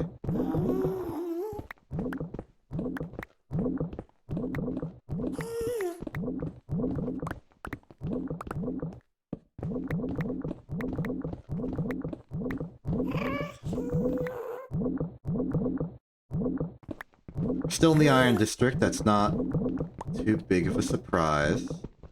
Annoyed it's in my way, but I'll manage. Another quartz again, huh? Are you gonna register this one on the map, or... Nope.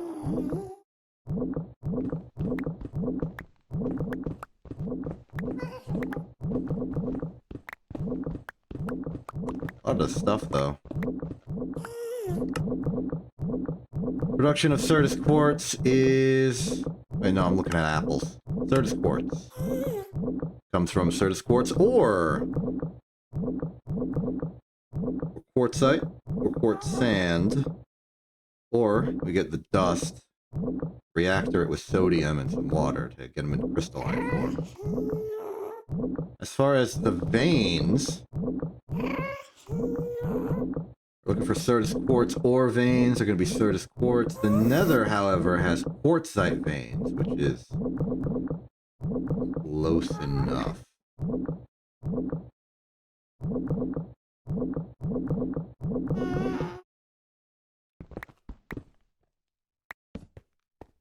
Let's hope we can find one of those, though. Real gar. I don't think it's relevant. Beryllium? Huh.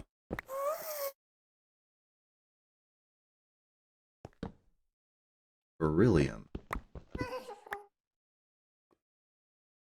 Is that a battery component? That's more of a alkali, and this is an alkali earth, but yeah, maybe.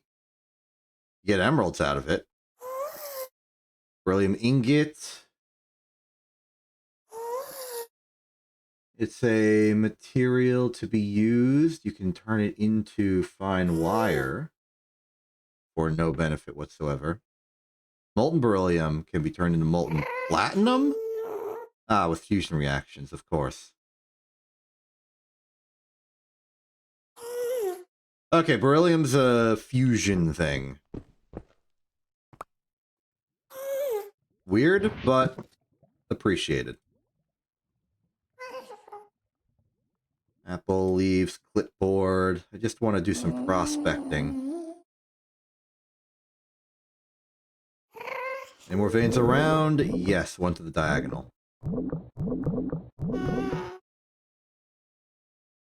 Put the Certus quartz back in there and keep going.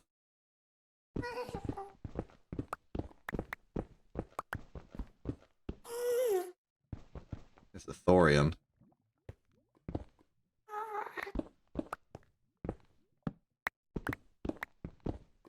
Don't mind me just passing through. More nether quartz. I'm beginning to think nether quartz is just in places. Not even connected to any notion of a vein. Oh. Found the lava district.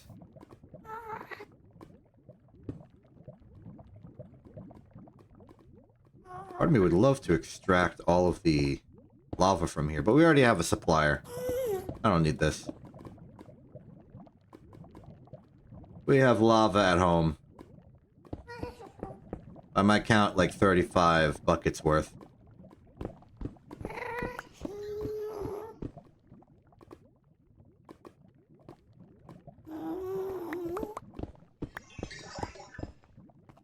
Oh, looks like we've hit a blood pool.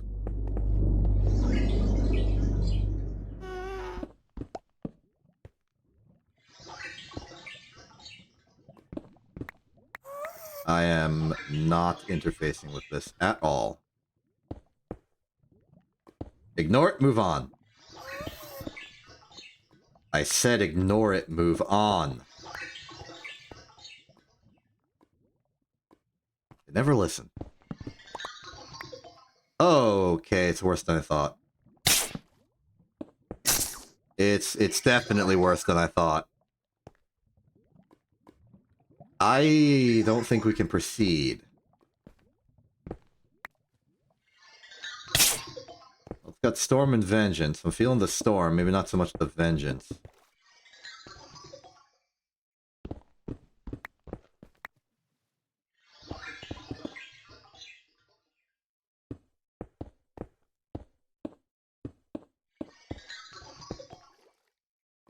I think I contained it to the other side of this wall, provided I cover up all the blood. Oh, not quite. Okay, there we go. Contained.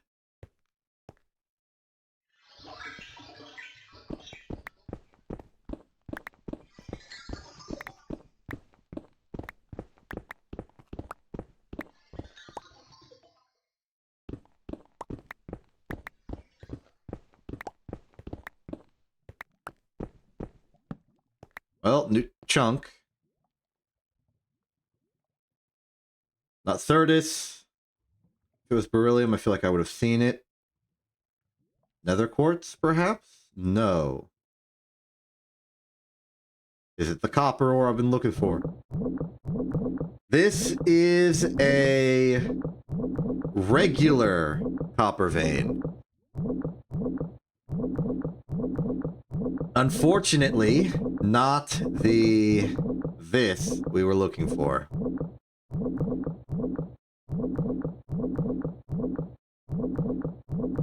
Still, I guess that's good. I really wouldn't be wanting to source my copper from the nether, though. Overworld veins are safer to extract from.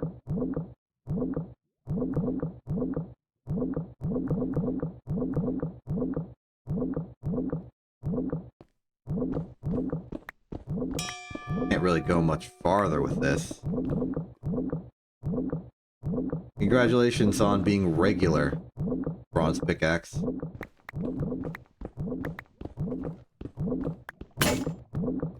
Congratulations on being broken, bronze pickaxe.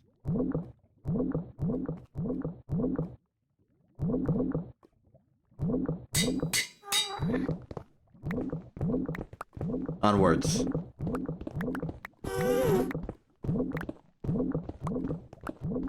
Oh!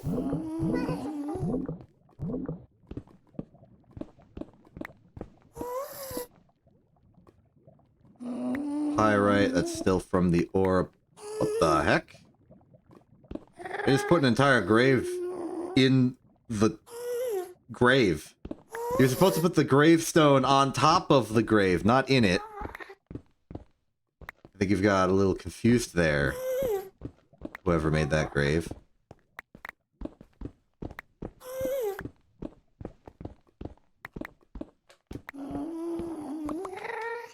Silver. Indicative of something? Maybe. Oh, oh, oh, oh, oh. You're not getting me with that one.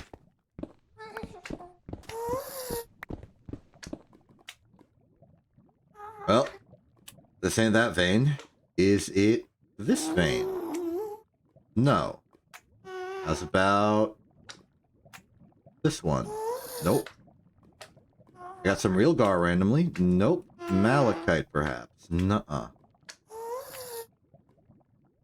Limonite? No. Generally starting to wonder what vor vein this is.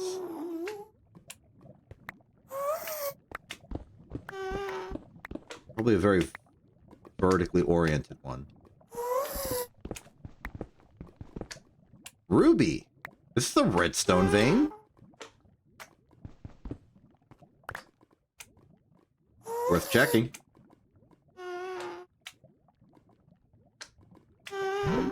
Ah, very likely.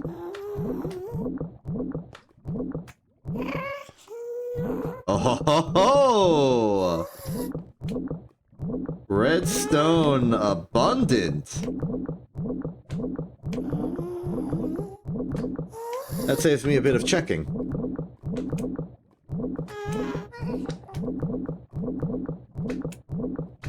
Partway to the copper vein. Let's go the exact other direction.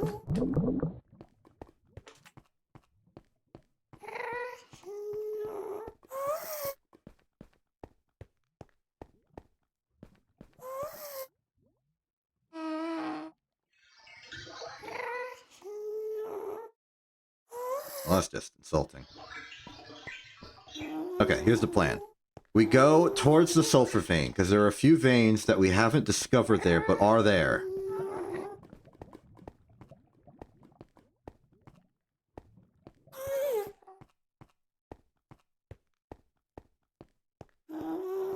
Wait, is this a real gar zone? Just asking. No. Okay, hold the Certus quartz, go towards the south We'll pass by this random collection of netherite or nether quartz. Not attached to a vein or anything, just alone.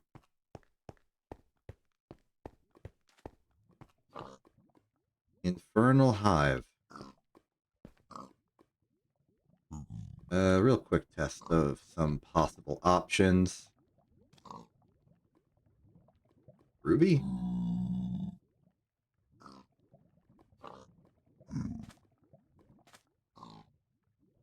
Midnight? No. Okay, back to the Certus Quartz. We keep going.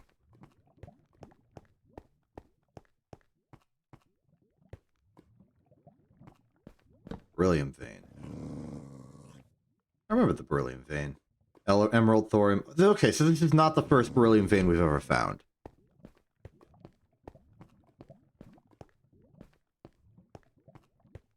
There have been more in the past.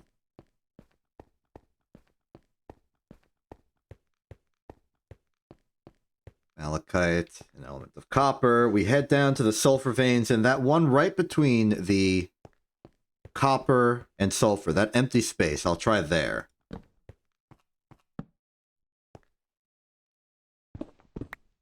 Right, I remember doing that.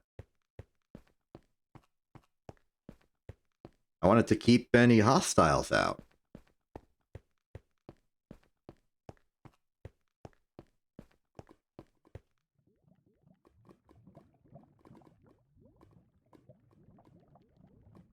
Electroin. Electroin. Well, let's electry it. Oh yeah, I'm thinking this is almost definitely an electroin vein. Don't even know what it is, but I trust it. Oh. Okay. What's this stuff then? I don't think I do, no. This is just your classic standard GTNH.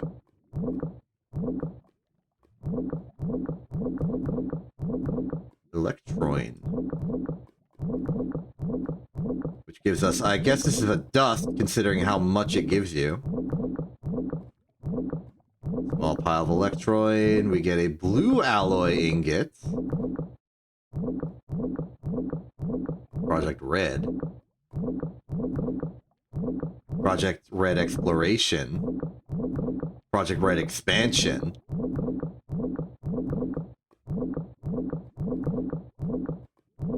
Well, in the Project Red department, we get Electroin Wire, which is then Project Red Transmission. Interesting. Blue Alloy. By extension. Okay, high voltage. Good amperage. You can get 2 amps through that? Surprising for a 1X cable. Not even a cable, it's a wire.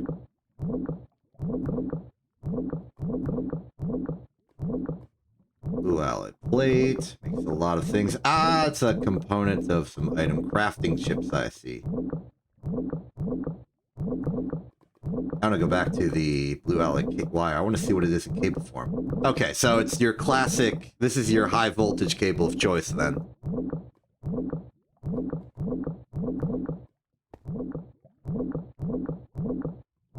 Well, that's all well and good, but it still does not solve our actual problem. Namely, I'm looking for a source of antimony. And all I got is sphalerite and this wolf who's existing illegally. And my only decent lead is that it's gotta be somewhere I haven't checked.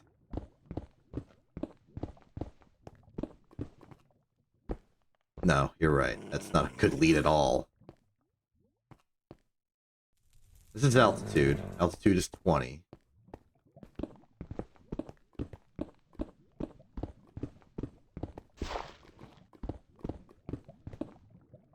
We got another blood pool. Because this looks like the stuff you get under a blood pool. Or near a blood pool. Unless this is just the entire biome.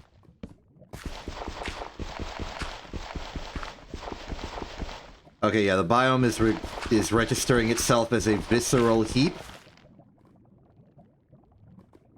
That's pretty telling. Don't need the limonite, don't need the ruby. Take the electroid back. Beryllium away, Realgar don't care, Malachite don't care. Okay, what's the use of this flesh, huh? We can turn it into flesh. And then macerate in the wait, this is... Wait!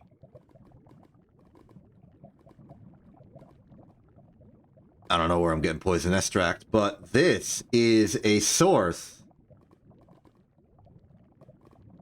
of mincemeat. This is like free mincemeat. I can work with mincemeat. I can make chicken pot pies with mincemeat. I'll do it. Let's just back up. I don't have any blocks to work with. I guess I'll use the flesh.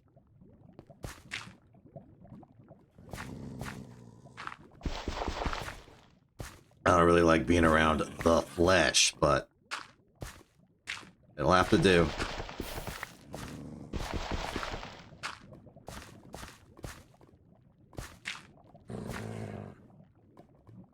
Starting to think this is more than your run-of-the-mill single block of lava out in the middle of nowhere. Just concerning to me. Oh.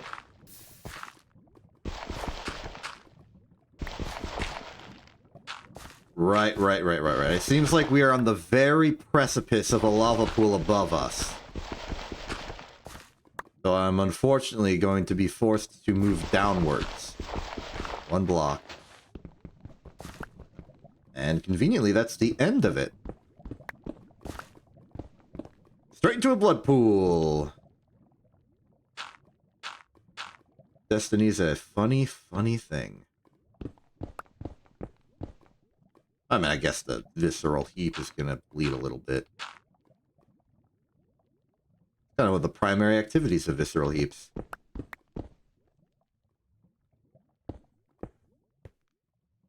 None of that is the point, though. The point is we've cut through, we've gotten to this new vein. I'm trying to punch netherrack with a backpack. Yellow limonite. Bad sign, bad sign. This means it's probably an iron vein. But I'll give it a proper examination.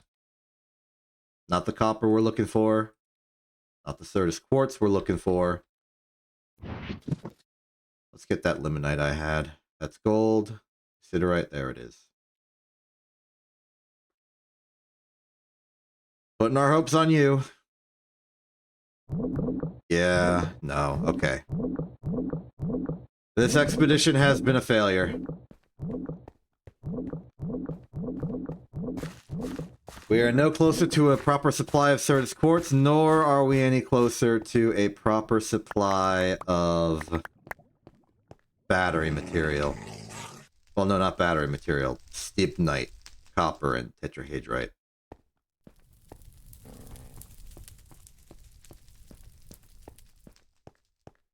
There's got to be a way around that.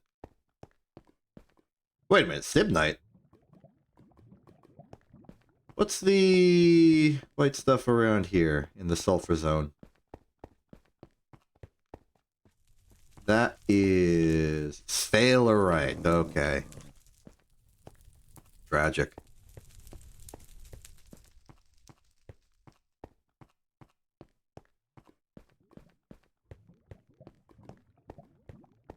I had hopes.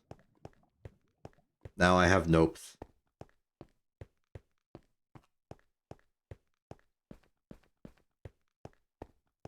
I would really have hoped that this would have gone better for me. I am not equipped for a extended, long-distance excursion into the Nether. I'm not built for that.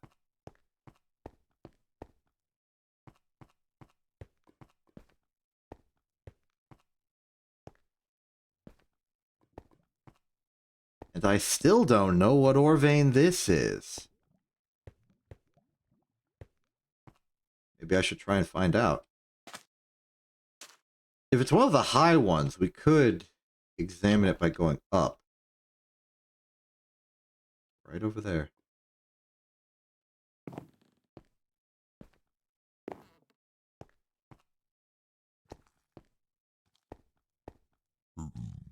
How the heck did you get in here?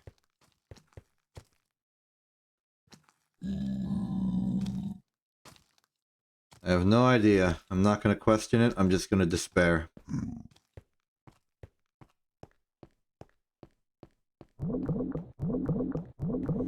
Yep. I know, or find our wand. It's copper. Okay, back at the front world.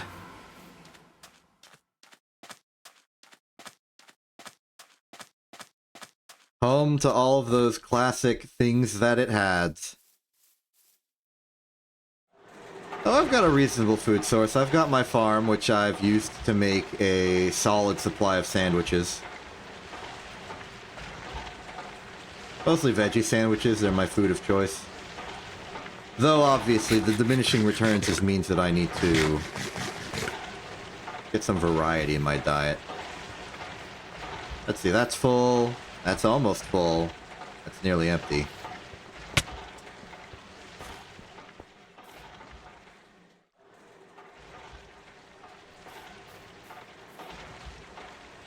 Let's say we forced it like this. This is full. This is full. This is full. If this increases, we are sold. We are set. The charcoal is good.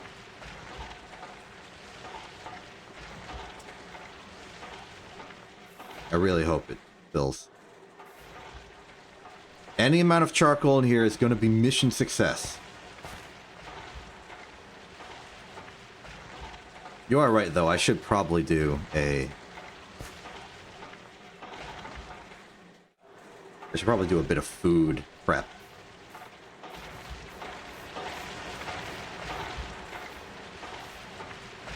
Let's see, what do we have to work with? The classic... I know of 2 pie recipes we can do right now. Chicken pot pie and shepherd's pie. Shepherd's pie requires the peas and mutton, of which we have a decent bit, and potatoes. I think we can afford that. Here's the peas. I gotta remember, shepherd's pie has made sheep a viable target.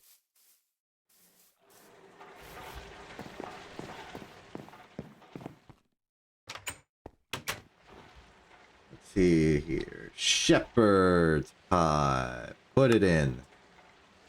Potatoes, check. Peas, check. Carrots, check. Dough, check. Rolling pin, check. All we need is that mutton, check. Another rolling pin.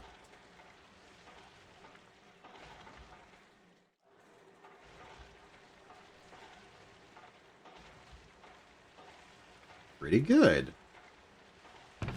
Sort the pantry. Excellent. We now have 12 shepherd's pie. Pretty good. I like it. Provides 3 hunger and 2.5 saturation. Part of a balanced dinner. I doubt it would be classified as a breakfast food. Cool. Pack that away. Oh, we were already running on shepherd's pie. I thought it was chicken pot pie for some reason. So I still have a bit of flesh remaining. No, I ditched it all.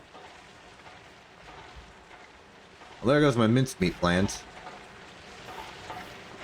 Ooh, poisonous potato. What do we do with that? Curse of weakness. Some bad brews. We can process it for sugar. Can it macerate it into grin powder, which is poison? It's methane. Of course it's methane. Wait, it's methane. Wait a minute, it's methane. It's not going to be worth it. 5 EU per tick at 19.2 seconds for 48 liters of the stuff. That's not going to be enough. That's not sustainable.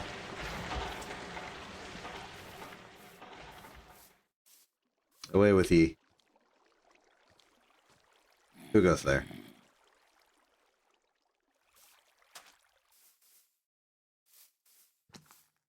Zombie in the floor, zombie in the tree, perhaps.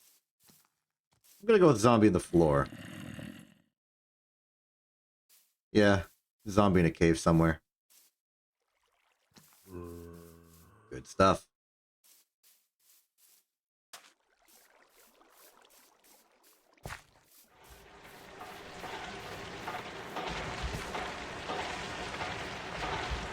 I don't know if I've mentioned this explicitly, but one of my objectives is to make a sort of sandwich factory. I've mentioned it before, but not recently. 15 stacks remaining. We only gone through 3 while we weren't here. Starting to worry that we don't have enough space for the creosote, especially because we're not using it constantly.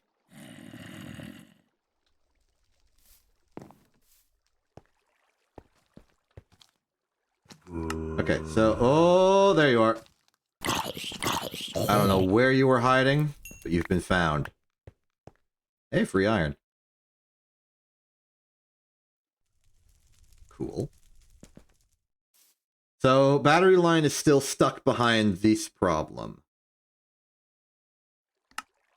But, like, physically...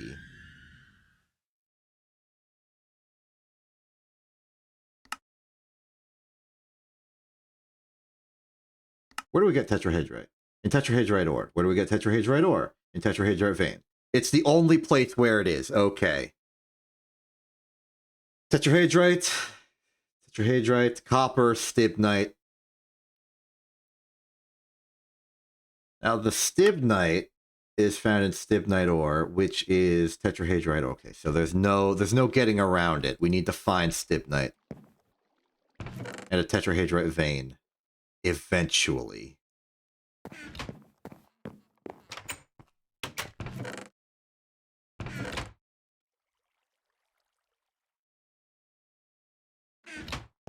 I guess that means that doing the prep work for a proper expedition into the Nether is going to be inevitable. Why have you stopped? You are out of charcoal. I don't blame you. Let's say we do a half split here. Give yourself that. Give yourself this.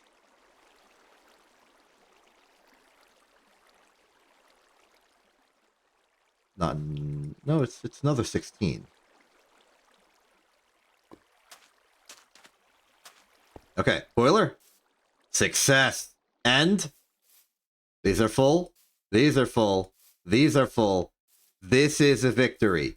We are officially getting more charcoal than we're using. Which means that for now, even if this buffer that we made so courteously for it is not being filled, we can take out of specifically this boiler and be fine.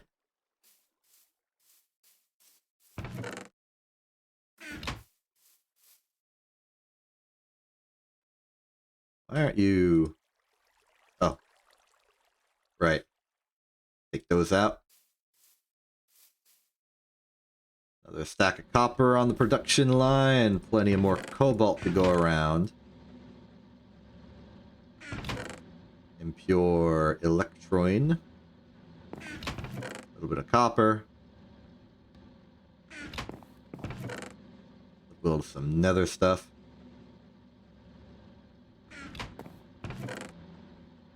We have more nether quartz. We don't use a lot of it, but we do use it.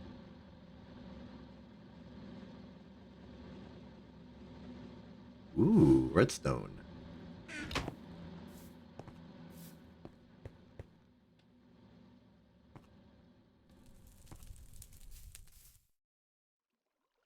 Other things we can do. This whole line is cut off, and I'm sad about it.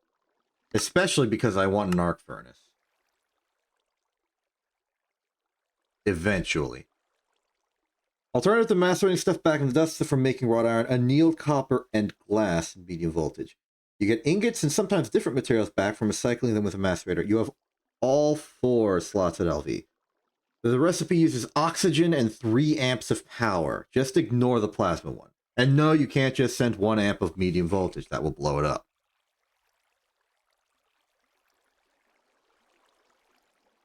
I was hoping it was only 2 amps of low voltage, because I can provide that. But it needs 3 amps.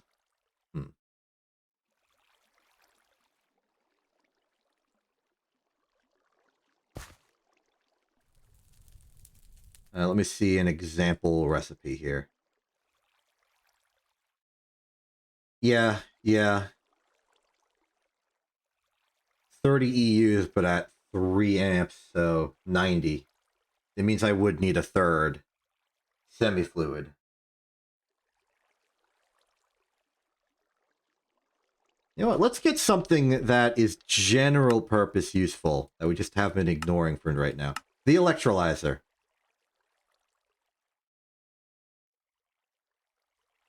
We're going to need to start getting oxygen and other gases and materials in order to do some of the fancier processing. And to do that, we're going to need to electrolyze stuff. So, the circuits are good. Low-V machine hull. We have glass available. Gold wire.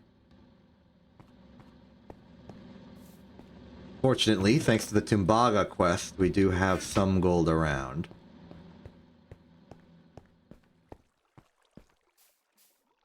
Wire mill this, please. Meanwhile, the classic restraints. We're going to need more wrought iron. Another justification for the arc furnace. And a 3rd amp of power.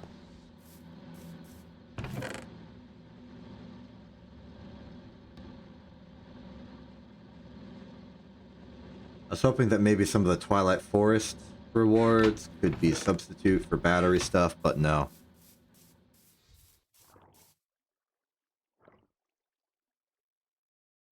Well, I made armor, it just all broke. And now I have no armor, apparently. Nothing fancy, just iron armor. The better tools, mostly because they're good as is, and also because if I make them out of anything better, they're going to cut into my limited supplies. I'm certainly not going to make them out of steel or anything. That would be expensive. I guess I could make them out of obsidian. But that ties it to a resource that I can't hold in bulk. I'm just satisfied with my tools right now. Great, I forgot what I do. What am I do? What was I doing? Wrought iron. And the need to make more of it.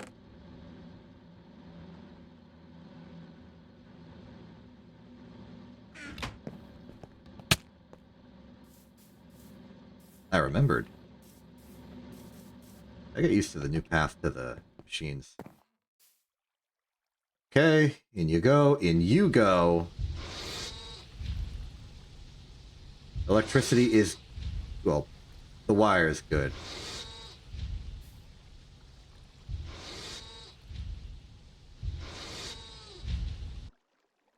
Give me the nuggets. Take one of these nether furnaces up the bat for that. Thank you.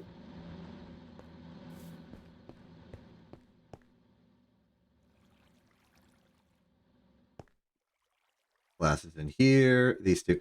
I may as well just make it in here. Basic electrolyzer. What do we need? We need the cables. Check. 1 tin cable. Should be hard to come by. I doubt I'm perfectly out. I just put them away somewhere. Oh, I put them in here, right? No, I am just perfectly out. No problem.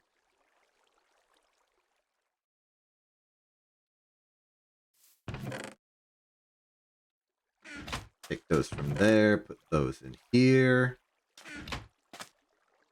Tin, I will simply buy some more. I've got way too many coins and I need to use them more.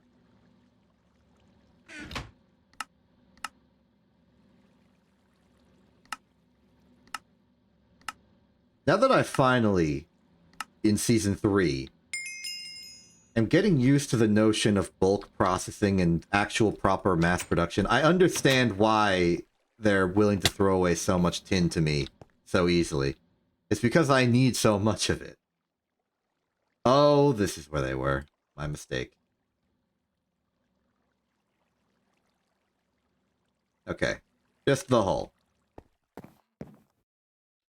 Let's make a hull.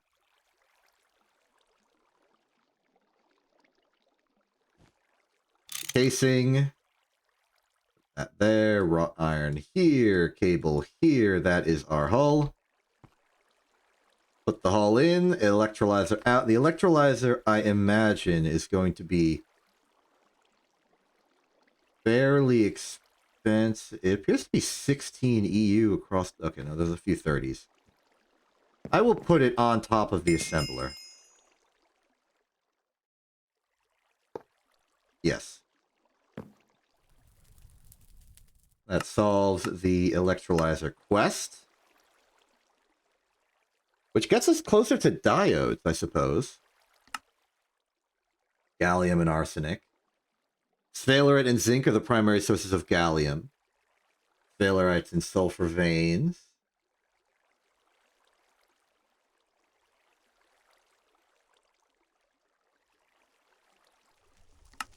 Well, I do have sphalerite.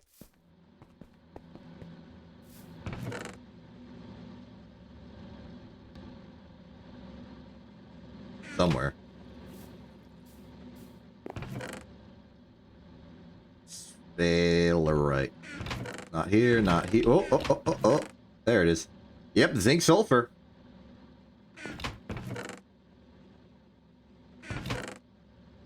Wait, how does this get me gallium or arsenic? Unless it's a side upgrade. Yellow garnet, gallium. Thermal centrifuge into macerator. No thank you. What else you got for me? Zinc. Zinc. Zinc.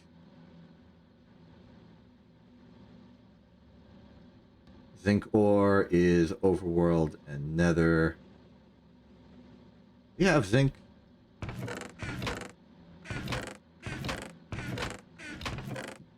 No. Zinc crushed ore can be washed and then from century to Fort Hammers and then stitch fused.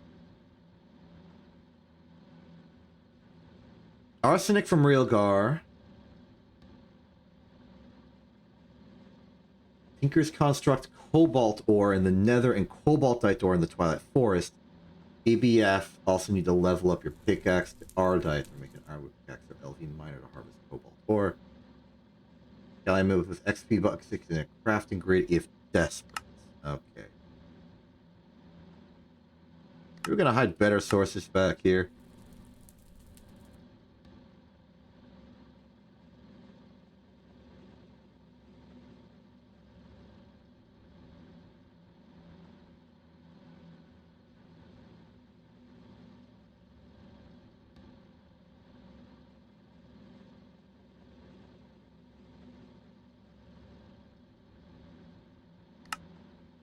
Okay, it seems like my best source for at least half of this equation is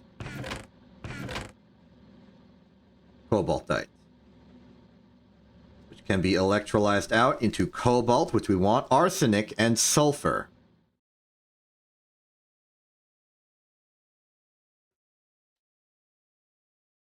It's a medium voltage craft, though. So the blast furnace will make roasted cobalt and roasted arsenic and sulfur.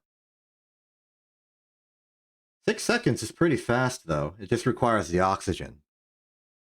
Roasted cobalt can then be blast furnaced further with carbon for a decent amount of cobalt, moderate amount of ashes.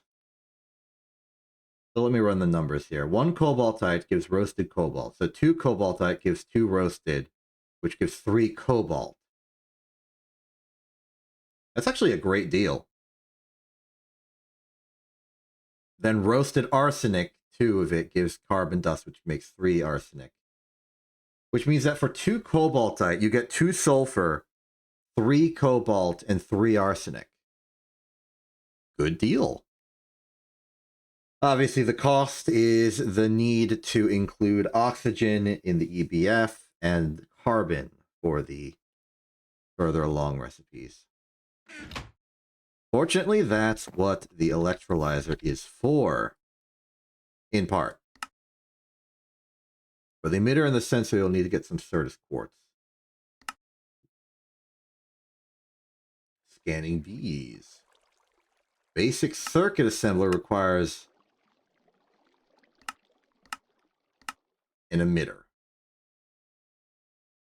A circuit assembler is important. Quartzite vein. The nether is full of different kinds of quartz. Go and find a quartzite vein. They're located between Y80 and 120. It might be hard to find one because the area is usually air. You'll just have to keep looking. Oh, thank you. Thank you so much. So happy about this.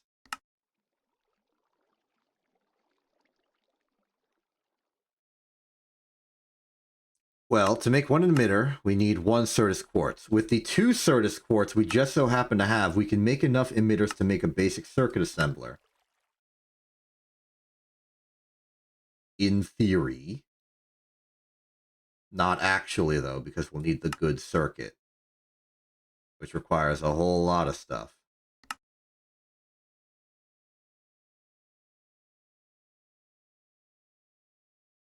A lot of things, a lot of things.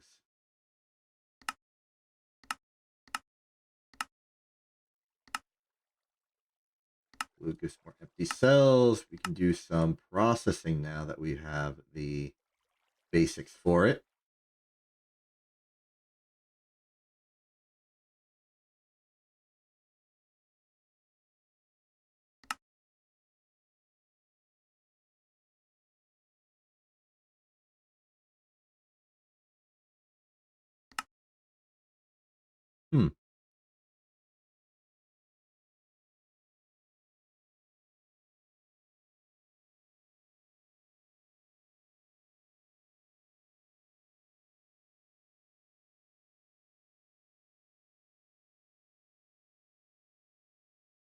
This is annoying because we're stuck behind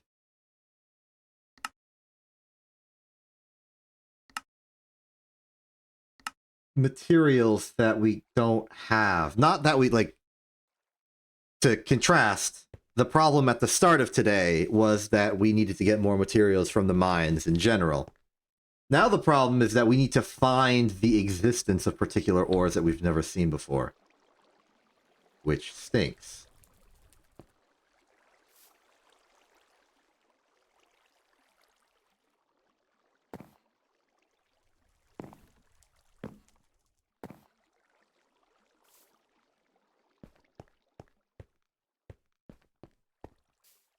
Well, what kind of electrolysis can we do? Can we electrolyze bronze to make copper and tin again in case I ever make too much of the stuff? That would be a wild option.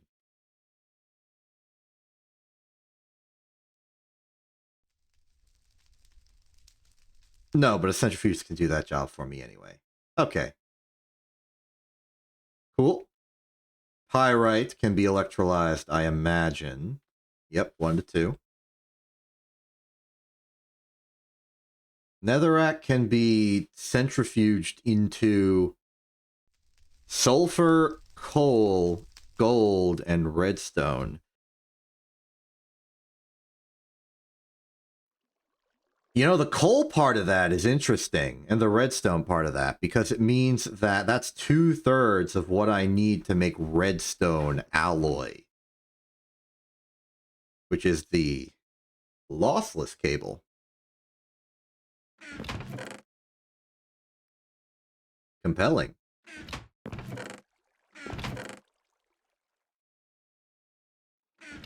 Could just set up some production for running through all that. Even cleaning the netherrack itself gives a little sulfur as a bonus. Netherrack, netherrack, netherrack. Open that up. Make nether brick, of course. That is really compelling. Just as like some wild bulk option. Nether brick, if I recall correctly, is what we need for a hot nether brick. Right. I remember. The advanced coke oven. I kind of want... I want the pyrolysis more. Is that available to me? I imagine it would tell me in multi-block goals if it were. Tell me about the advanced coke. Pyrolysis is nearby.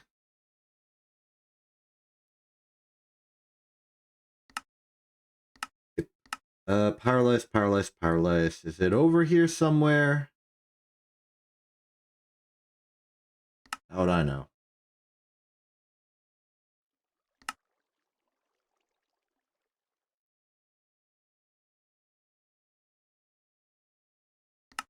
This is it. It requires good circuits, of course. Copper nickel coil block. The pyrolysis oven casing is simply a lot of bronze, iron, and steel. You just gotta make it. 66 of it.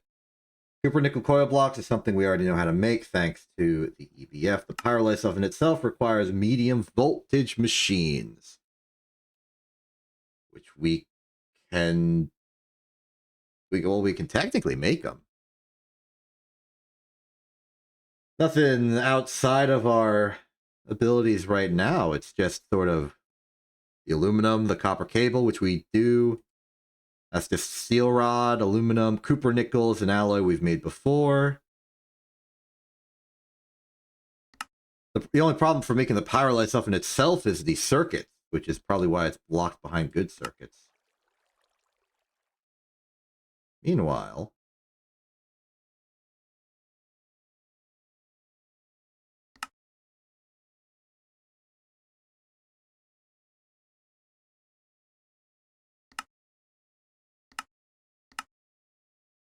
what are other things? Power generation, we've gotten 3 of the 4 possibilities. Ooh, heavy fuel for the semi-fluid, huh? When we put it in a semi-fluid, how much does it give us? 360,000, that's good. Here are the further advances. I imagine there might be things to do later. I'm also just checking all the quests right now. Storing and transforming, we can make a transformer. Medium voltage machines while still in low voltage requires us to actually have medium voltage machines, though. 10 copper. Machine hull is low voltage. We can do that.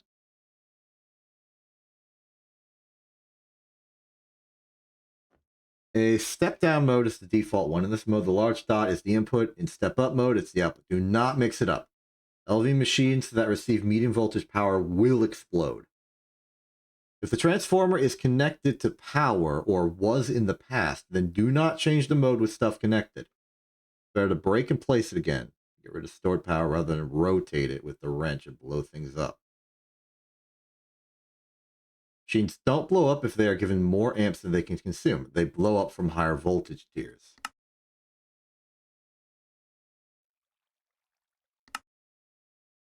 So what is a medium voltage machine that we could conceivably make? Could be a furnace?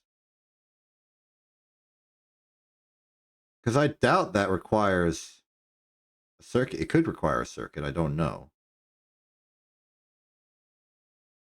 Basic electric furnace, it does require microprocessors. Advanced electric does require. Okay, so you've created medium voltage, but not medium voltage power yet. That's fine. It's whatever.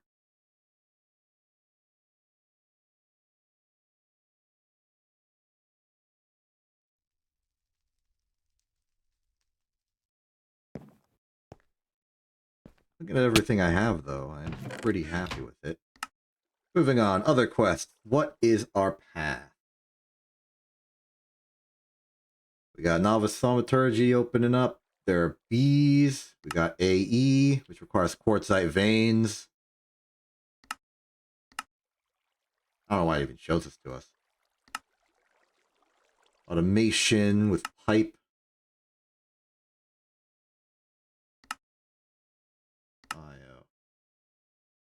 Finding oil. You might have thought about extending the source of power you have to use to reach the age of electricity. Steam was your energy, and burnable items your source of that energy, with wood and charcoal being the most likely candidates for automating your first power generation. Steam itself, however, is not the best option for all progression tiers, so the question is, what else can wood do?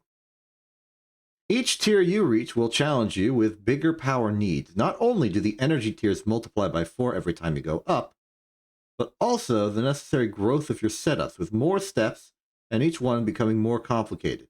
To sustain all this, you might want a fully automated infinite source of power and chemicals to handle this pack's progression. To achieve this, follow the quests in this chapter is sure to be helpful. The power outputs of a fully renewable power generation like this are not as efficient as oil, which is the price to pay for being renewable. You'll need a bigger machine setup to achieve the same EU per tick output, but it is still very viable and worth it if you are willing to make this compromise. On the other hand, building these wood-related steps will give you some interesting chemicals to use in later crafts, chemicals that oil cannot directly create. You can choose one or the other, or just follow both paths at the same time if you're curious. It's up to you. I accept. I know we're not at medium voltage just quite yet, so I can't do the glorious benzene shenanigans. That's okay. What do we have so far? When it comes to power from wood, your only options so far have been the wood itself and charcoal. Both of these are low on energy port items, so you'll need a lot of wood to have a decent EU per tick output. How then can you easily get that much? 2 ways, the automated and the not automated. The automated can be done with one of several machines, but in low voltage you only have one option, the LV Crop Manager. It can automatically harvest crops in an area around it, and for this situation, the crop you want is one of several bonsais. Plant saplings on crop sticks. There's a lot more information about how crops work in the forestry. Most types of saplings are equivalent to one another, although not all of them can be planted as crops. The ones that stand out are spruce, which gives a bit more wood than the others, and oak, which gives apples alongside the usual. The non-automated way can be done earlier and only requires 2 things, an unbreakable lumber axe and trees with a lot of wood, like sacred oak, redwood, or rainforest oak. Chop it down. It wants me to get a stack of oak specifically. It's a little bothersome because I'm mostly working with giant spruce.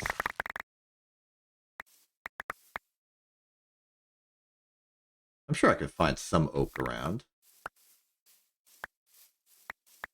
Just get a stack of it, come back. But where? Well, the apple tree has an oak base. The maple trees are oak wood at the bottom. Let's just collect some oak wood for a second. Enough for a stack, enough to accidentally remove / ruin the maple supply in the area. Go from there. I doubt I can go much further, because the goal here is to do like the benzene stuff, and the benzene stuff is a bit out.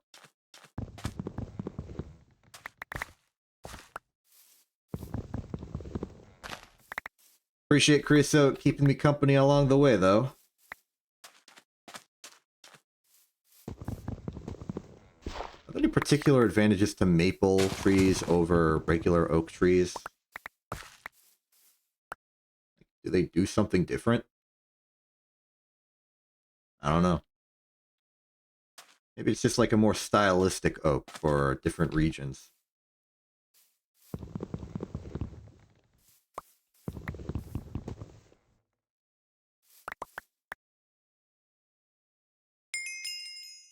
It's a source of wood. Next up, coke oven.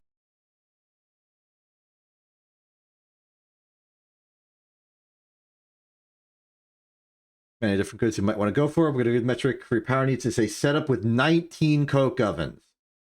This will create both charcoal and creosote oil at a rate that will run 2 maxed-sized, low-pressure railcraft boilers. 1 solid and 1 liquid. With the quest for those coming right after this one. If you automate this entire setup, it will produce around 2 amps of medium voltage, which are equivalent to 8 amps of low voltage. Plenty of power for this tier, and enough to advance you to the next one. After building these coke ovens, you will need to automate them. There are a few ways to do this, but one of the cheapest ones is to use item pipes made with tin with a conveyor module in the wood chest / drawer to put the wood in the oven, and then 1 hopper below each oven into more item pipes to gather the charcoal. The creosote is a bit harder to extract, but you can do it with Tinker's faucets on the side of each coke oven with a wooden fluid pipe directly under the faucet. You'll need to keep reactivating them with redstone, which means you'll also need a redstone clock. There's a block dedicated to this purpose named the redstone clock from Extra Utilities. Then, you want me to make the big boilers. I see. I've been doing baby stuff this whole time. So you go from here to make the super coke ovens, even more than I made, to do the railcraft boilers for 8 amps of steam, which is way more powerful than what I was doing with my creosote setups.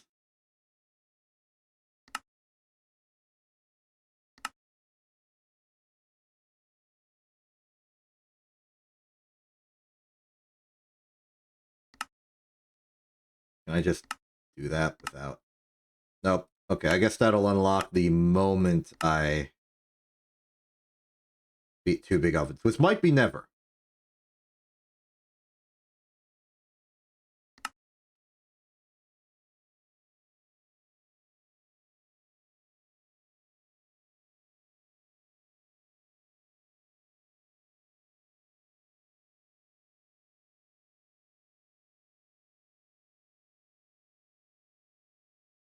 Interesting. So we get the medium voltage at all. We make the pyrolysis and advanced coke that makes wood tar. And then this is about where I got to last time. Yep. It's nighttime. I sleep. I think there are monsters near the base. I typed a 1.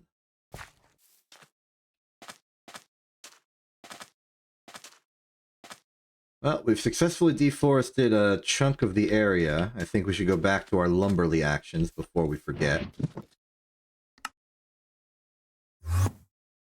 Enderman.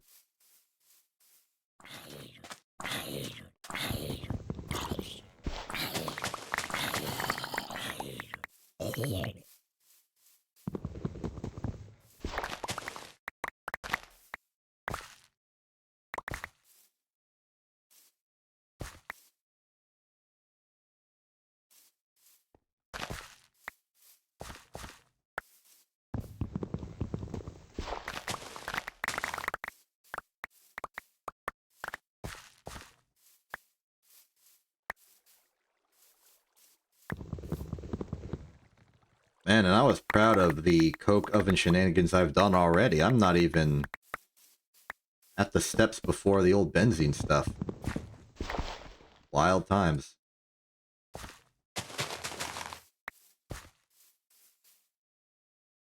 Deposit the logs. Bring us back to 18. Good baseline.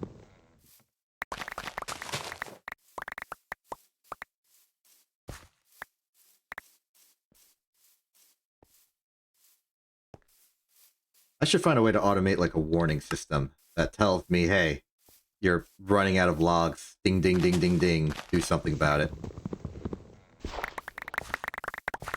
Maybe if I get a comparator and I put it on the barrel and I redstone torch the output so that it tells me, and then I activate something that makes a lot of noise. My immediate thought is a village bell. I could make a note block, perhaps.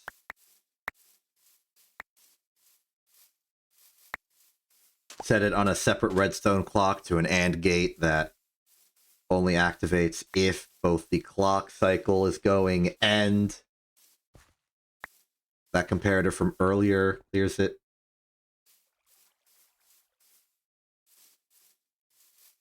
There's a method here. 22.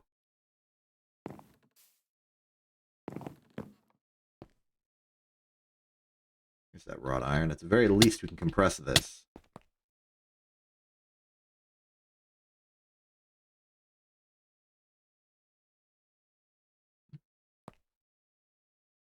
Oh, it's not connected up to any steam. It seems. Fixed it.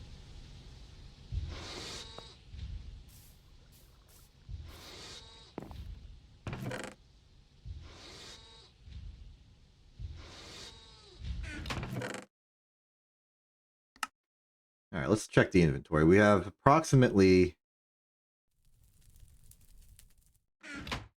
some iron. It's honestly been a surprise that we've been burning through the iron at about the rate we've been getting it. All processed through nice and orderly. To the point where we're even out of pyrite. Over here, at least. We've got crushed iron ore, though.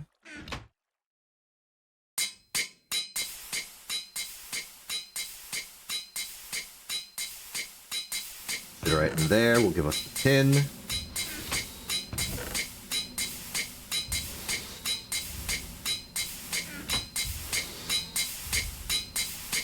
It makes sense, I guess. The iron has to be split between steel, iron rods from motors, various other components. It's used in a lot of places.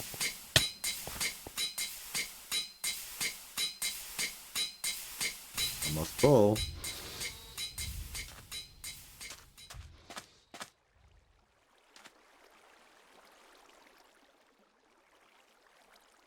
Okay, in you go. Don't have much to fuel you with, so hope you'll be okay with just a little bit of cactus coke for the time being. This is still running. And I'll let it still run.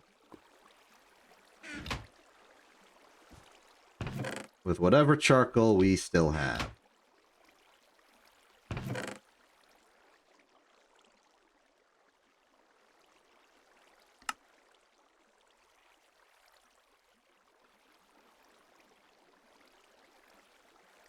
Meanwhile, let's make a stack of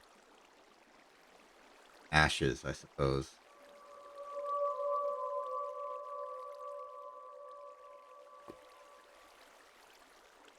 What do we do with our tiny pile of ashes? We turn them into a regular tiny pile of ashes.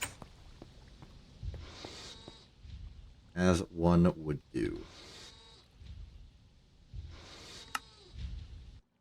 That's a whole stack. And with this stack, chemical reactor can make fertilizer, but more interesting to me is the centrifuge can give us... Okay, well, theoretically, it could give us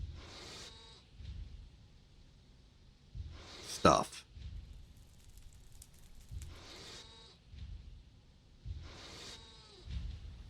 I don't think the steam mixer Well, the steam separator can do this, so I think we would have to actually make a proper low voltage centrifuge for this.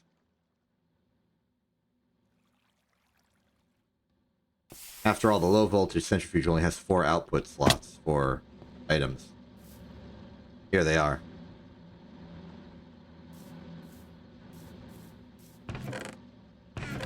Still, it's an important resource.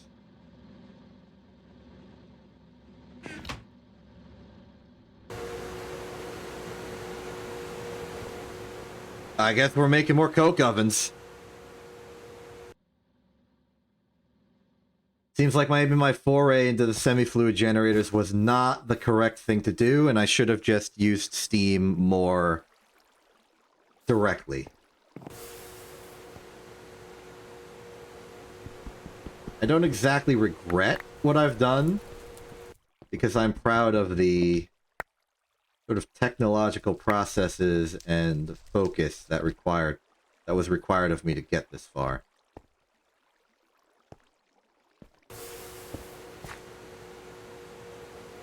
And I did get far.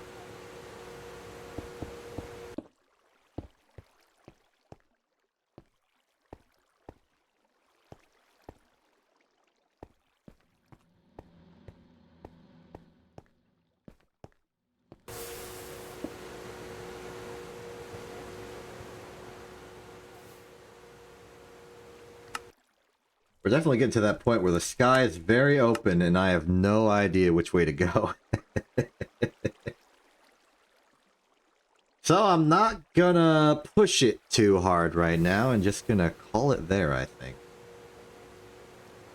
Let's finalize ourselves with a good bit of shepherd's pie. Local favorite. Top it all off with a large veggie sandwich. I figure first order of business next time will be to restock on the foods, which is fine. Nice relaxing activity. I might even do some food prep and inventory management and processing stuff off camera, because I think that's fine. I struggle with what I feel like I am and am not allowed to do off camera, because I did a lot of off camera stuff for Greg Tech in Season 1, and I think that was a mistake. Some things I think were okay, but I just started playing the game off stream, and that sort of killed the series. So we'll solve that this time. We'll do better. We'll be better. We'll better it. It'll improve. And I'll improve. And the factory will improve. And it'll all be good. But that's later. I'm Exception. This isn't TV. Have a good day. And good night.